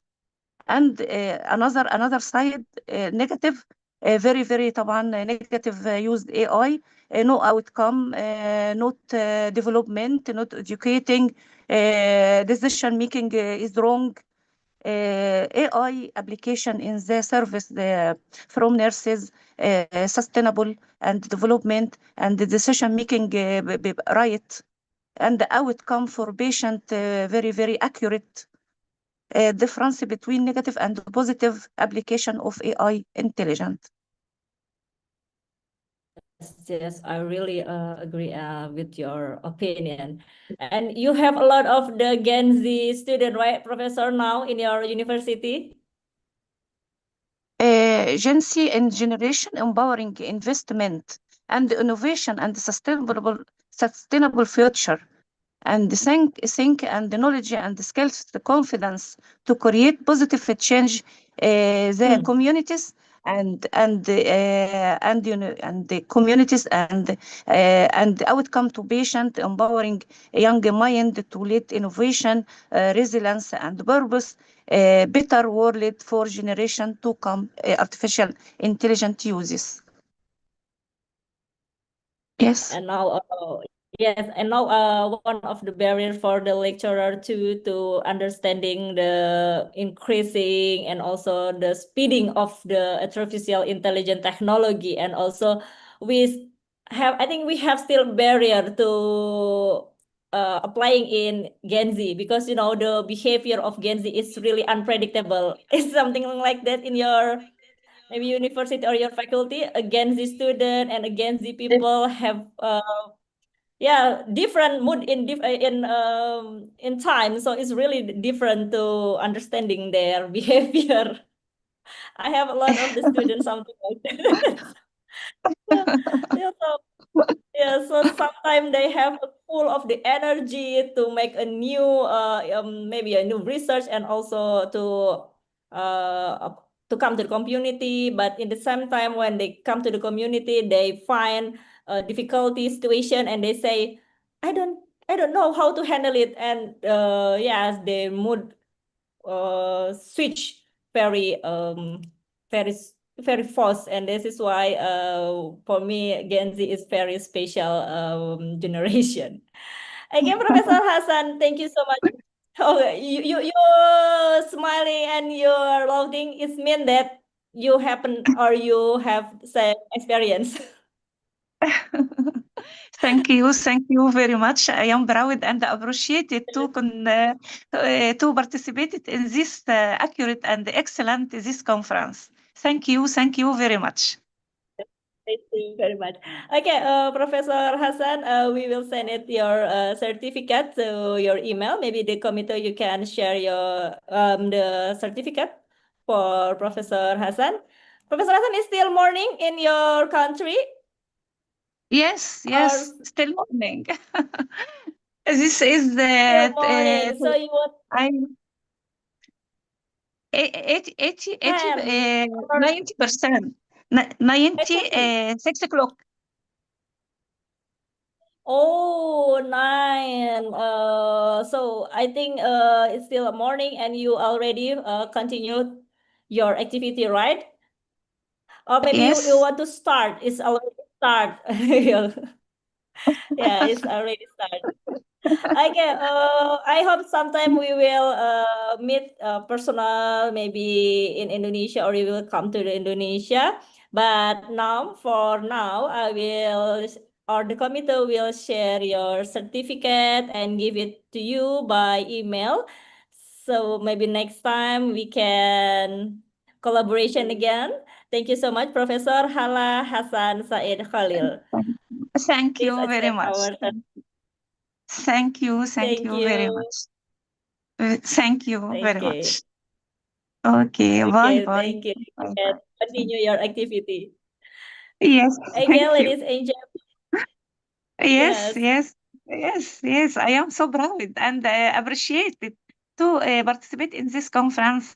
The hard work and the excellent and more organized. Thank you very much Okay. for this effort. Okay, most welcome. Our pleasure, Professor Hassan. Okay, ladies and gentlemen, our honorable participant, we will continue to the next international speaker. Our international speaker also come from Egypt, but in different university. We will invite the Honorable Professor Huwaida Fowli from Asyut University. Good morning in Egyptian time. Good morning, Professor Fowli.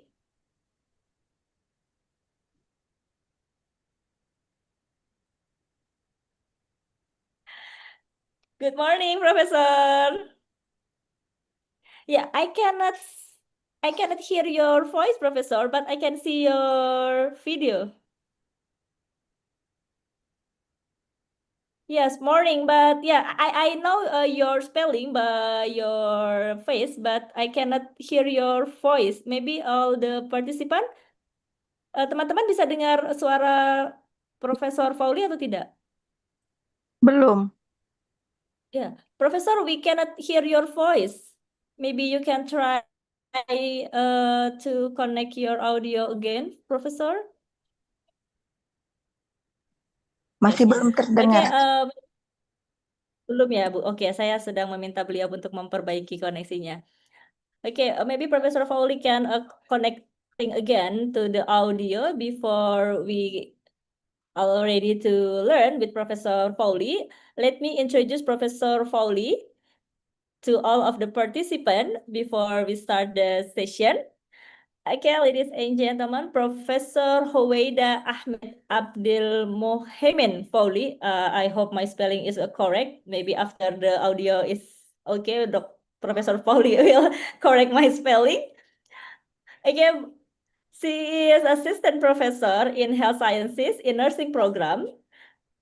And now she's already stay in Egypt. You can see the personal contact like email or maybe another contact for the researcher like Orchid, LinkedIn, and also all the link for the maybe another or collaboration.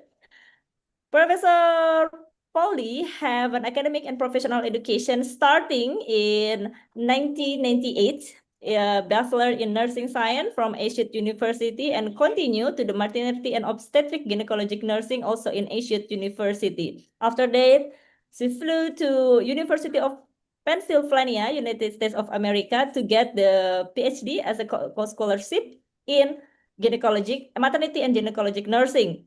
And also continue again to PhD in Asyut University, back to Egypt also in maternity and midwifery nursing. And now she is a professor in Asyut University for maternity, obstetric, and gynecologic field study. Okay, she's also have a lot of the research, teaching, and leadership position. You can see we can need a lot of the professional experience, the career object, and I cannot one by one to detail it to you because there's a lot of the professional experiences. So maybe you can see her field and also her research in all of the scientific website. Okay. I will test again once more. Professor Pauli, Assalamualaikum. We still cannot hear your voice, Professor. Maybe you can try to log out and log in again.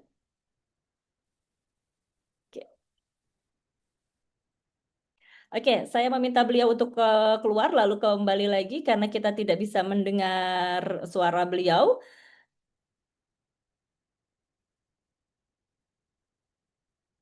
Karena kesempatan yang luar biasa sekali kita bisa bertemu dengan salah satu narasumber yang memiliki rekam jejak profesional dalam bidang penelitiannya ataupun dalam bidang pengajarannya yang sangat luar biasa. Okay, we will waiting Professor Pauli to join again with us. But before that, I will give you the information for tomorrow. Do not hesitate if you have a question or maybe you want to ask something to the committee. I will reminding the title or the theme of this conference is also already for all of the international speaker.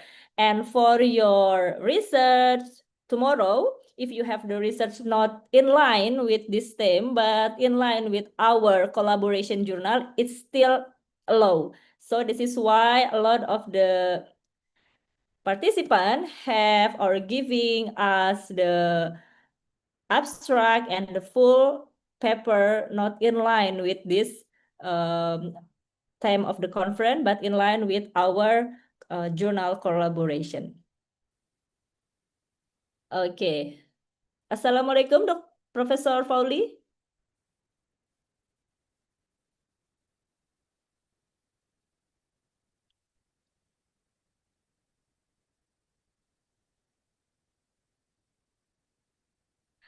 We still cannot hear your voice, Professor. Maybe you can try to come or join with cell phone, with your cell phone, so we can try. So actually, I can see your video very clearly, your video, but your audio is not working.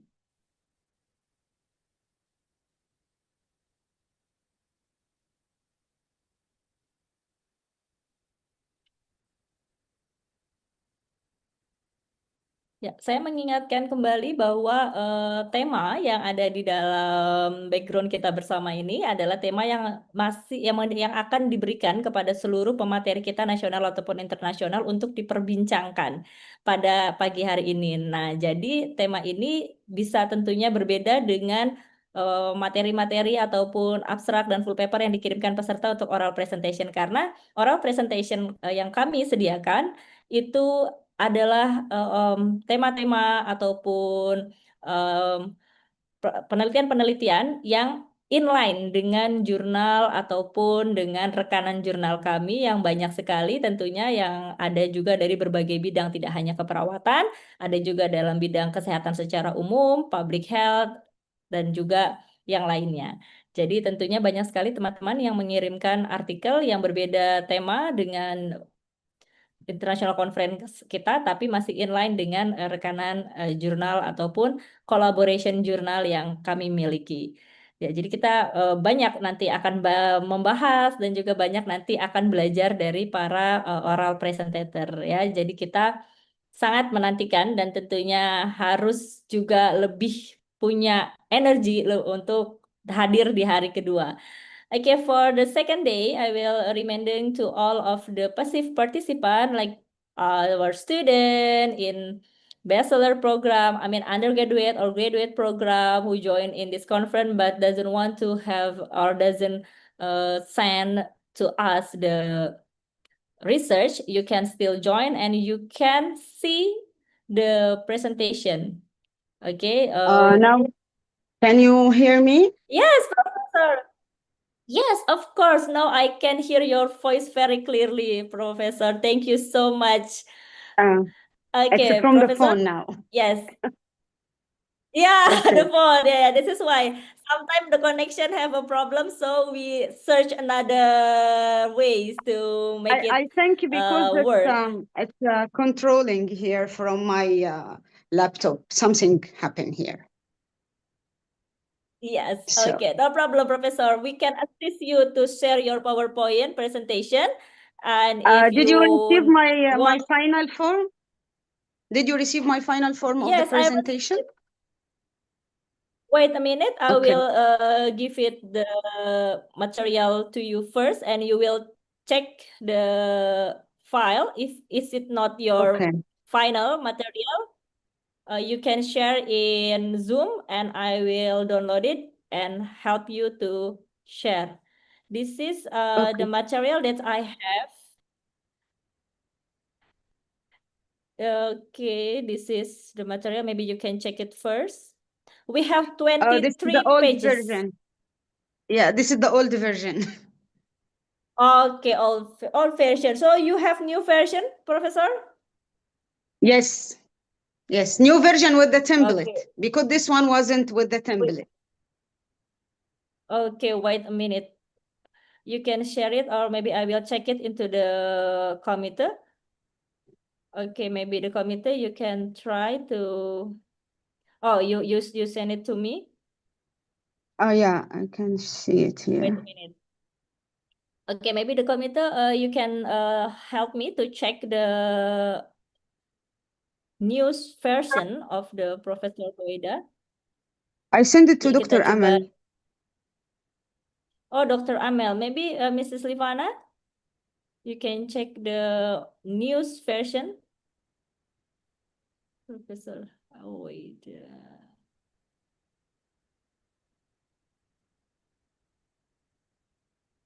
We just have this version with the template is. Maybe you can try to join in again with one, or maybe with your laptop only for share screen. Okay, this is nice. Yeah. Because we just have the material that I shared before with 23 Yes. pages.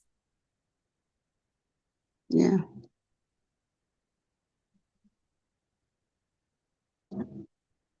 Yeah, because I need to adhere to the conference template, so that's why I insisted to use the template. That's so the new one with the template. That's why. Oh, thank you so much for your work and your appreciation with the template that the committee given to you. Thank you so much first for all of your what can I say? This is one of the appreciation when the international speaker or the speaker want to give it. Okay. Okay, maybe Professor Huwaida will try to share with the laptop. Okay. Okay, now you can see it, right? Yes, I can see very clearly your presentation, Professor. Thank you so much for your hard work today. Thank you, and I'm so sorry for this interruption. No problem. Okay, ladies and gentlemen, please welcome Professor Huwaida Fawli. To Professor Huwaida, the time is yours. Okay, thank you.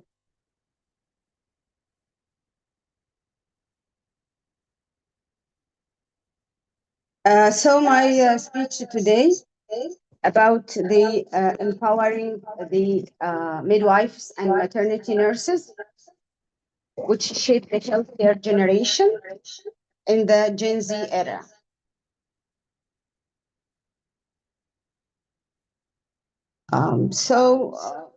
When the educators inspire critical thinking, when midwives empower women, and when healthcare systems embrace innovations, we do more than improve pregnancy outcomes. We shape healthier generations and more prosperous societies. I need to be sure that, do you have any echo with my sound? Do you have Yes, echo? your sound is double, but yes, your sound is double. So maybe you can mute your cell phone, maybe, Professor, or Yeah. maybe your yeah, one of them, cell phone or.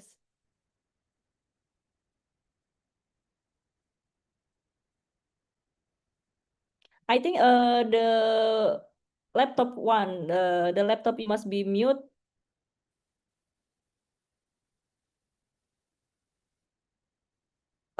Professor, we cannot hear again your voice, so maybe you must be mute your laptop and open audio in your cell phone. But in the cell phone, maybe the volume must be minimum.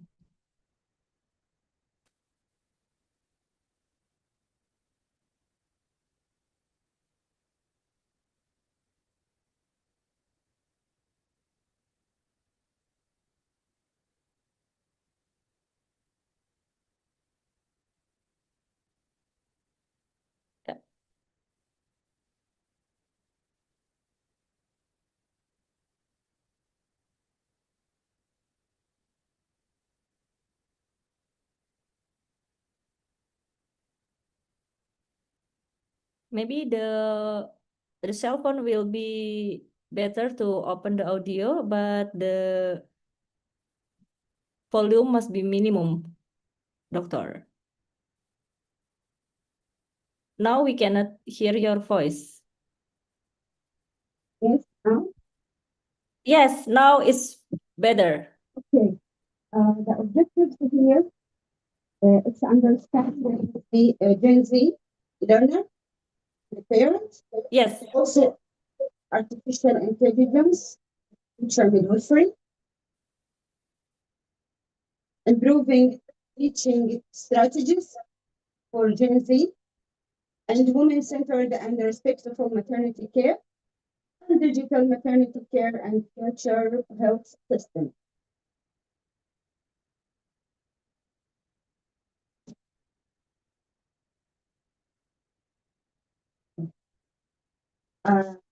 Gen Z, I think all my colleagues from the morning, they defined who is Gen Z. So about 98% of them digital native on their smartphone, expecting a mobile first learning experience, and about 65% visual learners prefer videos, interactive simulations over traditional lectures. Self-directed favor flexible, self-paced learning with on-demand resources.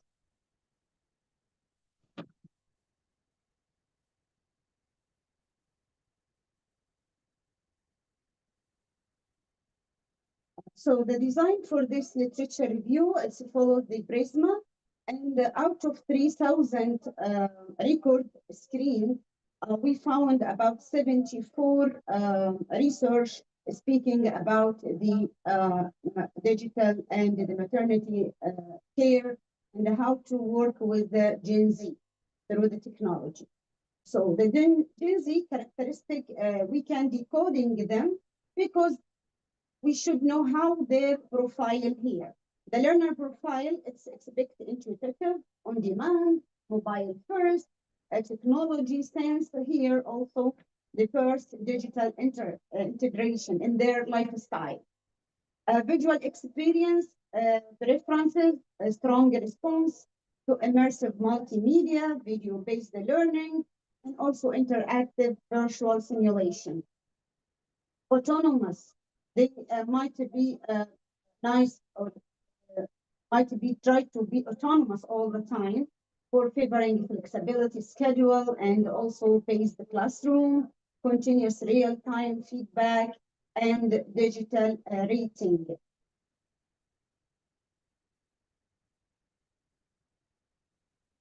For the key finding on digital learning engagement, the recent studies shown that nursing students fall within Generation Z cohort characterized by tech-savvy, also visually oriented engagement, depend on this key finding.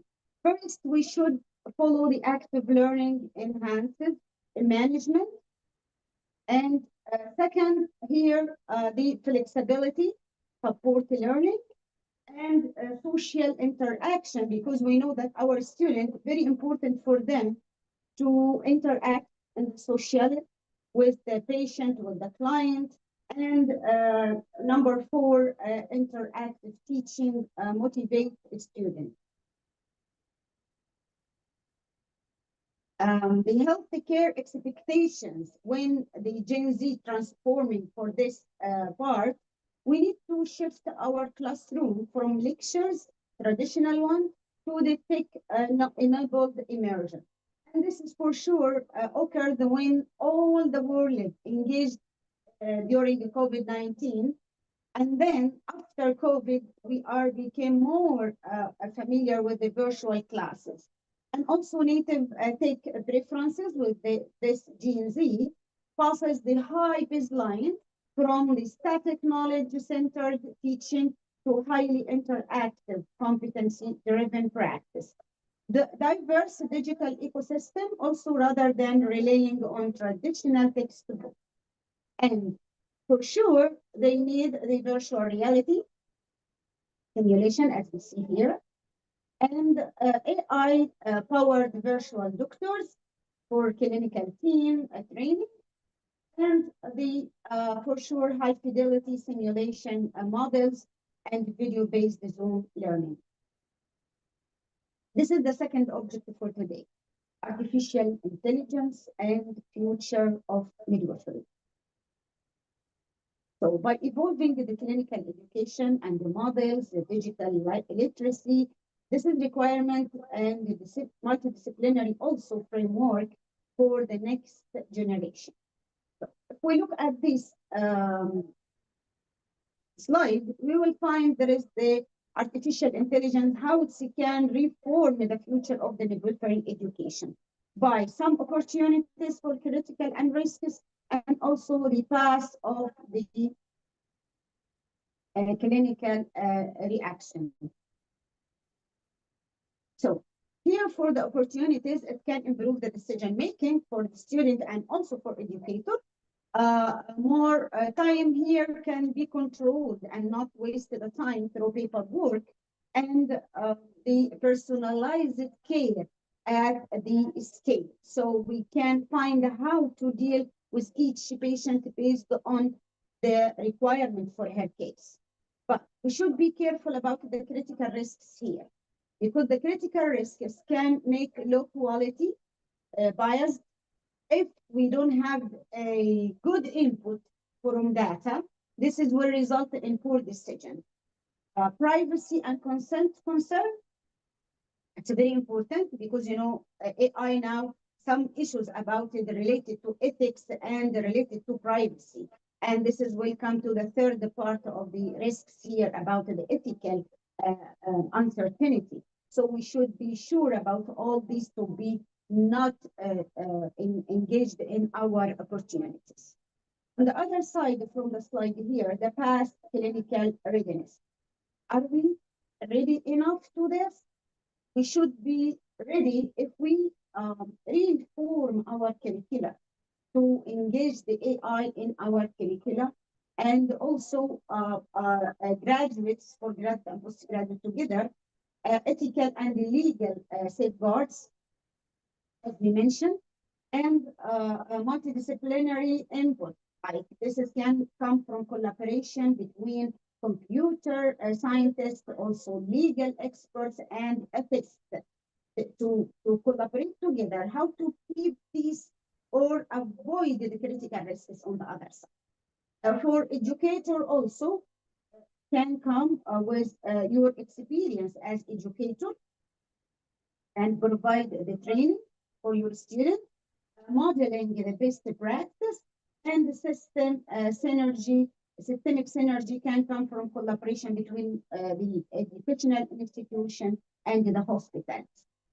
We reach to the educational shift if we follow these course opportunities and the preparation for ourselves, and we can power the generative AI by personalized learning for our students, and also instant feedback. It's very important in the strategy of the teaching, and interactive simulation. And this will give a big opportunity for the student. But I still have a challenge here. This challenge, it's the risk for academic integrity. We should be sure before receiving any assignment from the student, it's not coming copy and paste from the AI. So artificial intelligence, it's come according to the meta-analysis for about 14 randomized controlled trials. It's to give us, there is a proof that digital first approach heavily outperform traditional instructions.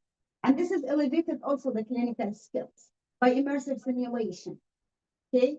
And then sharper the critical thinking, which help them to decide clinically based and making the scenario reach to the virtual environment. So the student will be ready enough to deal with the real patient before they go to the hospital.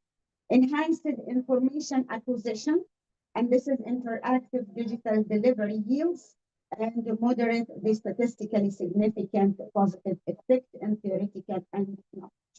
So I need to ask a quick question here. Do you like this slide? By this form? Yes, Professor. For me, no. I don't like it. Why? Because this can be like traditional one. From my point of view, it's a crowding by no color, no attractiveness with this. But if we replace the same information by this slide, I think it would be more attractive for our students, because we are speaking for Gen Z now. So the same information, when I give this information to the AI and ask the AI to put my input, and I feed the AI by this information and ask to put it in attractive slide, it gives me this one. So I think this one is more attractive for our students. So this is my third objective for today about the teaching strategies for Gen Z, especially for midwifery students or maternity students. So first, we will start by basic knowledge.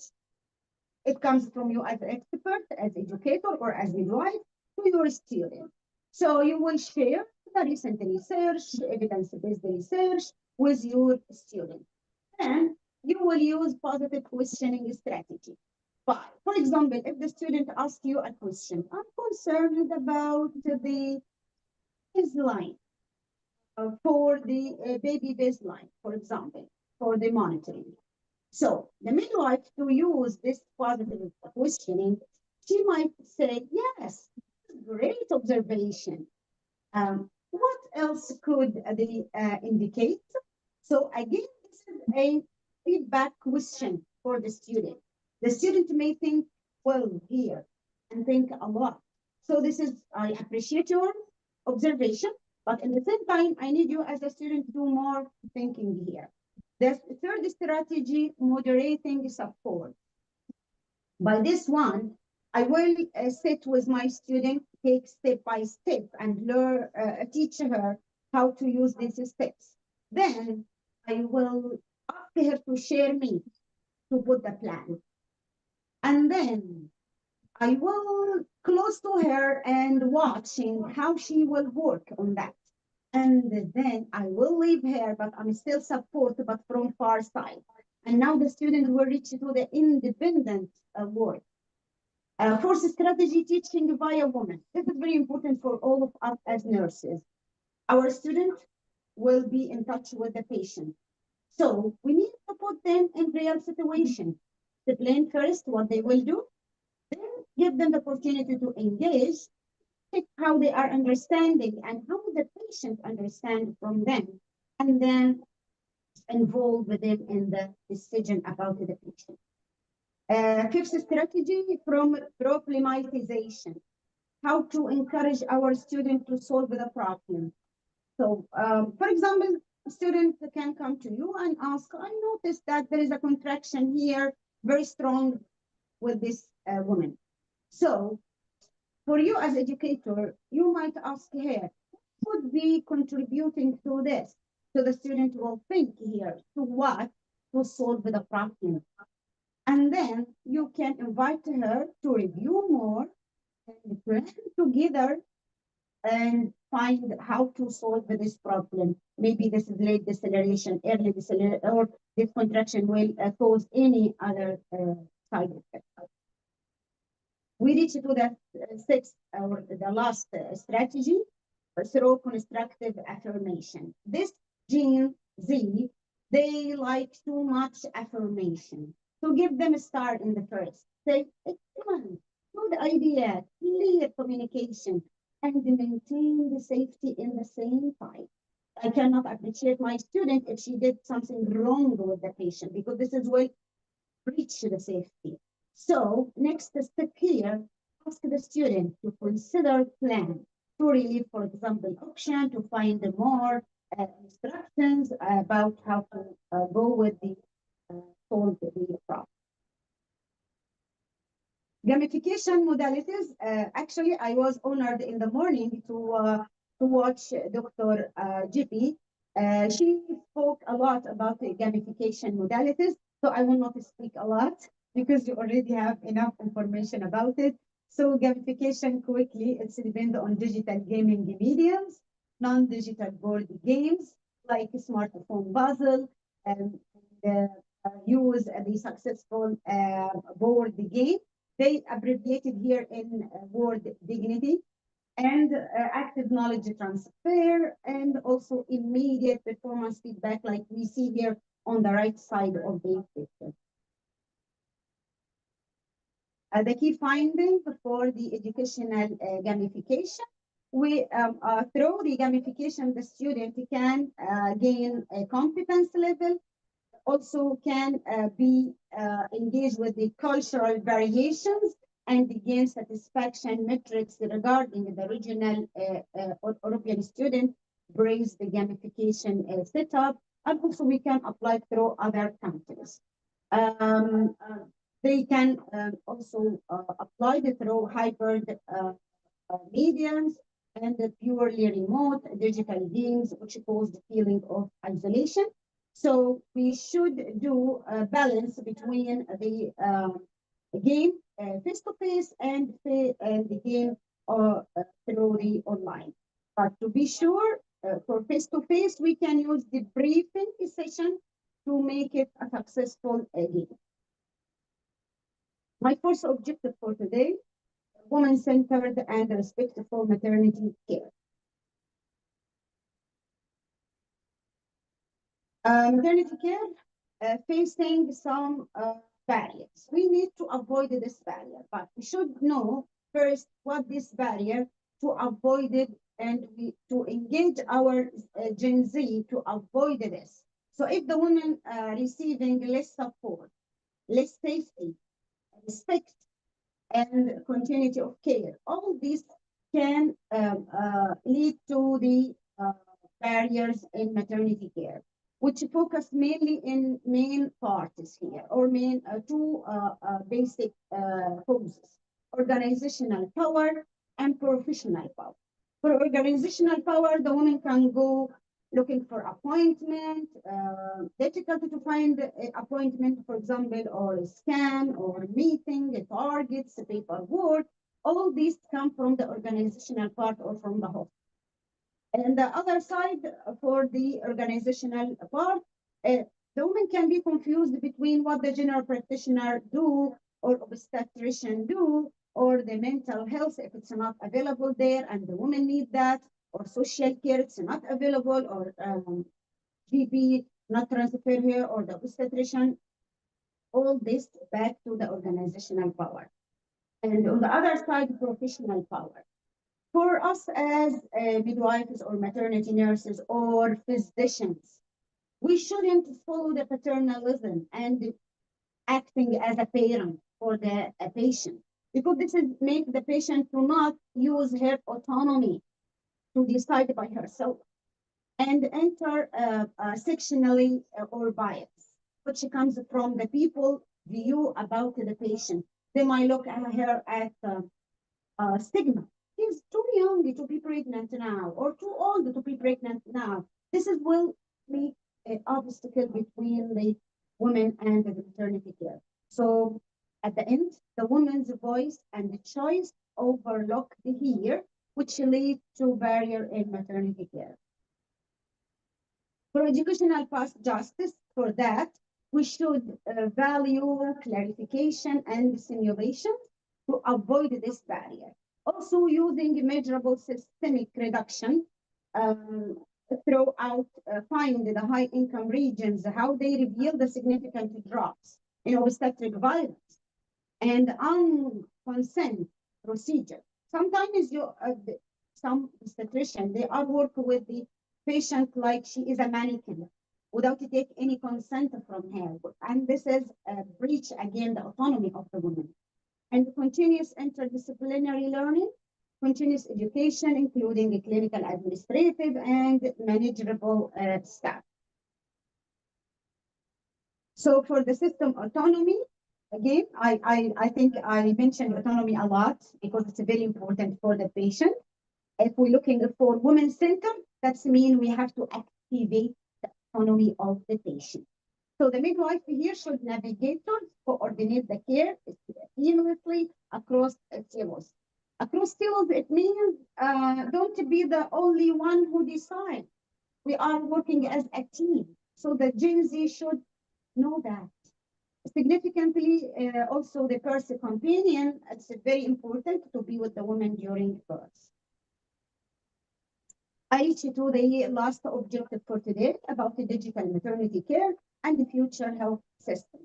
So for digital maternity modalities, there is a lot of modalities nowadays. Some of them can give us early predictors throughout watching the woman case, wearable digital devices, portable sensors, digital watch.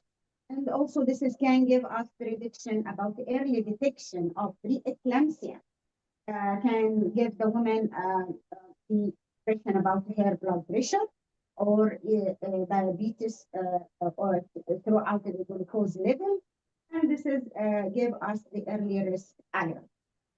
Second, remote diagnostics.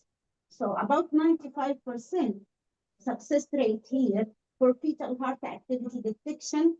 And this is remote diagnostic, so we can again find if there is any early deceleration or late deceleration quickly, and this is diagnostic part, and we can go through patient-centered or operation and accurate and reliable information, which is supported the growth restriction.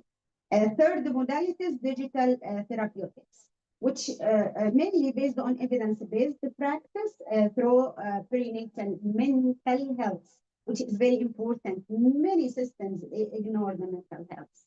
And nowadays they have in the application, it's called the iCopy. iCopy here, it's mom mood boosters. And through this, the woman can make screening check-in about her prenatal mental health screening. It is very important for what? To avoid the postpartum depression, which put the woman in a long journey for treatment. So by these modalities, we can reach to early detection, improve the safety, better maternal and fetal outcomes, increase the access and equity, and for sure for us, we can have a data-driven detections. We can depend on it for the future research. So this testing can be cost effective, even if the beginning the digital can be priced, but after that you will feel it's priceless because the outcomes from these systems. So it can give us a standard of obstetric hospital admission. Baseline cost is here, confirmed that about 28.3 financial reduction. And for clinically non-inferior, it followed the large-scale clinical trials, which abbreviated in HEAL trial, which confirmed that home telemonitoring maintains equivalent patient safety outcomes, which is very important objective for us with the patient. So the future health integration come in the form of system workload relief, transitioning low complexity, hybrid care standard future system, can relate and representing about 71% for complementary to routine care and avoiding complete substitution, addressing also health equity and targeted digital intervention. So I reach to the conclusion for today. The Gen Z era is rephasing, reshaping the maternal and the newborn health through new expectations for accessible, personalized, and digitally enabled care, combined with strong human connection. So midwives and maternity nurses are central to this transformation, integrating evidence-based for sure, and simulation learning, AI, and remote monitoring into modern care delivery. While technology enhances access to decision-making equity, respectful maternity care, empowered through education, leadership, and innovation, also the future of the maternity care depends on balance between digital innovation and compassion about the new. So we should be put in our mind, we are still care about the woman and center the care, ensuring optimal outcomes for all mothers and newborn. My message in the end, when we educate and empower midwives and maternity nurses from Gen Z, we do more than improve maternal care. We shape healthier generations, stronger communities, and more equitable future for all. Thank you for your listening, and I apologize about any echo or something or double sound because it's out of my hand to control that. This is my email if you need to contact for any regarding this, and you are welcome to ask it.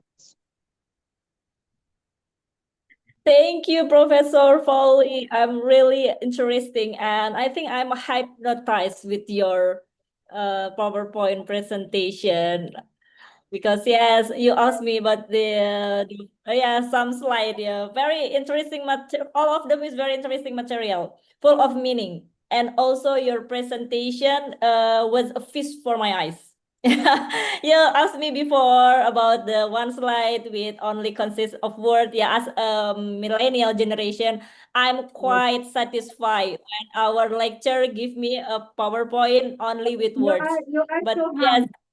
You are so humble. yeah, but it's really fake when For Gen Z like when you. yes, now the Gen Z is very different. They bored when I share material only with words. Even Yes. when I share a paper, they say, "How can we read, mom?" Wait, they say, "Yeah, you can read word by word, sentence by sentence, word by word, something like that." And they say, "I'm so tired. Can you Yes. divide this paper into the big groups, right?" Yeah. Yes, one paper, I must divide it into 4 group, Yes. not one paper, one person. Yes, this is our challenges as a lecturer. So how we can deliver the information from our research, from knowledge into the best virtual or the best way to Gen Z, they can accept with very interesting or with a good mood, because when they have a bad mood, they say, "I'm not understand." This is the Gen Z.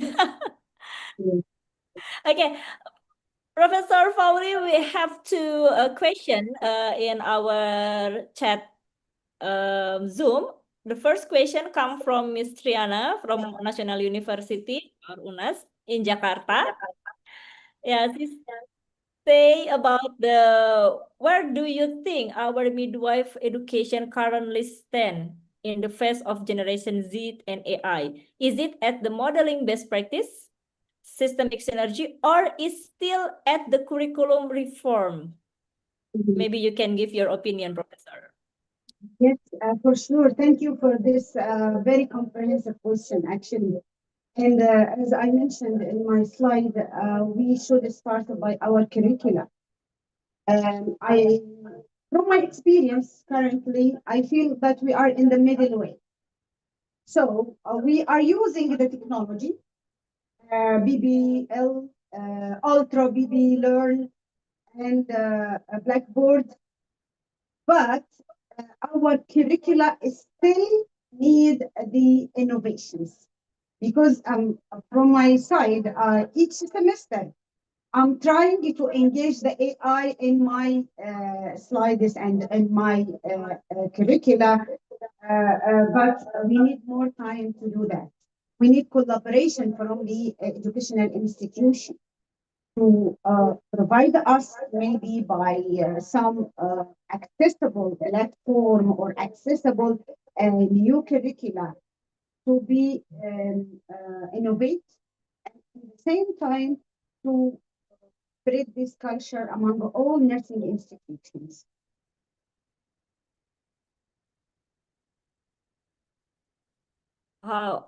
Okay, how about this, Miss Triana, for the answer? Yes, I really agree with Professor Foley. Maybe each institution have a different stages.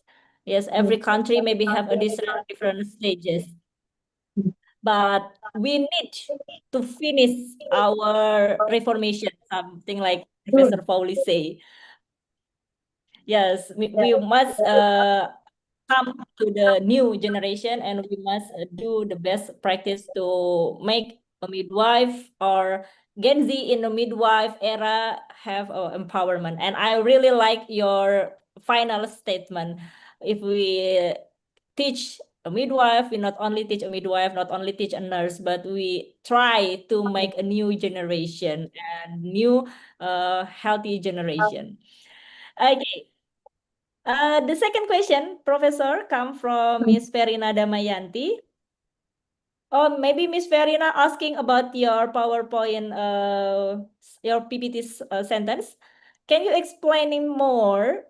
Can you explain more about Gen Z characteristic, tech savvy and visual oriented? Yeah. Yeah, the characteristic for the Gen Z, it comes from they are always need you to put them in active mood. how to put them in active mode by engaging them all the time in your class. So if we follow the 5 E's for the teaching strategies, engagement, explain, elaborate, and examine their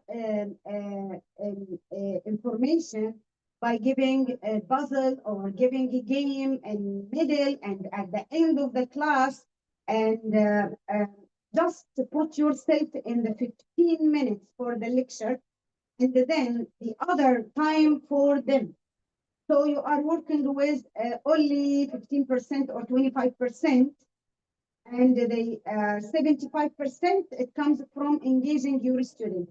Actually, from my experience, I engaged my student with this plan because in our institution at HCT, we are follow the 5 E's as a strategy. So that it's totally different than when I just introduce my slide and keep reading or keep explaining, even if I'm not reading, but I explain that I made effort for that. But the student is still, some of them can be bored. They cannot feel how, yes.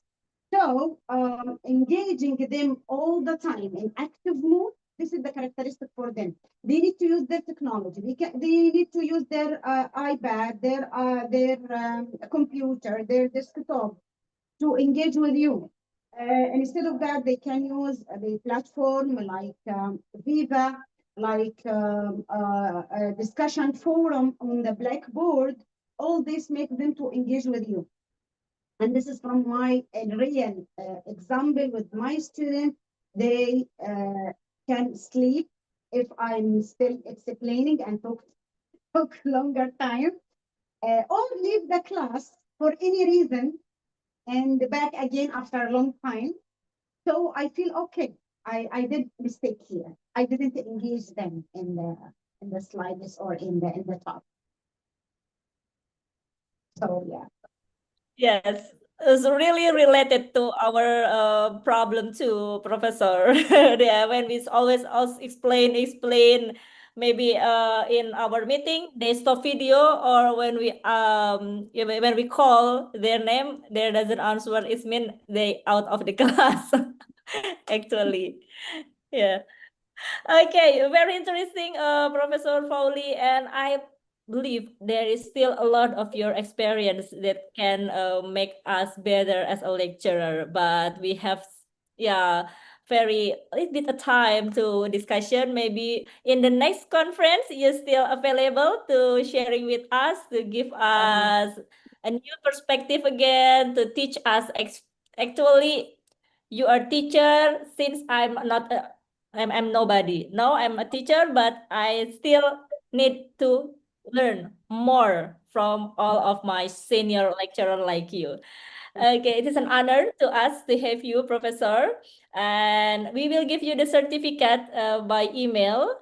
Okay, thank you so much for joining with us, for your time, and also for your outstanding material. Maybe we can take a picture together, and the committee will screenshot your picture with your certificate. Okay, 1, 2, 3, smile, Professor. Okay, thank you so much, Before we go, I need to really would like to express my sincere gratitude and appreciation to Dr. Armelia Rini, the director of the University Mitra Indonesia, and Dr. Emin Konkoro, and the director of the Global Health Science Group, and for their outstanding actually in organizing the 22nd International Conference on Nursing and Health Science. My special thanks always to Dr. Amal Dawood for her effort to gathering us from Arab region, and the conference actually was well organized and professionally executed, reflecting a high level of dedication and your teamwork. It's a very like commitment here, and very excellent to see it how you are working online was very seamlessly, and privilege for you to organize like such this great conference. And again, this is my honor to be with you in by inspiring you. My pleasure, Professor Fowley. And also, please send our warm greetings and our appreciation, and maybe our, especially for me, say hello to Dr. Amel. It's a long time. I'm not see Professor Dr. Amel in this conference. Maybe she have a lot of the activity, but it's okay. But say hello and greeting from all of the committee in CV Global Health Science Group and all of the participants in Indonesia to Dr. Amel. Thank you, Professor. Thank you. Okay, thank you.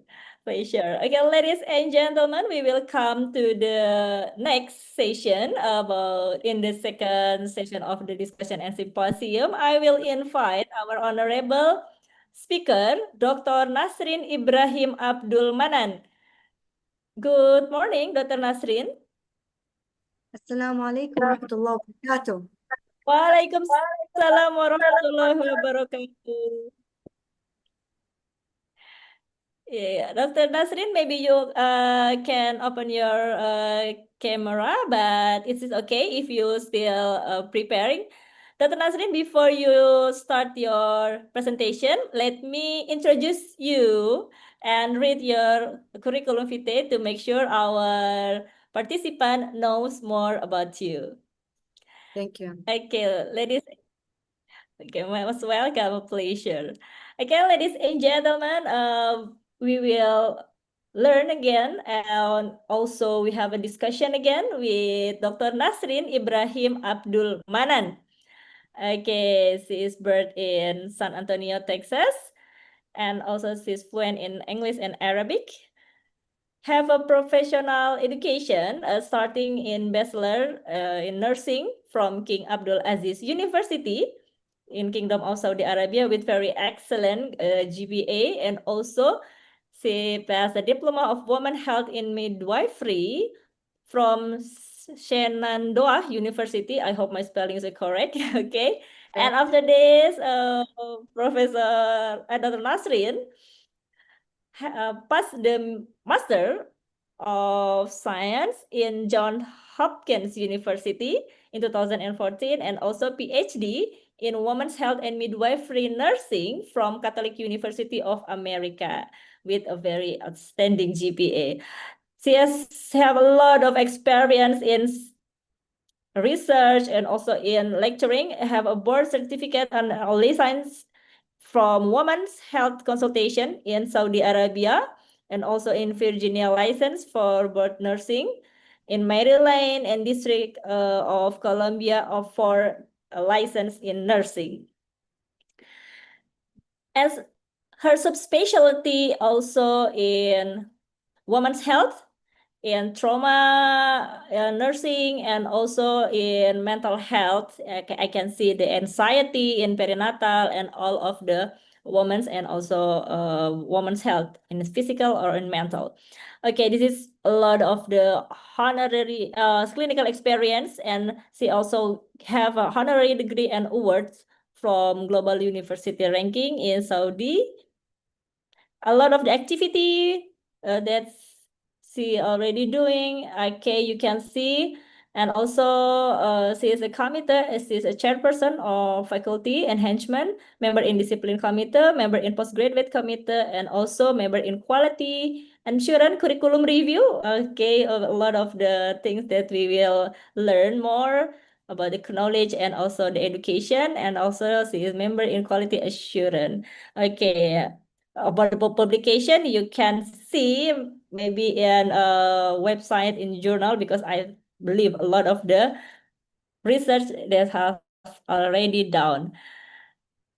Okay, Dr. Nasrin, I will ask you first. You want to share your PowerPoint presentation by yourself, or you need assistance with the committee or from the committee? I mean.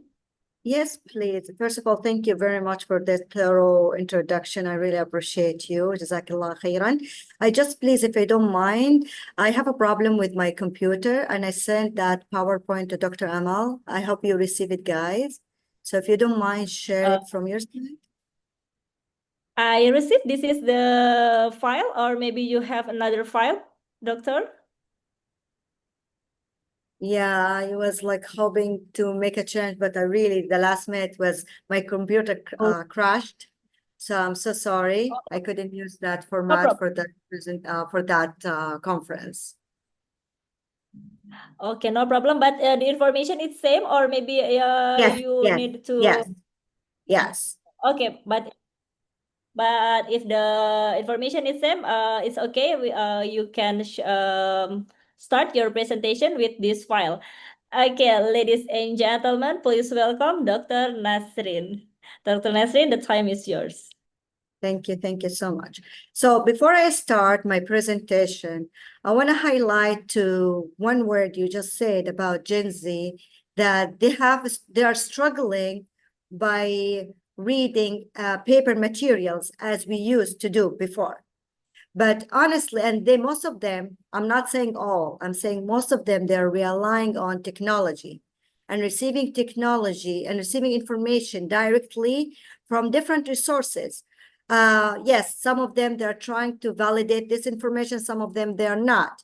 But I want to highlight something very important. As Muslim people, Muslim countries, some of us, even they're not Muslim, they're knowing that the first word coming to Prophet Muhammad sallallahu alaihi wasallam is Iqra. And Iqra, it's mean reading.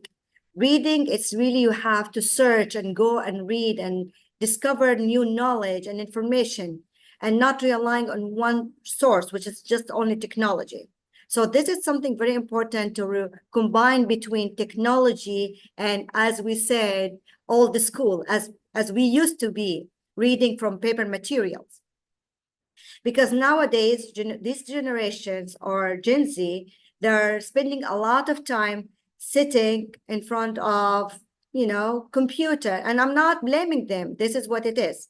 So this topic, what I'm going to talk about it today, is kind of really very important topic to all women. I'm not saying just married women or postpartum women, all women from different generations, from different ages. So this topic is talking about, just want to be sure that you guys hearing me well.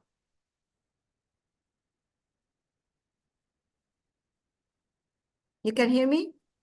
Yes, very clearly. I can hear you very clearly. Perfect. Thank you. So this topic is talking about empowering postpartum women through health education on Kegel exercise. So maybe you're going to be wondering what this is going to do with this new generation. As I mentioned earlier, this generation is spending a lot of time sitting in front of computers, smartphone, etc. So we need to educate ourselves and knowing about Kegel exercise.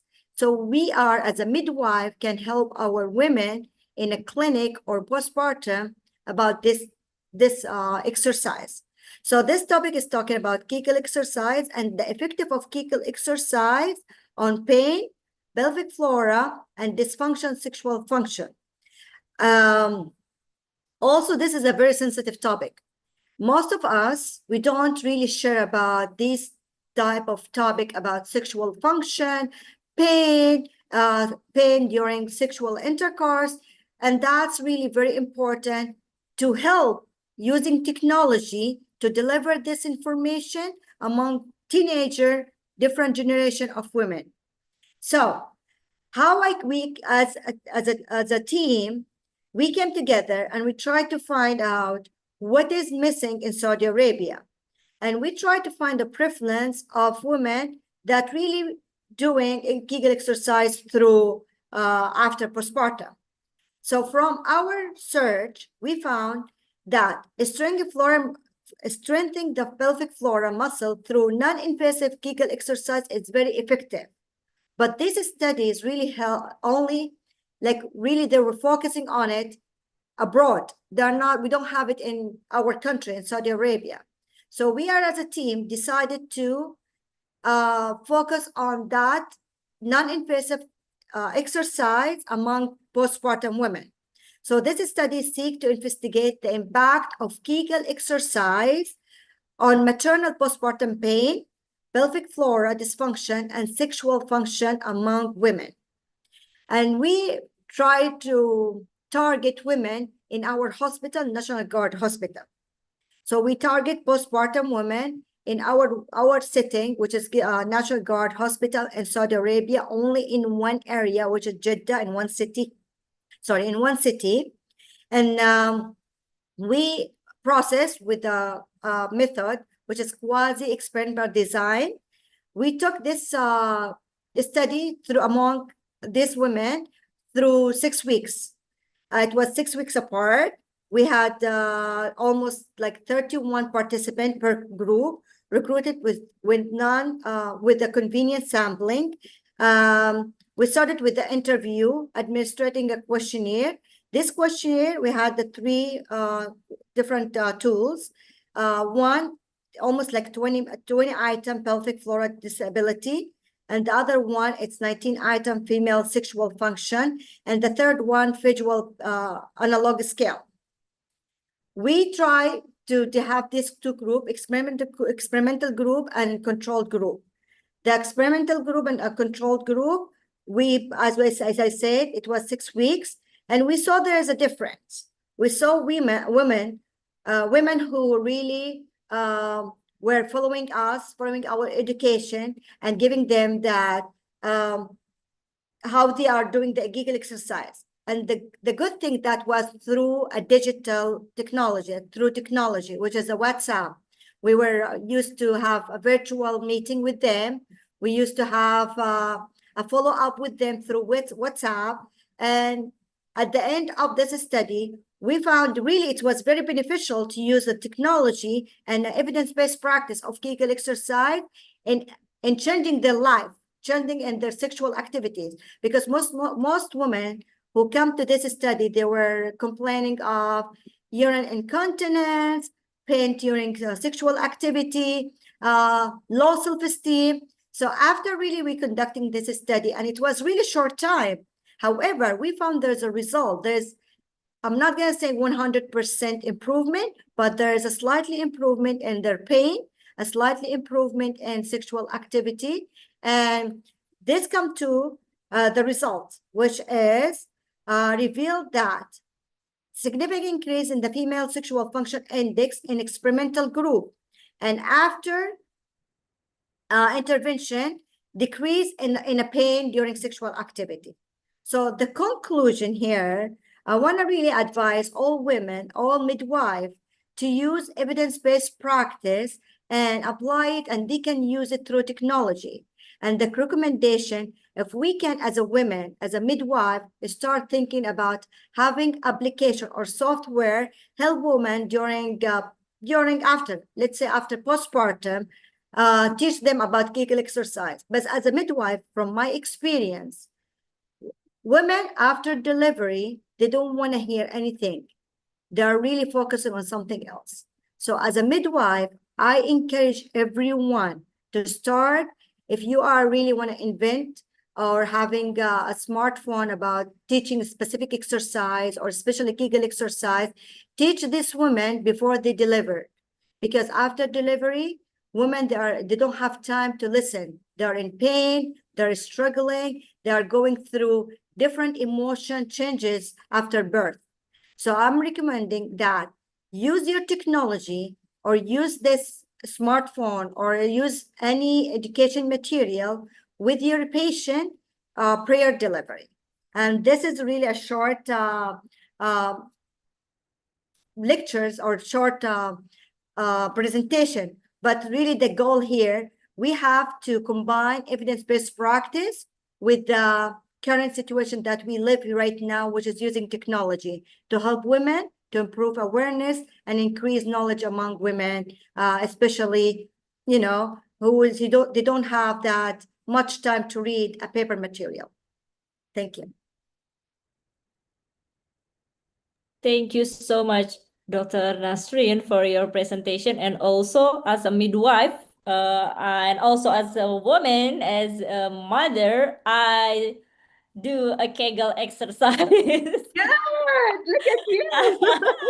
Of course, yes. Look at you. Not only about the mind, it's about but the Kegel have an impact for good relationship between a woman after married with their husband also. True, Yeah, it's true. make us. Yeah, we need it, and I will inform to all the women. Yes, all of the patient, my patient always come to me after they have a postpartum. They say that, what is the best exercise that I must do? I say that one of them is your Kegel exercise. You need to make your part is good enough for your activity, for maybe yes, there are a lot of function in this part, right? True, true. So And there's a say in Europe country, in Western country, they said, and even in Arabic country, but I know it in English, it say, if you don't use it, you lose it. So if you don't use yes. your muscles wisely and make this, this is part of us. This is, as a woman, this is part of us. We carry baby, even if we don't carry baby, by sitting a lot, driving a lot, working, this muscle relax. So we need, as women, really to encourage each other and doing this, Kegel exercise. And the best way, alhamdulillah, nowadays we have this technology. So you can set a time and looking at some material online, and you can work and do your exercise. Yeah, so you can do this exercise wherever you are. In our era, maybe they must come to the midwife, and midwife teach us how to do the Kegel. Now they can search and they can practice in their home. So it's really helpful from them. Okay, Dr. Nasrin, based on your research, this is your research, all right? So already we have some question. Maybe the committee will ask you. So they send to me. Oh, okay, they already, one of them they write in the chat Zoom. Okay, first is Mr. Reza Rahadian asking about your design. This is the design. Why you use a quasi-experimental rather than the RCT? Yes, Dr. Nasrin, maybe your opinion. Why I use quasi-experiment, not RCT? Yes, rather than RCT. Okay, that's a really great question. Thank you so much for sharing that. So we use quasi-experimental because we had kind of as a policy, or not saying a policy. I don't want to really painting bad things about the research process in my area, but RCT is going to take a long time. And approval from the committee, from the institution to receive the IRB. And this is kind of a master student's research. So it's kind of helping the student to finish the process. So we decided to have it as a quasi-experiment instead of RCT, because RCT going through a lot of process and a time limitation with the students' graduation. We decided to go with the quasi-experimental.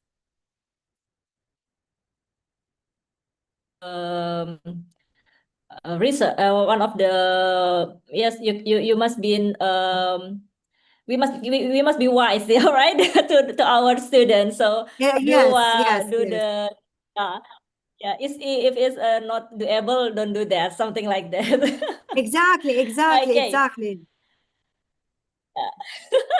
We know it is the best evidence for the RCT is the best evidence is A level 1, but if not doable, they spend a lot of the time, maybe a lot of the money. Maybe you must spend your study length. I think it's better to quasi.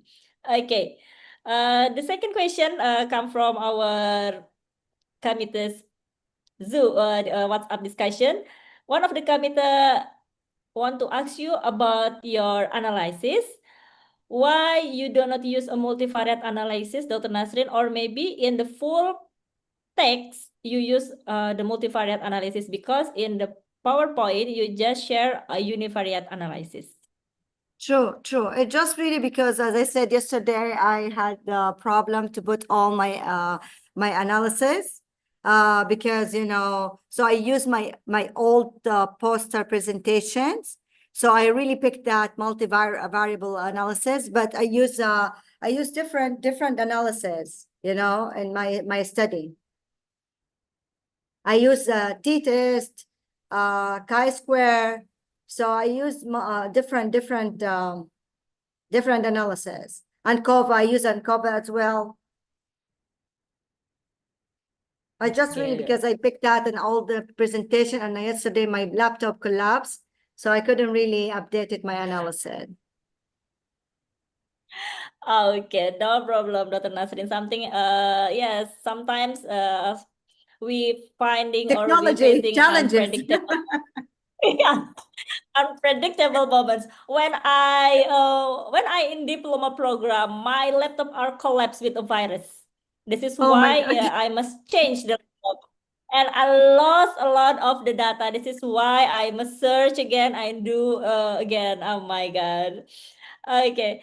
And the third question, talking about the confounding factor, especially in non-RCT design. Dr. Nasrin, can you tell us the confounding factor from your analysis? Can you explain it? The confounder factors really, as I said, the women coming from different background. So we couldn't really have that control of having a specific woman with a specific background, marital status. Some women, they're married, someone they're not married. They're not married, I mean, they're divorced or they are widowed. So that kind of factor that I cannot control it, you know, but I want to implement it. Level of educations, I cannot control all of them coming from, let's say, university.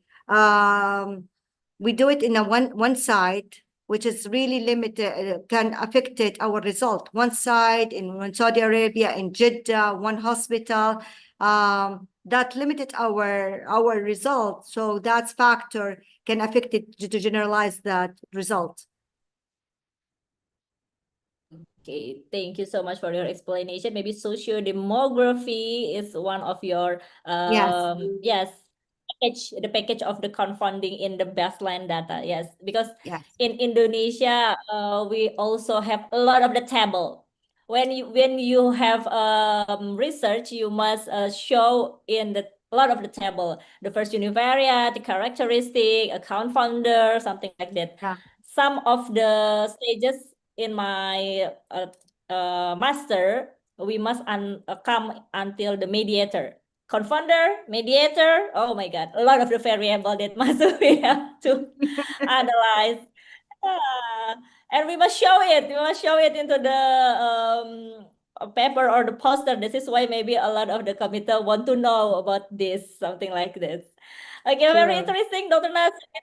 Maybe later we can have a collaboration. And to be honest, I Inshallah. really like, yes, I really like analysis and also yes, research related to maternal, related to women, related to midwifery. This is my field too. So I'm really happy when you share your research, and I have a lot of the material to discussion, but you know, we have the limited time.